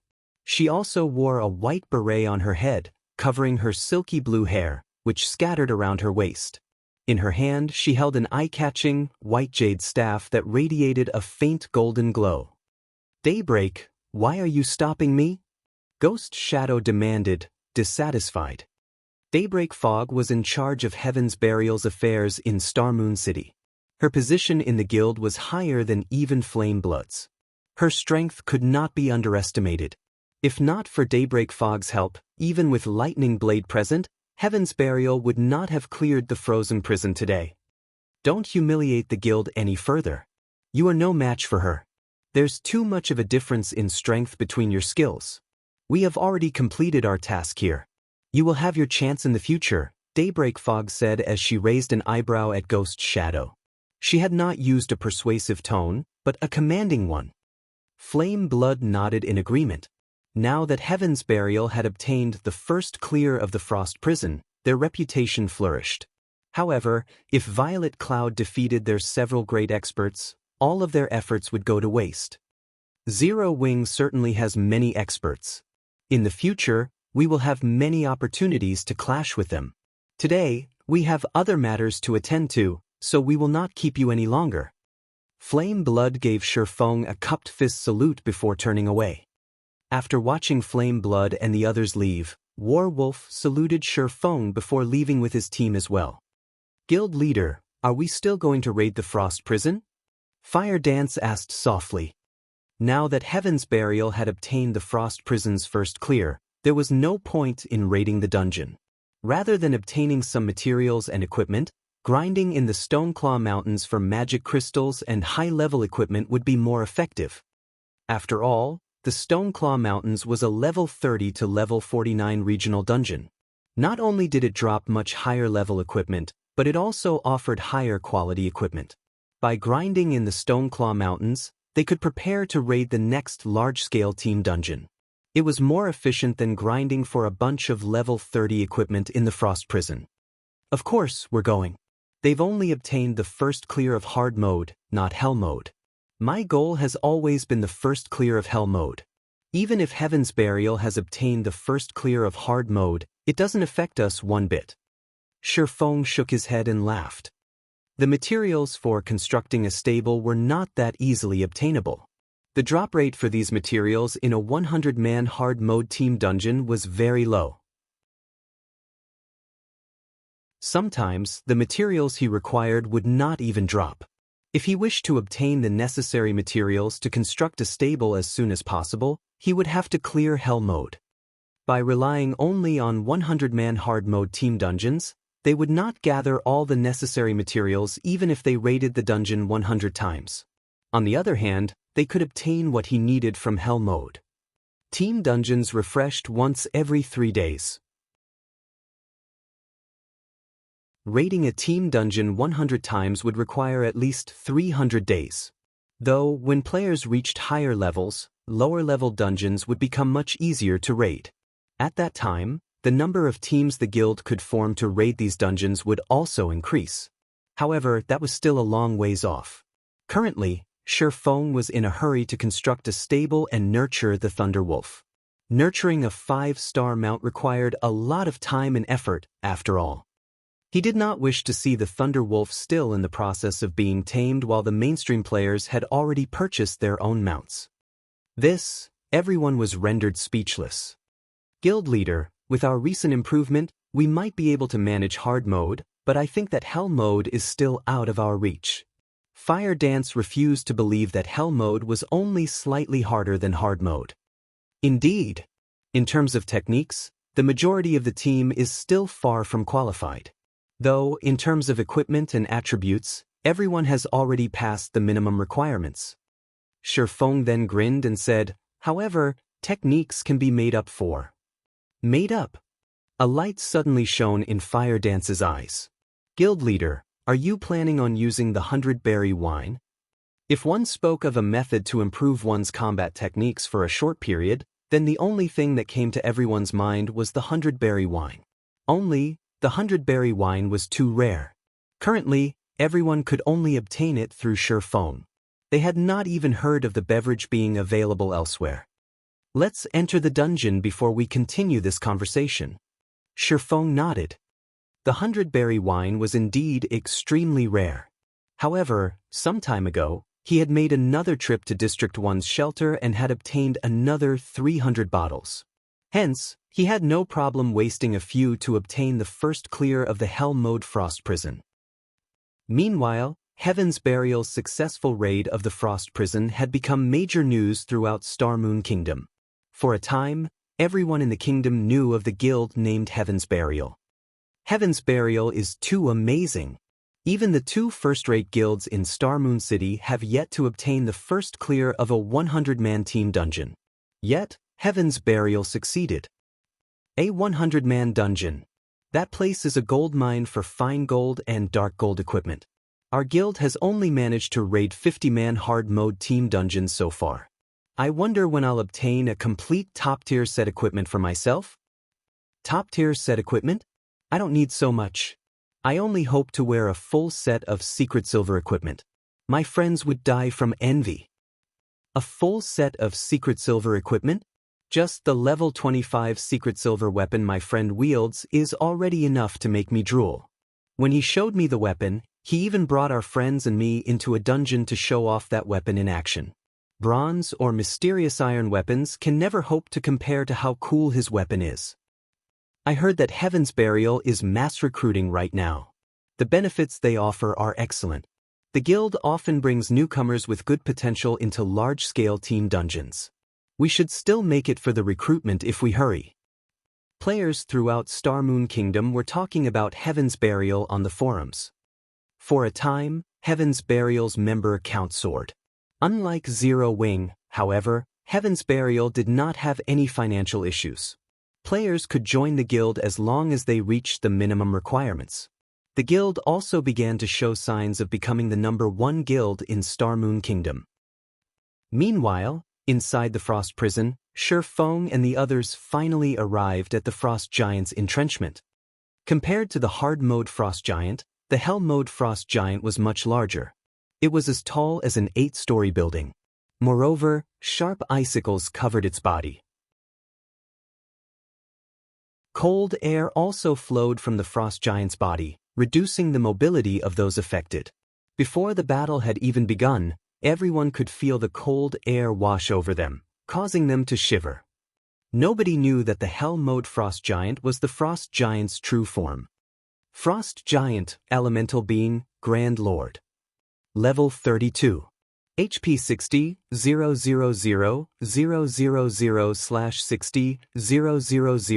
000.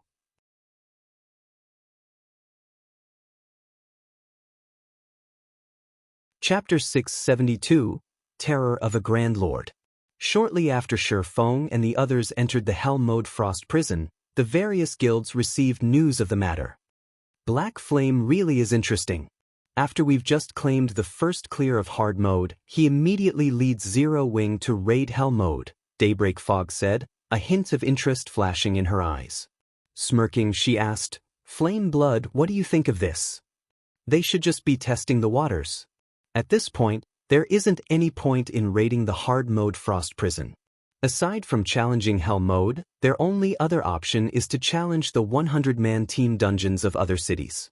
However, the team will have to prepare and familiarize themselves with the other 100-man team dungeons to raid them successfully, Flame Blood said quietly as he read the report from his subordinates. Unfortunately, with Zero Wing's current teams, it is simply impossible to raid the Hell mode Frost Prison. That is no longer an issue of being strong enough or not. Indeed.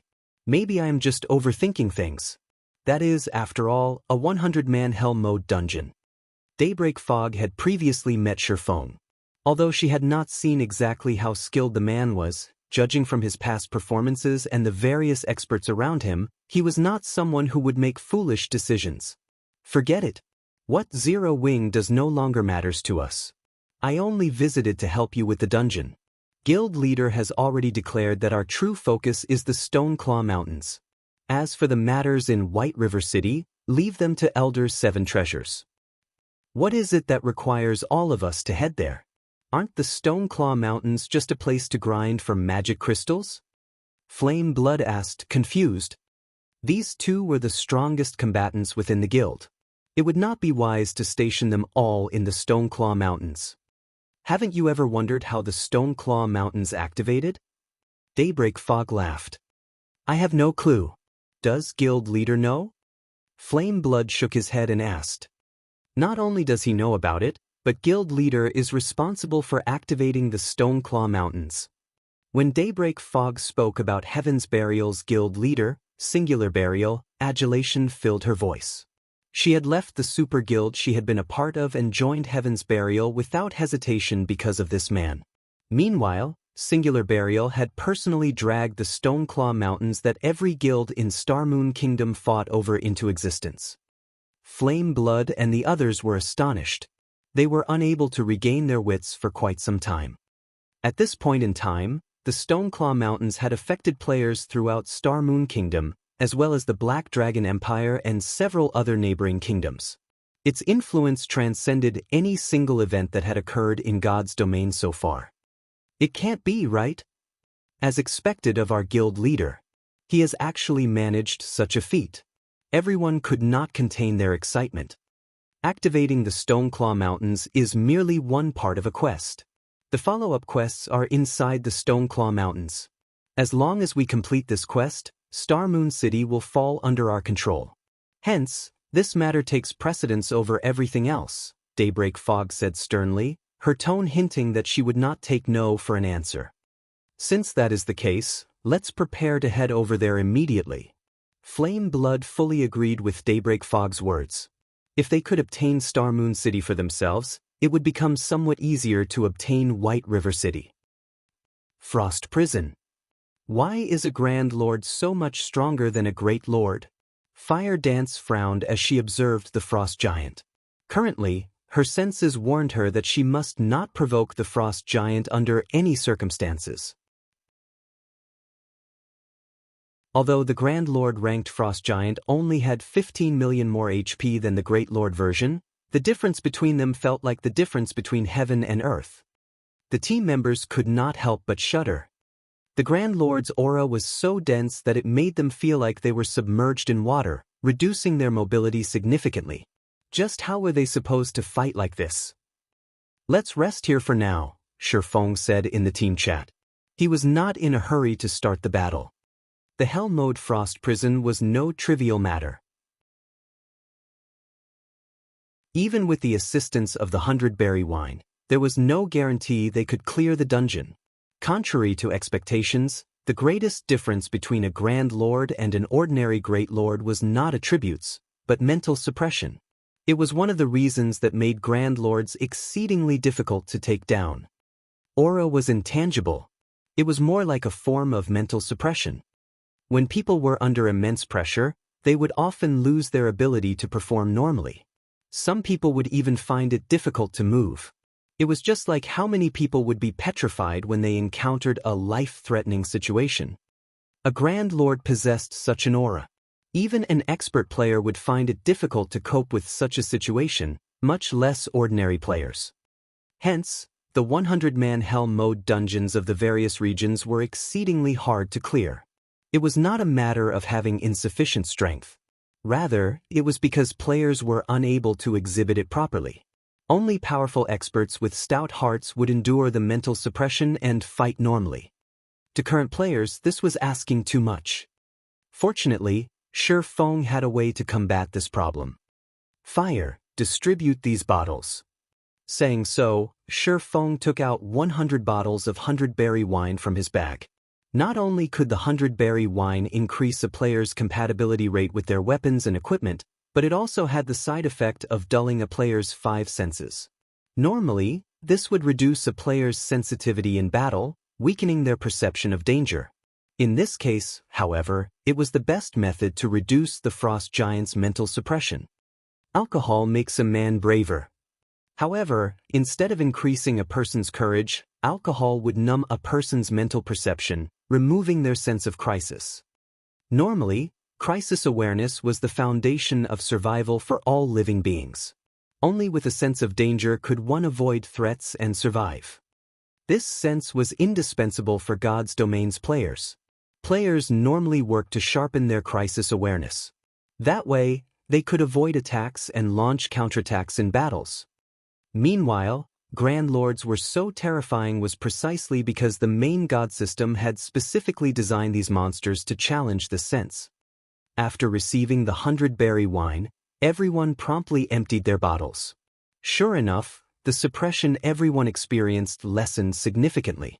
Their bodies no longer felt heavy. At the same time, Shifeng also used the Bible of Darkness to summon a level 36 Tier 2 evil spirit. Although it was not a support-type evil spirit like the Heart Devourer, it was a magic attack-type evil spirit. It could increase the team's overall DPS significantly. Everyone, focus on dodging and positioning. When attacking, focus on stability above all else. If you know your attacks will miss, don't bother wasting stamina. Shifeng began to issue commands. Also, MTs, listen up. After you launch a few attacks at the start of the battle, you won't need to continue attacking the boss. Just make sure you stand in front of the boss as much as possible. For damage dealers, do the opposite. Do not stand in front of the boss as much as possible. It is best if you attack from the sides. Shifeng had fought the Hell Mode Frost Giant plenty of times in the past. The Frost Giant possessed relatively low intelligence. Even as a Grand Lord, this fact held true. This was fairly common for elemental beings. The Frost Giant's attacks were also quite simple, preferring to attack only the targets in front of it. The Frost Giant would only switch targets after destroying the target before it. The team's MTs did not deal a lot of damage. If they had to focus on attacking while evading and blocking the Frost Giant's attacks, with their current techniques and attributes, they would run out of stamina before 10 minutes were up. Against the Grand Lord's 60 million HP, 10 minutes was definitely not enough to finish the battle.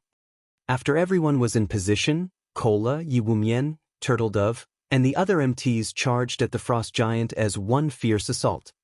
Before the group of MTs arrived before the Frost Giant, the Grand Lord released its Frost Domain. The Frost Domain's effects this time were slightly stronger than against the Great Lord-ranked Frost Giant. Though the stamina consumption rate was the same, their movement and attack speeds had now decreased by 50%.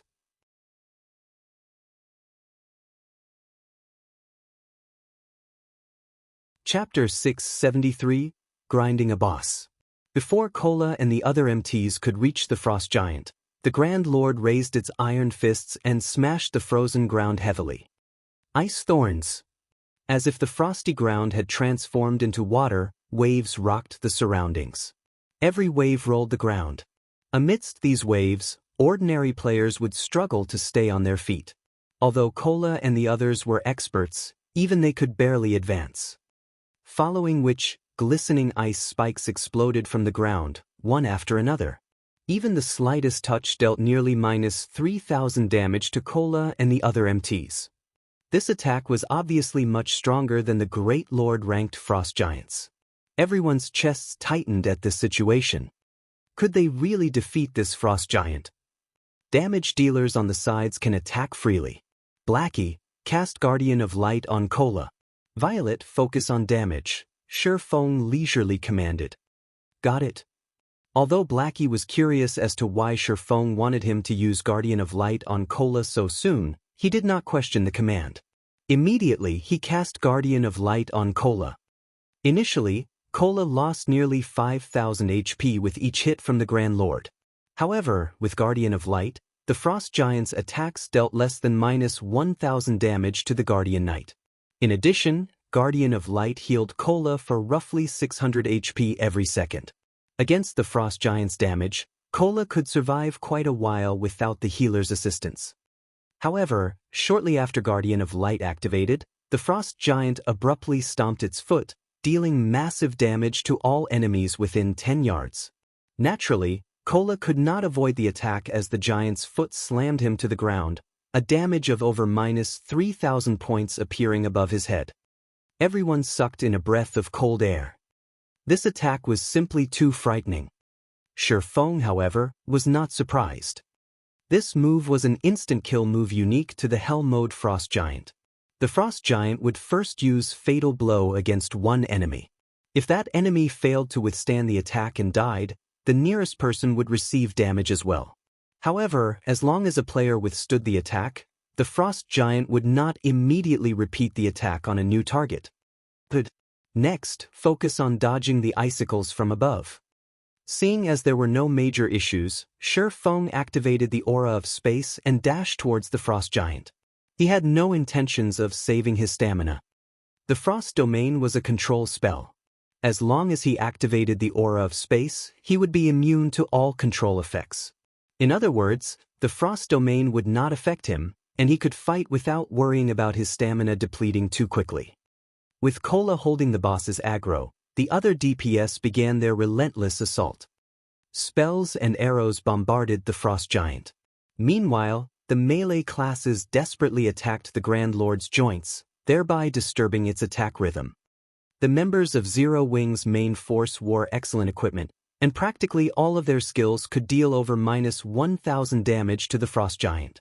Among the team members, Fire Dance and Rampant Blade were the strongest. The majority of Fire Dance's equipped Tier 3 gemstones were strength attributed. Every one of her normal attacks could deal over minus 1,000 damage. When she used Absolute Strike, she dealt nearly minus 6,000 damage or over minus 10,000 damage with a critical hit. As for Rampant Blade, he possessed the blue fire double-edged sword. Each swing dealt over -1,500 damage to the Grand Lord. With a 20% critical rate, he could occasionally deal over -3,000 damage. From time to time, he would also trigger Blue Fire Dance, dealing nearly -5,000 damage. His damage output was only second to Fire Dance's. Following them were Blackie and Violet Cloud. As the Frost Giant was an elemental being, it possessed some magic resistance. Hence, magic attacks were not as effective as physical attacks against the Grand Lord. Meanwhile, activating Silent Steps, Shi Feng appeared directly above the Frost Giant. He sent a thunder flame explosion descending on the Grand Lord's head. -10,436. The effects are better than I expected. Shi Feng glanced at the system notification panel, seeing a 98% skill completion rate. After he had consumed the 100-berry wine, he noticed that drink had been more effective than usual. Normally, he could only achieve a 96% completion rate with Thunder Flame Explosion, even with the help of the 100-berry wine. Following which, Shi Feng executed Chop. His motions were as smooth as flowing water. In the next moment, the 3 slashes he sent out intertwined into a single silver light, which tore everything in its path as it struck a single point. -12,846. This time, his chop achieved a 99% completion rate. He was only a thread away from reaching 100%. Shi Feng's astonishing damage shocked his fellow teammates. Chop was one of a swordsman's basic skills, yet when Shi Feng executed his Tier 1 chop, his display was far different from other swordsmen's. Instead of dealing 3 damages, the skill only dealt 1. The skill's overall damage was even more frightening. In the absence of a critical hit, Shi Feng had dealt over -10,000 damage with his chop. His damage was on the same level as Fire Dance's and Rampant Blade's critical hits with their most powerful skills. This was simply inconceivable. Immediately after, Shi Feng used Flame Burst, launching 15 attacks in quick succession. Every hit forced the Frost Giant to take half a step back. Moreover, each hit dealt over -16,000 damage and over -32,000 damage if it were a critical hit. The sight floored the other Zero Wing members into a momentary standstill. Don't focus on dealing more damage to the boss. Think about how you can improve your skill completion rates. It isn't often that you get to experience a mental suppression like this. Shi Feng finally understood why the 100-berry wine was more effective than usual. The 100-berry wine had a side effect of blurring a player's 5 senses, dulling their perception. However, the Grand Lord's aura could negate much of this side effect, allowing players to maintain a clear state of mind even with the alcoholic effects. With this, players could execute their skills more efficiently. After Shi Feng's reminder, everyone became aware of their own conditions. Previously, when they had drunk the 100-berry wine, they had not been able to maintain a clear state of mind. If they could practice their skills while sober, it would definitely help to improve their skill completion rates. Excitement gripped the team. They were no longer afraid of the Grand Lord. On the contrary, they stared at the Frost Giant as if he were nothing more than a mountain of gold, desire gripping their hearts. Using a Grand Lord as target practice was simply unbelievable, yet Zero Wings members did just that. The rapid rise of everyone's skill completion rates allowed them to understand more about their respective skills. At the same time, this improvement also allowed them to reduce many of their excess motions, thereby reducing their stamina consumption rate significantly. A short moment later, the Frost Giant's HP fell to the 20% threshold. However, none of these players were satisfied. During this short period, everyone's skill completion rates had improved significantly. For example, Fire Dance and Violet Cloud had managed to raise their skill completion rates by a stable 2%. Everyone else managed to raise theirs by a stable 1%. Originally, when raiding the hard mode Frost Giant, the team would have less than 70 people capable of fighting at this point. Now, however, every member of the team was still up and ready to fight. On the contrary, it was the Frost Giant who looked pitiful right now. You actually dare stand before me, the King of Frost? I will show you a power that you have never seen before. The frost giant bellowed, causing the entire cavern to tremble. Cold air began to gather and condense in the frost giant's hand. In the dark cavern, it seemed like the frost giant held a bright moon that dispelled the darkness. Why haven't we seen this move in hard mode before? A bad feeling started to creep up on Fire Dance. Before the frost giant attacked, everyone could feel a bone-chilling cold wrap around their bodies.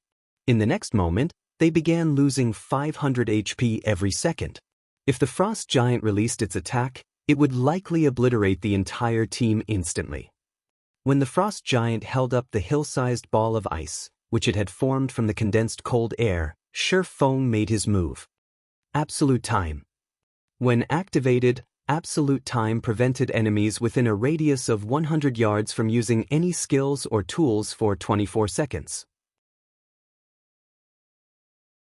In this case, however, although the skill did affect the boss, it would only last 3 to 5 seconds at most.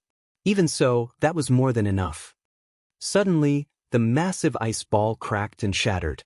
Meanwhile, the frost giant had weakened significantly following the interruption. Go! It's weak. Activate your berserk skills. Shi Feng hurriedly shouted. Suddenly, everyone activated the power of darkness, their attributes increasing significantly. In a fraction of a second, spells and arrows bombarded the frost giant, forcing constant, painful screams from the Great Lord. Following which, the frost giant's HP rapidly decreased, and even its hard exterior began to burst.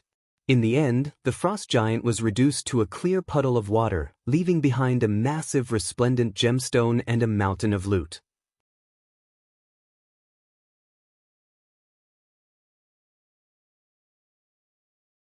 Chapter 674, Evolution of the Abyssal Blade. Star Moon City. Currently, due to the Stoneclaw Mountains, a large number of players had gathered in Star Moon City. Even White River City during its peak could not compete with the capital city's current crowd.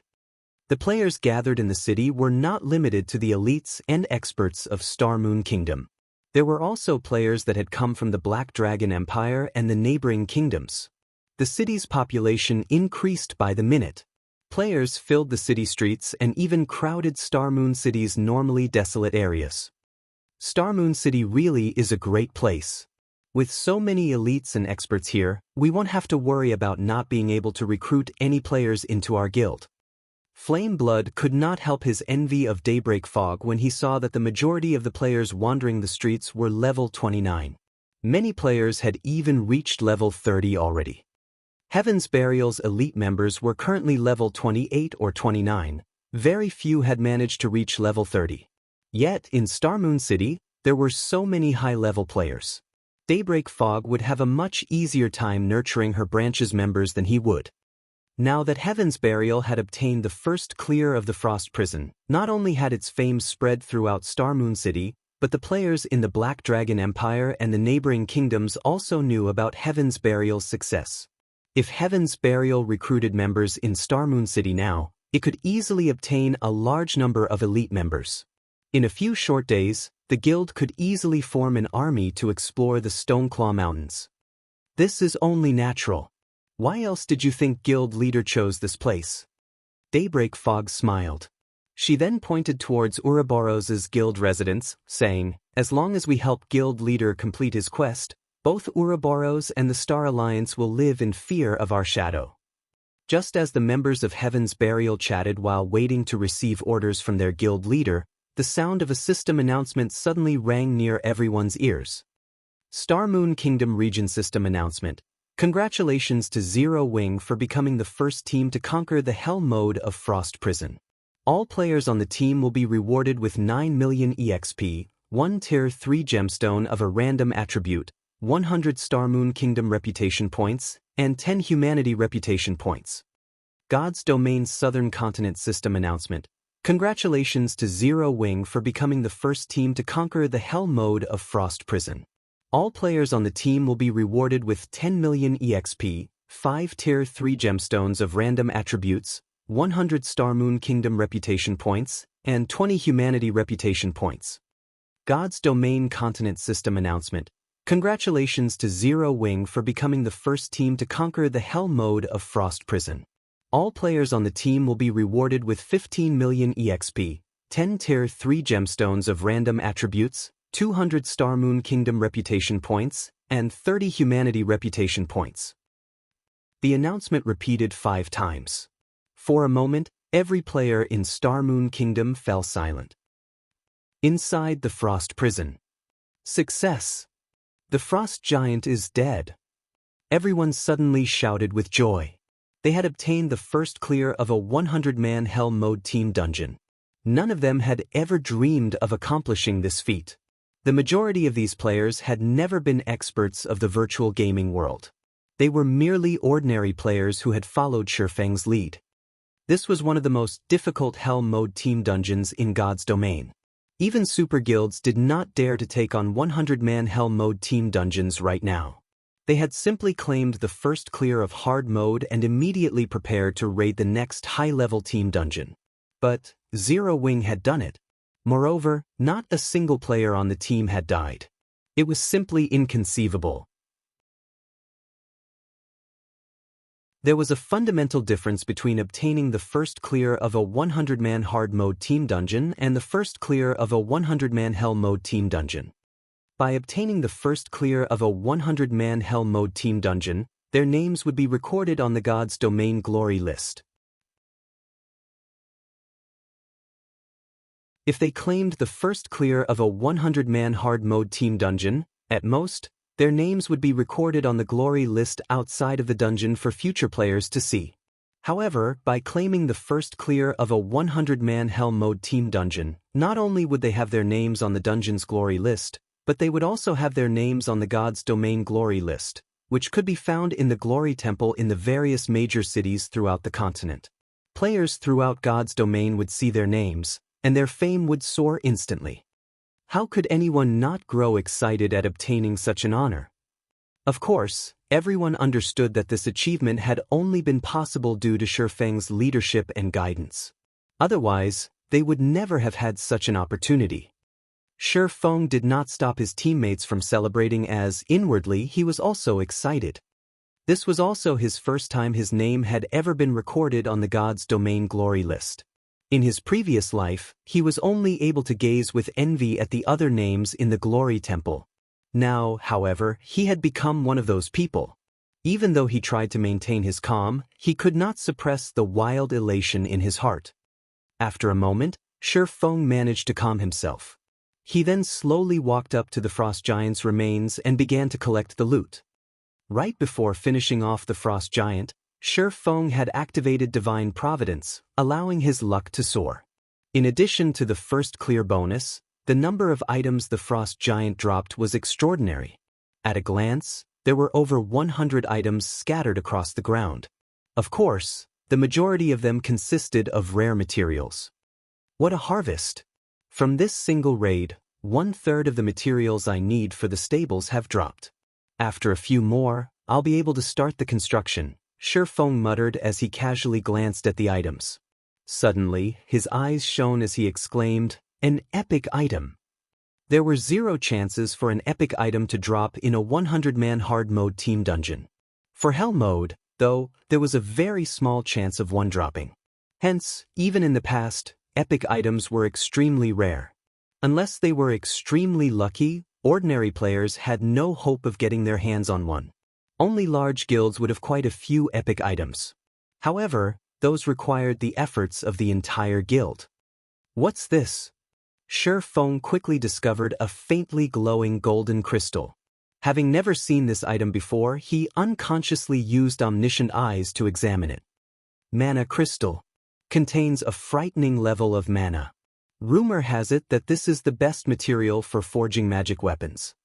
The best material for forging magic weapons? Shifeng's jaw hit the floor. Magic weapons were far rarer than epic items. Every magic weapon possessed an extraordinary history. The abyssal blade in Shifeng's hands was one such example. The mastersmith Alices had personally forged the magnificent weapon. The materials used would not have been one bit inferior to that of legendary items. The value of a material that could be used to forge a magic weapon would most likely rival that of an epic item, or even surpass it, because a magic weapon's strength depended on the skills of the forger. System: Abyssal Blade has discovered an evolution item. Would you like the Abyssal Blade to absorb the item and evolve? Suddenly, the sound of a system notification reached his ears. This is an evolution item? Shi Feng gazed at the faintly glowing golden crystal in his hand in amazement. Aside from leveling up, the Abyssal Blade could evolve. Only, the system had never revealed the conditions for its evolution. Moreover, Shi Feng had only managed to learn very little information regarding magic weapons in the past, so he was not sure how to evolve a magic weapon.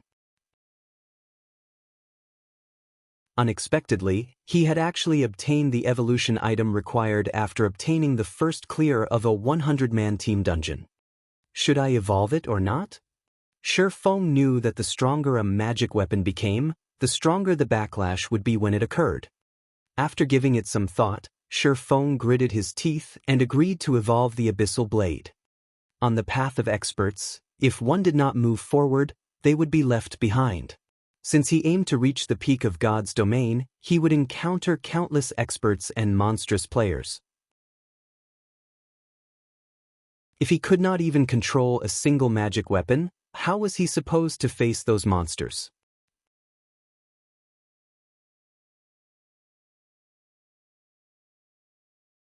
Chapter 675. Bountiful Loot. After Shi Feng clicked to evolve the Abyssal Blade, the golden crystal in his hand suddenly atomized, transforming into a stream of golden mist that flowed into the Abyssal Blade. Suddenly, the Abyssal Blade began to tremble and emit a flickering golden light. A short moment later, the Abyssal Blade's exterior also began to transform. The silver sword darkened to pitch black once more. This time, however, eye-catching, bright red runes covered the sword's blade. This is an evolution. Shi Feng was stunned. He could clearly feel that the Abyssal Blade had changed massively. His compatibility rate with the magic weapon had particularly increased.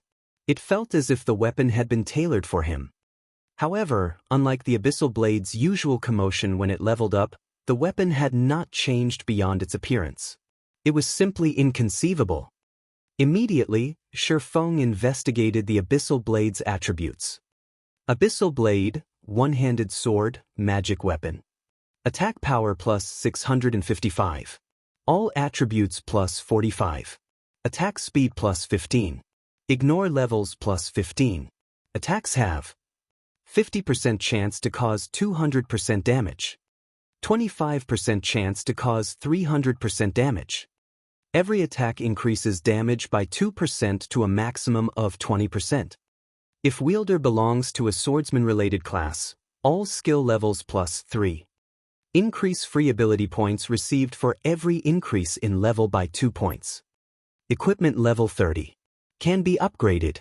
Devour 20 level 35 fine gold weapons and 3 level 35 dark gold weapons to upgrade to level 35.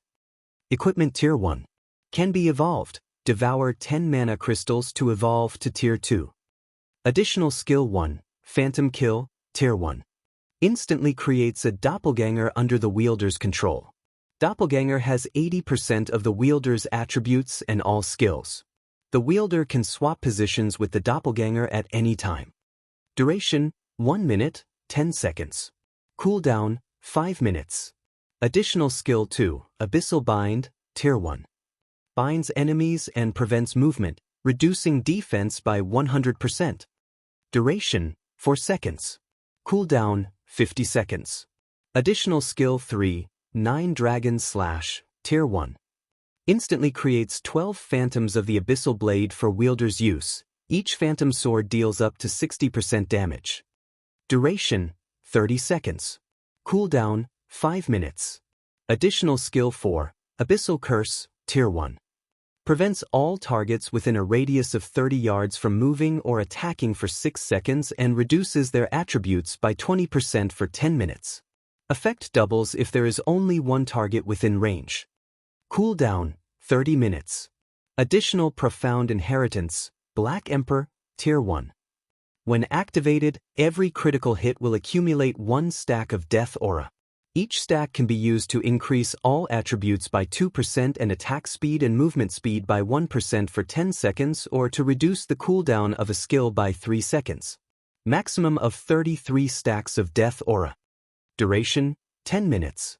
Cooldown, 12 hours.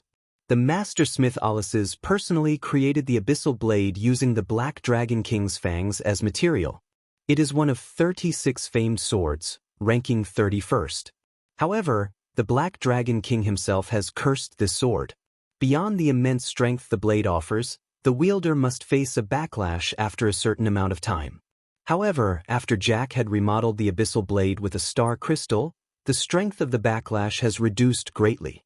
If the wielder is unable to suppress the backlash, the wielder will receive the Black Dragon King's curse, permanently reducing all attributes by 50%. Unable to be dropped. Unable to be traded. So this is what an evolution looks like. Shi Feng finally understood what was going on. The Abyssal Blade's evolution had only provided minor improvements in terms of attributes. However, it had increased the tiers of the magic weapon's additional skills, upgrading them from Tier 0 to Tier 1 skills. It was similar to how players upgraded their skills. Only, while players required skill proficiency to upgrade their skills, the Abyssal Blade required mana crystals. Although the additional skills had not improved much after the evolution, the skills would now be more effective on high-tiered monsters. But this mana crystal was not easy to obtain. It only drops from 100-man Hell Mode team dungeons, and its drop rate is really low. Shi Feng smiled bitterly. It was not easy to raid 100-man Hell Mode team dungeons. Not to mention, there was only a chance for a mana crystal to drop from each raid. If one did not have the support of a powerful guild, it was practically impossible to evolve their magic weapon. Although the Abyssal Blade's evolution had been an unexpected windfall for Shi Feng, the Frost Giant's other loot was extremely bountiful as well. Shi Feng spent over a dozen minutes organizing the loot. In total, they had obtained 26 weapons and equipment pieces in this raid. Aside from 1 epic weapon, 2 Tier 1 weapons, 8 dark gold set pieces, and 7 dark gold weapons and equipment had dropped. The remaining non-material items were fine gold set pieces. The harvest this time really is massive. Not only did an epic item drop, but we also obtained 2 Tier 1 weapons. Shi Feng immediately began appraising the epic item and Tier 1 weapons. Among the many weapons and equipment pieces that dropped, the epic item definitely ranked first in terms of value. The Tier 1 weapons followed closely behind. Aside from epic weapons, a Tier 1 weapon was the best weapon available for a Tier 1 class. Although Tier 1 weapons were only slightly superior to dark gold weapons in terms of attributes, they specifically catered to a single class. Hence, these weapons allowed players to exert more of their strength in combat. Divine Frost Armor, Plate Armor, Epic Rank. Level 30, Level 90. Equipment requirement, Strength 240, Agility 150. Attributes adjust according to the user's level. HP increased by 20%. Defense increased by 30%. Evasion plus 20. Ice resistance plus 30. Defend plus 2 levels. Ignore levels plus 10. Additional passive skill 1 dash. Frost Domain. Reduce the movement speed and attack speed of all enemies within a range of 20 yards by 20%. Additional passive skill 2 dash. Frost Shield. When attacked, there is a fixed chance to generate a frost shield that reduces damage received by 50%. Additional active skill dash. Freezing Air. Increases defense by 100% and reduces magic damage received by 80% for 15 seconds. Reduces enemies' movement speed within 15 yards by 40% each second. After being slowed for 3 seconds, they will be frozen for 7 seconds. Cooldown, 3 minutes. Tempest Breath, Two-Handed Saber, Tier 1 Weapon. Level 30, Level 50. Class Requirement, Berserker. Attack Power plus 748, currently Level 30. Strength plus 50, agility plus 45, endurance plus 40. Ignore 20% of the target's defense. Ignore levels plus 10. All berserker skills plus 1 level. Durability 160/160. Attacks have 15% chance to trigger whirlwind slash, passive, dealing 180% weapon damage to surrounding enemies. 20% chance to trigger fatal blow, dealing 220% weapon damage to target and inflict bleed, reducing target's HP by 20% over 6 seconds. Windchaser, longbow, tier 1 weapon. Level 30, level 50. Class requirement, Ranger. Attack power plus 708, currently level 30. Strength plus 43, agility plus 55, endurance plus 42. Attack speed plus 3. Accuracy plus 10%. Ignore levels plus 10. All ranger skills plus 1 level. Durability 140/140. Attacks have 10% chance to trigger wind's protection, increasing arrow speed by 60% and inflicting 170% weapon damage. 20% chance to trigger quadruple stars, transforming 1 arrow into 4, each dealing 90% weapon damage. When Shifeng shared these weapons and equipment pieces statistics, the team forgot about their joy of claiming the first clear of Hell mode completely. This epic plate armor is insane. This is perfect for dealing with agility-focused bosses and players. Cola stared at the armor, mesmerized. MT classes were not particularly agile. With the Frost domain, however, MTs could make up for this weakness, their strength reaching a whole new level. Now that you've seen the items for yourselves, let's start the team auction, Shifeng announced.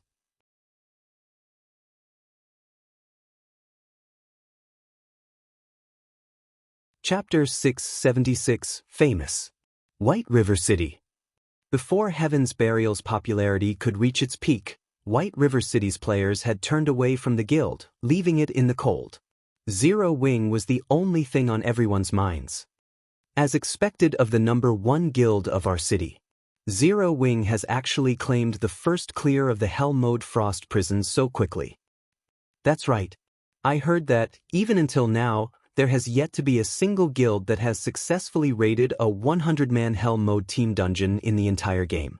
Even those super guilds don't have the courage to challenge them. Yet, Zero Wing dared to, and they succeeded. The strength of Zero Wing's main force definitely ranks at the peak of God's domain. It really makes you wonder just how the guild has managed to find so many experts. Find? You have the wrong idea. My friend is a member of Zero Wing's main force, and I am very familiar with his strength. When we started playing God's domain, he was even slightly weaker than I was. However, ever since he joined Zero Wing, his strength has improved at a rate beyond the imagination. At this point, he has even reached the Trial Tower's 5th floor, becoming one of the few experts in White River City. That's not possible, right? What's not possible? I've been regretting my decision to join my current guild ever since. Although we are both core members of our respective guilds, I'm just a noob compared to my friend. As the sun began to drop below the horizon, the number of players who wandered into the Blue Moon Bar increased. When speaking about Zero Wing, many could not help but sigh with regret. Initially, Zero Wing had merely been a small and insignificant guild. Now, however, not only had it become White River City's unquestioned overlord, but it had also become the focal point of God's domain. Many guild players wallowed in their regret. Had they had only chosen to join Zero Wing, they would have enjoyed extraordinary status and fame by now. Many guilds' elites even swore a silent oath to leave their current guilds and join Zero Wing, even if they had to compensate their guilds for the loss. It was much better than remaining a nobody for the rest of their lives.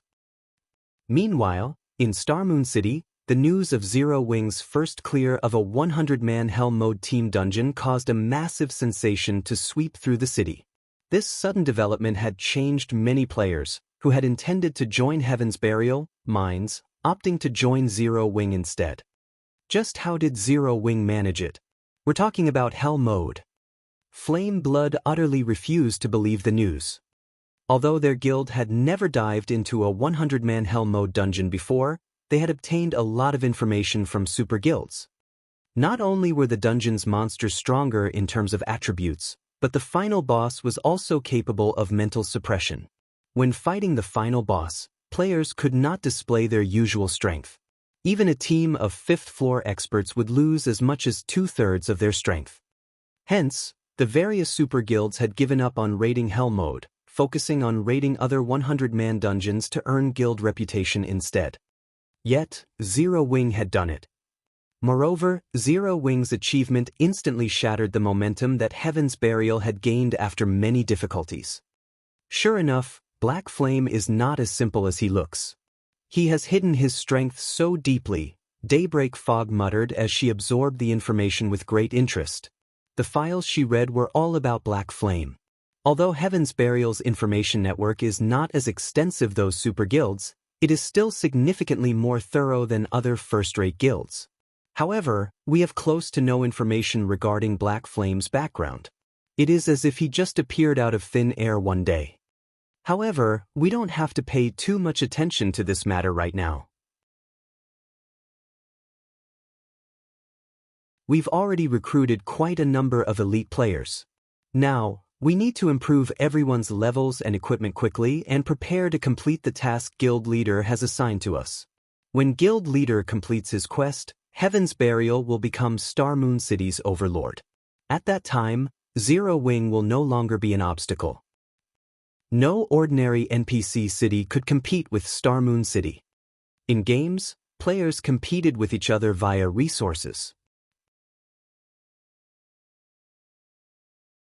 Meanwhile, the resources available in God's domain's various regions were limited. As the capital city of a kingdom, Star Moon City naturally offered more resources than any other city in the kingdom. The city also offered a more convenient transportation system. Visiting players from other kingdoms and empires who wished to explore Star Moon Kingdom could only teleport to one city, Star Moon City. Only after teleporting to Star Moon City could they teleport to the other cities in Star Moon Kingdom. This alone was enough to allow Star Moon City to stand above its competitors in the kingdom. Not to mention, Star Moon City had far more high-level maps and dungeons within its region. Aside from Star Moon Kingdom, the various large guilds across God's domain began to turn their attention to Zero Wing, particularly first-rate guilds and super guilds. Zero Wing? Isn't that the upstart guild that the Dragon Phoenix Pavilion failed to annihilate? If it can claim the first clear of a 100-man Hell mode dungeon, some major corporation must be funding it in secret. It seems we'll have to investigate. Meanwhile, inside Twilight Echo's guild residence. Despite being a veteran first-rate guild, Twilight Echo was in a turmoil. Initially, they had not particularly cared about Zero Wing. After all, it was simply a farce Aqua Rose had concocted. Now, however, the situation had changed. The Zero Wing that Aqua Rose currently occupied had claimed the first clear of a 100-man Hell mode team dungeon. Even super guilds lacked this achievement. This went to show that Zero Wing's strength was extraordinary. At the very least, the standard of the guild's main force must rank at the very peak of God's domain. However, nobody among Twilight Echo upper echelon believed that Black Flame was the one responsible for such a powerful team. After all, before God's domain, nobody in the virtual gaming world had ever heard of him. The only possibility was that Aqua Rose was responsible for the team's creation. I told you that Aqua Rose possessed immense potential, yet you were adamant about chasing her out of Twilight Echo. If Aqua Rose were still with us, given the guild's background, we would have become the next super first-rate guild by now. Tell me, what should we do now? A middle-aged man with a righteous air huffed angrily. Elder True Marshal, there is no need to get so agitated. We were left with no other choice. After all, her parents made the decision. It wouldn't be right to meddle with their family affairs, a lady nearing her 40s assuaged. However, now that everyone has seen what that child is capable of, I believe that everyone present understands what this means. This farce has gone on for long enough. It's time that we bring that child back to us. At the Twilight Echo's elder meeting, Brilliant War God was livid. He had never expected Aqua Rose to be so capable. She had actually managed to develop a small guild into a large guild that even Twilight Echo could not ignore. Listening to the elder's intentions, he realized that he could never coerce Aqua Rose in the future. Guild leader Glorious, what is your will? Elder True Marshal asked coldly as he turned to Glorious Echo, who sat comfortably on the guild leader's throne. Back then, Glorious Echo had strongly advocated stripping Aqua Rose of her position as an honorary elder. Now, however, Aqua Rose's strength was clear for all to see. Twilight Echo was not a one-man guild. If Glorious Echo continued to hinder Aqua Rose's return to the guild, he would make an enemy of every elder in the guild. Glorious Echo, who had held his silence through the meeting, smiled and responded indifferently, "Since everyone has decided, I will not object. However..."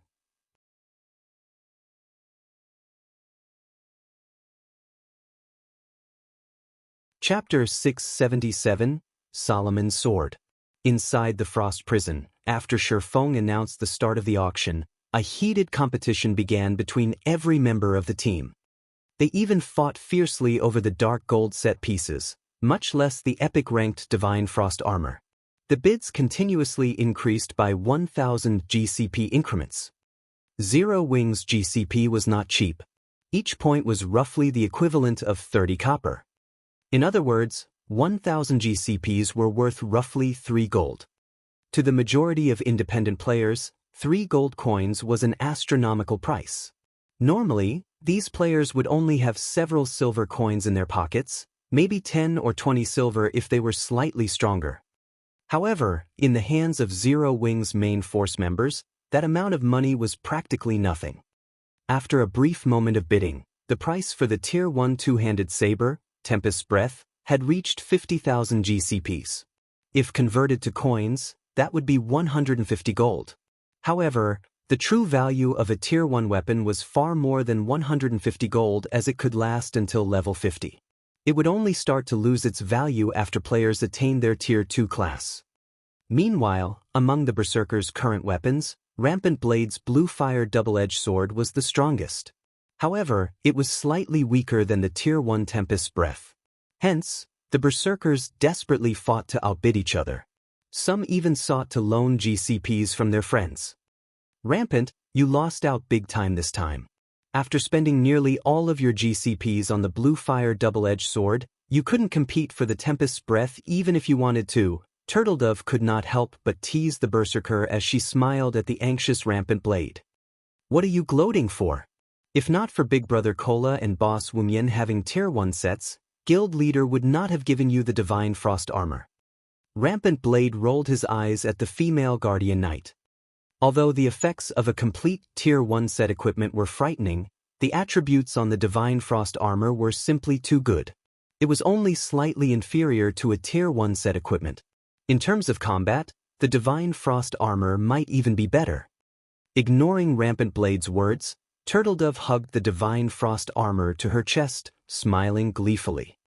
Although she owed the guild a large number of contribution points after obtaining the Frost armor, with it, she could earn GCPs much faster than before.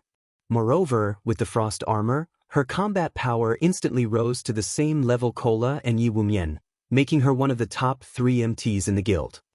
While Turtledove joyfully celebrated her prize, Shadow Sword spent 85,000 GCPs to gain the Tempest's Breath.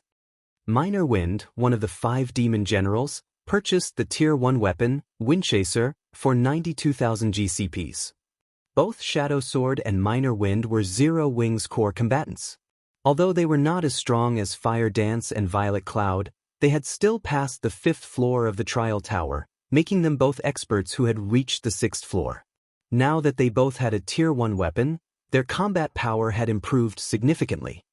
After the auction was over, seeing as it was relatively late in God's domain, everyone logged out to rest. Only a few people, such as Shadow Sword and Minor Wind, continued to play. They intended to test out their new weapons. Hence, they all went to the Divine Colosseum to train.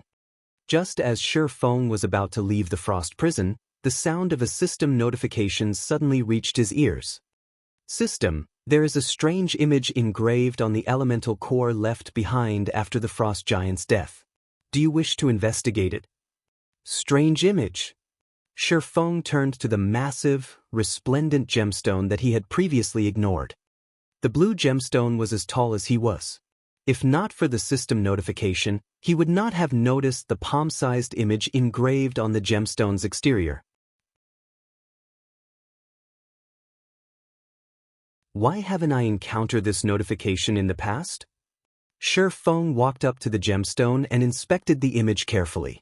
He discovered that it was an extraordinarily complex magic array.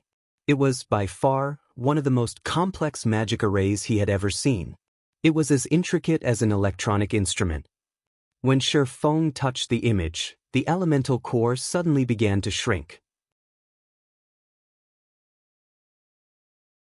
From the size of an adult human, the massive gemstone shrank to the size of a fist in the blink of an eye. System, Quest, Solomon's Treasure, activated.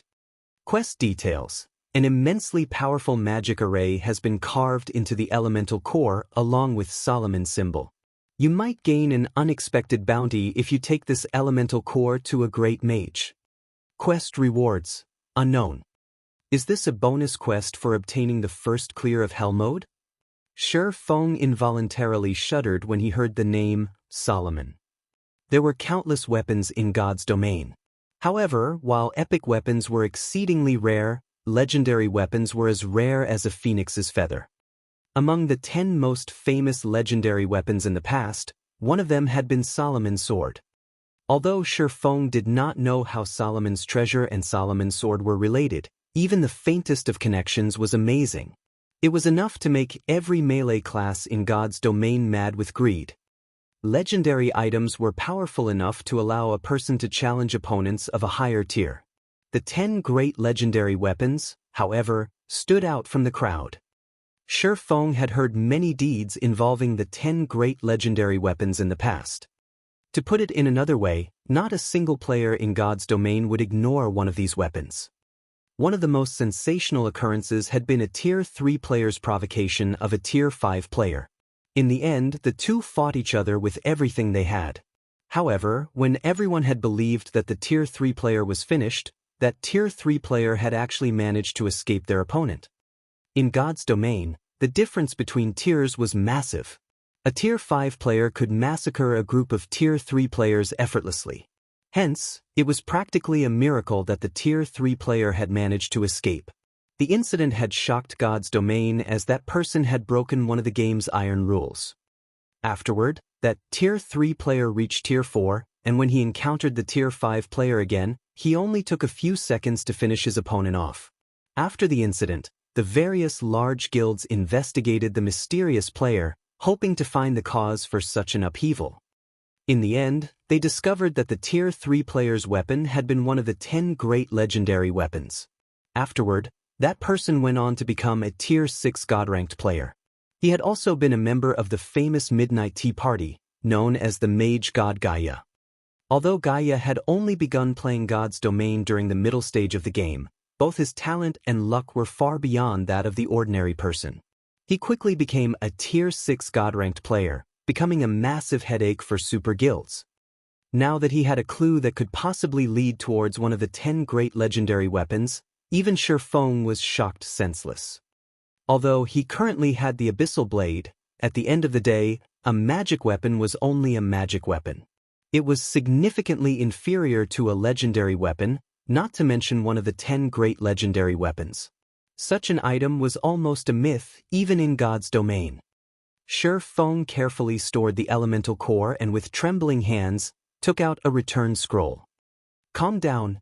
Calm down. Shi Feng told himself repeatedly. However, he could not keep his thoughts from wandering towards Solomon's sword. I should meet with Weissman for now. Although there were quite a number of Tier 3 great mages in White River City, there was only one Tier 4 great wizard, Weissman. Shi Feng did not believe that ordinary great mages would know much about Solomon. Only those old fellows who had lived for over 100 years would have detailed information. Ordinary players had no chance of gaining an audience with Weissman. Fortunately, Shi Feng was a Count of White River City. He was a true major noble. Even Weissman would not dismiss him casually. Furthermore, the two were familiar with each other.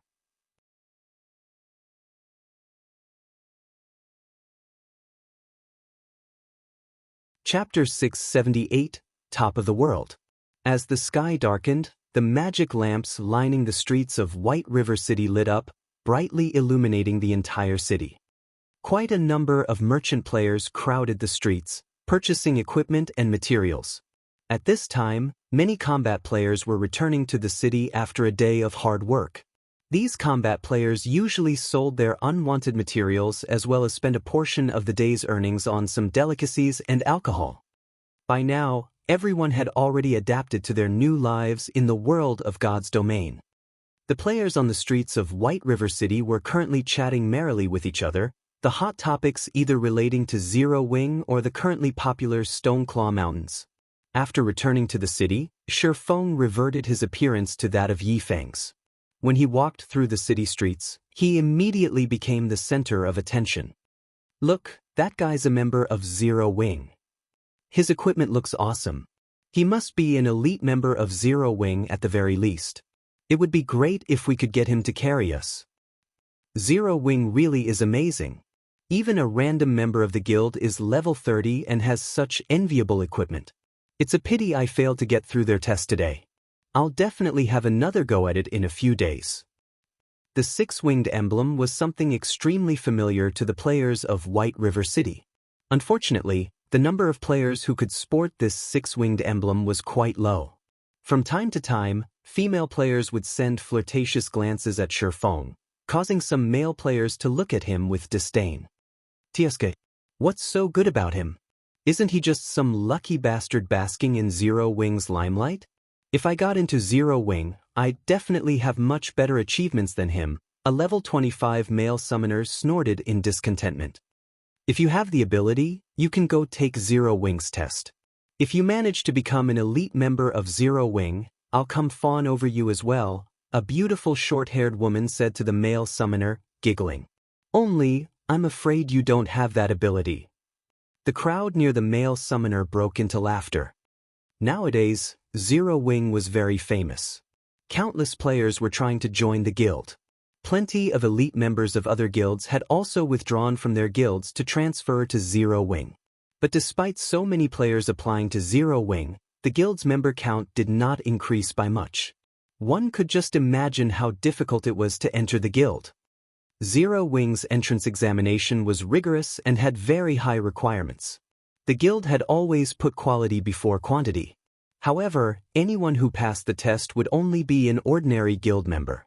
Those who wished to become an elite member would have to accumulate a certain amount of GCPs to qualify for the elite test to become an elite member. In short, Zero Wing's requirements were far more stringent than other guilds.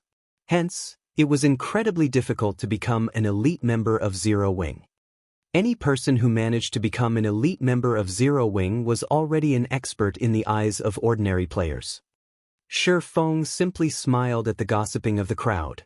Shaking his head, he donned a black cloak and quickly made his way to the city hall. A female receptionist dressed in neat office attire came up to Shi Feng and asked, "Good day, sir. How may I be of service to you today?" "I wish to meet with Lord Weissman." Shi Feng showed his Count emblem.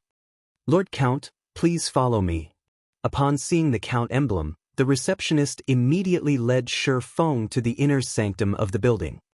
After waiting for several minutes, Shi Feng was then shown into Weissman's office.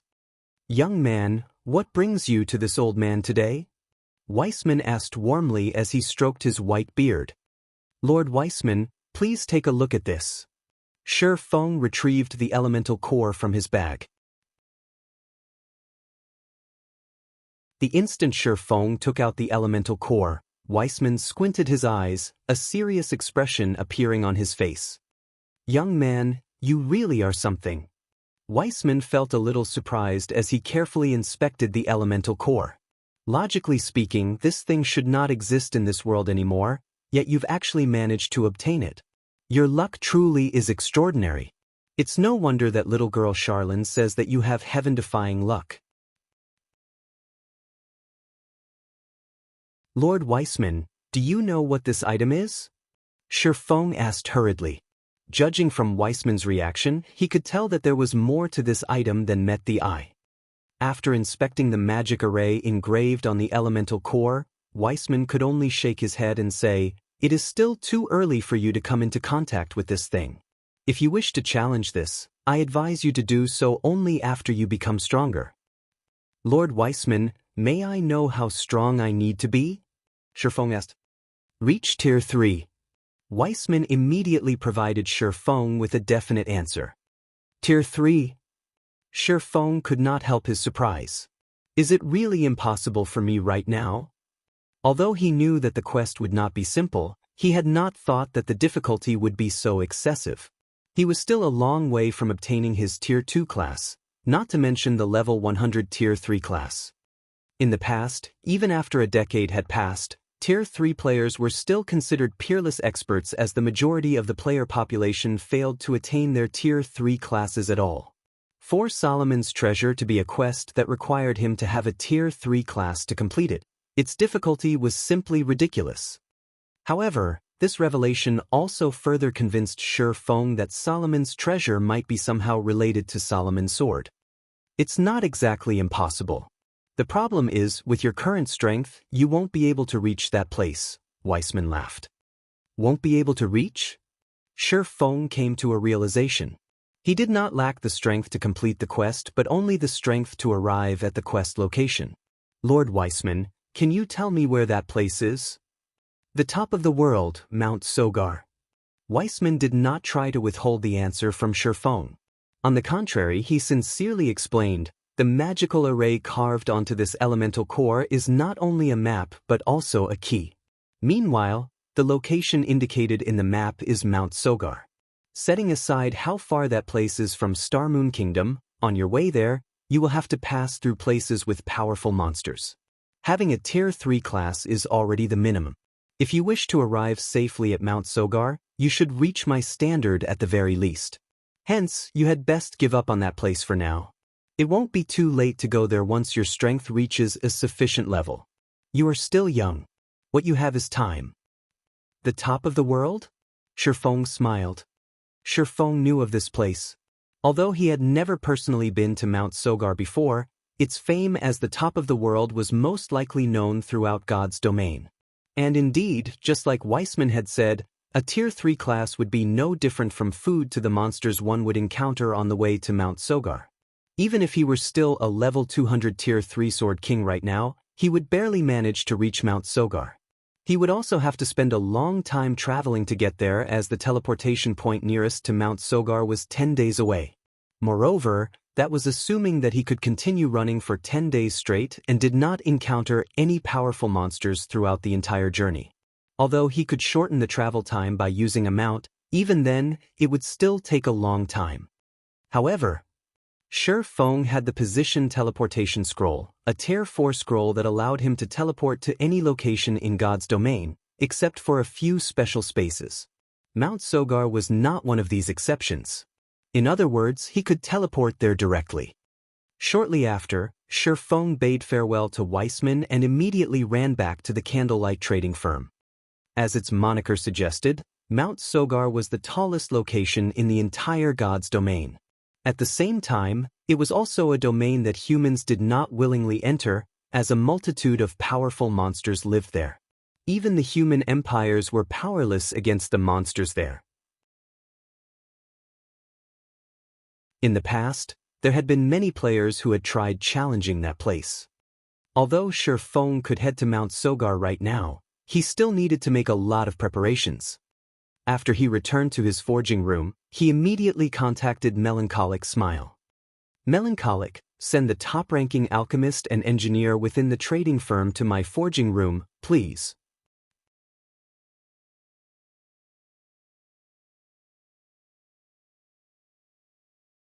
Chapter 679, The Weapon That Ended an Era. Inside an advanced forging room of the Candlelight Trading Firm. Under Melancholic Smile's instructions, the Candlelight Trading Firm's most skilled alchemist and engineer immediately made their way to Shifeng's forging room. "Take a look at these for now, and tell me how confident you are at manufacturing these items," Shifeng said. He then passed two separate designs to the alchemist Nine Coasts and the engineer Ocean Smile. The two people hurriedly nodded in response, not daring to act sloppily at all before Shi Feng. Nine Coasts was the only intermediate alchemist of the candlelight trading firm, whereas Ocean Smile was the only intermediate engineer of the trading firm. In the past, both these people had boasted great achievements and had managed to set foot into the realm of masters. Back then, even Shi Feng, the guild leader of a second-rate guild, had to treat them with great respect. Yet now, these two people were very nervous while conversing with him. There was no hint of the arrogance they usually displayed when dealing with other lifestyle players within the firm. They were just like two obedient little kittens as they earnestly studied the designs Shi Feng had passed to them. However, this reaction of theirs was unavoidable. Black Flame was simply too preeminent. In the entire Star Moon Kingdom, not a single person did not know about Black Flame. He was a great character standing at the peak of Star Moon Kingdom. But at this very moment, such a great character was actually standing right before them and was asking the both of them to perform a task for him. How could they not get flustered? After the two nervously studied the designs, surprise surfaced in their eyes. The designs Shi Feng had passed to them were just too frightening. Guild leader, with how complicated this alchemy array is, even I have only around a 10% certainty of manufacturing it. If I can advance to an advanced alchemist, I might be able to raise the success rate to 20%? Nine Coasts said anxiously. What about you? Shi Feng turned to look at the engineer, Ocean Smile. Ocean Smile stuttered, 5%. 5%, is it? Shi Feng frowned slightly. When Ocean Smile saw such a reaction from Shi Feng, he nearly collapsed on the spot. After some pondering, Shi Feng still gritted his teeth and said, "All right, then. From now on, I'll permit you two to use the special forging rooms continuously, so focus all your attention on producing these items." The designs he had taken out were actually parts of the magic device design that he had obtained from the Dark Shrine. As the weapon that ended the era of demons and gods, the difficulty of manufacturing it was extraordinary. Normally, even master-level characters had low success rates in fabricating the components of the magic device, what more of individuals who were not masters? Meanwhile, he was responsible for producing the magic device's core component. However, with his current standard as an intermediate forger, manufacturing it was still beyond him. I need to raise my proficiency. Shi Feng could not help but sigh as he looked at the design, which comprised over 20 pages. Sure enough, a magic device isn't that easy to produce. However, without a magic device, he did not dare to travel to the top of the world. The outer area of the Stoneclaw Mountains. In a forested valley surrounded by mountains, lights from spells, sparks, and light stones were visible in the vicinity. Ever since Stone Forest Town opened to the public, the Stoneclaw Mountains had become the hunting grounds of expert teams. Even in the dead of night, the number of teams passionately grinding in the regional dungeon did not decrease in the slightest. The various teams were grinding for magic crystals and equipment day in and day out. Magic crystal was the standard currency used at the Divine Colosseum. Since the Stoneclaw Mountains was a level 30 to level 49 regional dungeon, the equipment that the monsters inside dropped naturally ranged between level 30 to level 45. Moreover, the quality of the equipment dropped at the Stoneclaw Mountains was just slightly inferior to those dropped in large-scale team dungeons. Only the amount of equipment that a boss inside the Stoneclaw Mountains dropped each time was very small. Now that Zero Wing had claimed the fame of clearing a level 30, 100-man Hell Mode team dungeon, there was no longer any point in guilds competing over the first clears of other level 30, 100-man team dungeons. Shifting their attention to competing over team dungeons that were over level 30 was more beneficial. After all, reaching level 30 was only a small milestone for players, and Zero Wing had merely gained a little advantage from this achievement. There were still milestones at level 40 and level 50. Hundreds of levels awaited them. The competition over level 30 large-scale team dungeons was just the beginning. Meanwhile, the Stoneclaw Mountains was the best location for training and preparing to compete for the first clears of future large-scale team dungeons. Not only could they level up quickly at this place, but they could also gain a hefty amount of magic crystals. Most importantly, they could obtain a lot of high-level equipment here in short order. Setting aside the fact that team dungeons in the outside world had cooldown times, which greatly restricted the production volume of top-tier equipment, players also took time to adjust when switching from one team dungeon to another. Players would waste a lot of time when going through this transition. However, regional dungeons were different. These had no cooldown time for entry. As long as one had sufficient strength, they could come here to grind for level 30 or above top-tier equipment at any time. It was very efficient. Guilds could build up a massive advantage for raiding 50-man and 100-man team dungeons in the future. Precisely because of this reason, various large guilds had frantically dispatched their members to the Stoneclaw Mountains. "Boss, this lord dropped something," the Star Alliance assassin responsible for picking up the loot said excitedly. Meanwhile, the lord lying beside this assassin was a level 35 half-orc over 3 meters tall. Scattered around this half-orc were many elite half-orc and special elite half-orc corpses, their total number exceeding 100. When Redfeather, who was resting underneath a large tree, heard the assassin's words, joy surfaced on his face. "Bring it here and let me take a look at it," Redfeather said hurriedly. Although the Stoneclaw Mountains would drop plenty of level 30 and above equipment, most of these were level 30 common equipment. "Boss, this is a level 35 fine gold longbow." The assassin passed the weapon to Redfeather excitedly. "It's a really good bow. It's slightly better than a level 30 dark gold longbow. Willow has lucked out this time. As long as she reaches level 35, she can immediately replace her current weapon," Redfeather said enviously after appraising the attributes of the longbow. He and his team had been grinding in the Stoneclaw Mountains for quite some time now. However, the loot of the bosses they killed was far from ideal. The majority of the bosses dropped only level 30 secret silver and fine gold weapons and equipment. Very rarely would they drop level 35 fine gold weapons and equipment. However, we wasted a lot of time on this battle. If not for the majority of our team's weapons being fine gold rank, fighting these monsters might even have been dangerous. Redfeather still felt somewhat fearful when he thought back to the battle just now. The monsters of the Stoneclaw Mountains were generally stronger than the monsters found outside. The chieftains were only somewhat weaker than the lords of the outside world. The lords here were even more powerful. In terms of combat power, they could rival even the high lords of the outside world. Only their HPs were at normal standards. As for the level 35 lord-ranked half-orc their team faced just now, most of their melee weapons failed to even scratch the lord. Only fine gold weapons or above could cut through the tough skin of the half-orc lord and chip away at its combat power.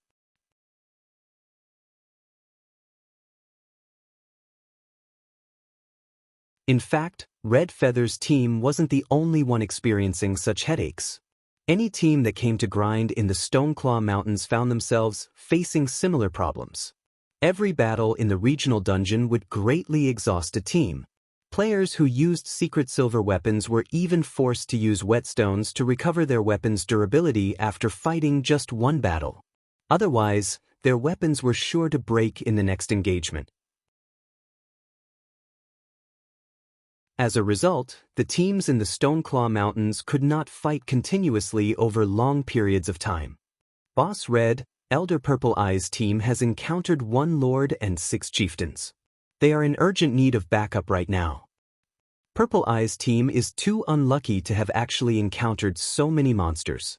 Everyone, follow me immediately.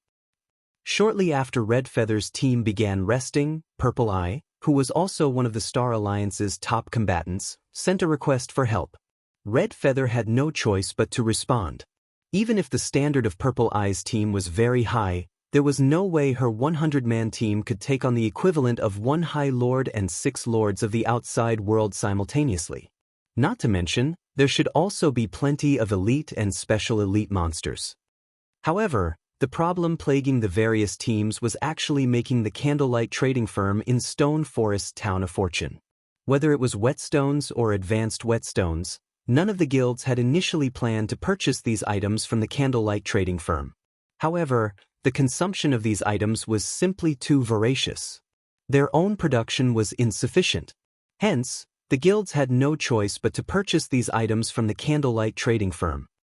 Due to this reason, the entire candlelight trading firm was extremely busy since several hundred whetstones might sell at any given minute. Meanwhile, during the time the various guilds were scrambling over the Stoneclaw Mountains, Shifeng cooped himself up inside a special forging room, frantically producing intermediate mana armor kits and continuously increasing his forging proficiency. For 4 whole days, Shifeng did not sleep or rest, spending all that time madly raising his proficiency. He only stopped when the sound of a system notification entered his ears. Meanwhile, Shifeng's level had also increased rapidly during this period. At this moment, he had already reached level 32. His leveling speed simply left one speechless. You're tuning in to the Wang Lin's Journey YouTube channel. Don't forget to subscribe and join us on this journey to catch the most captivating stories.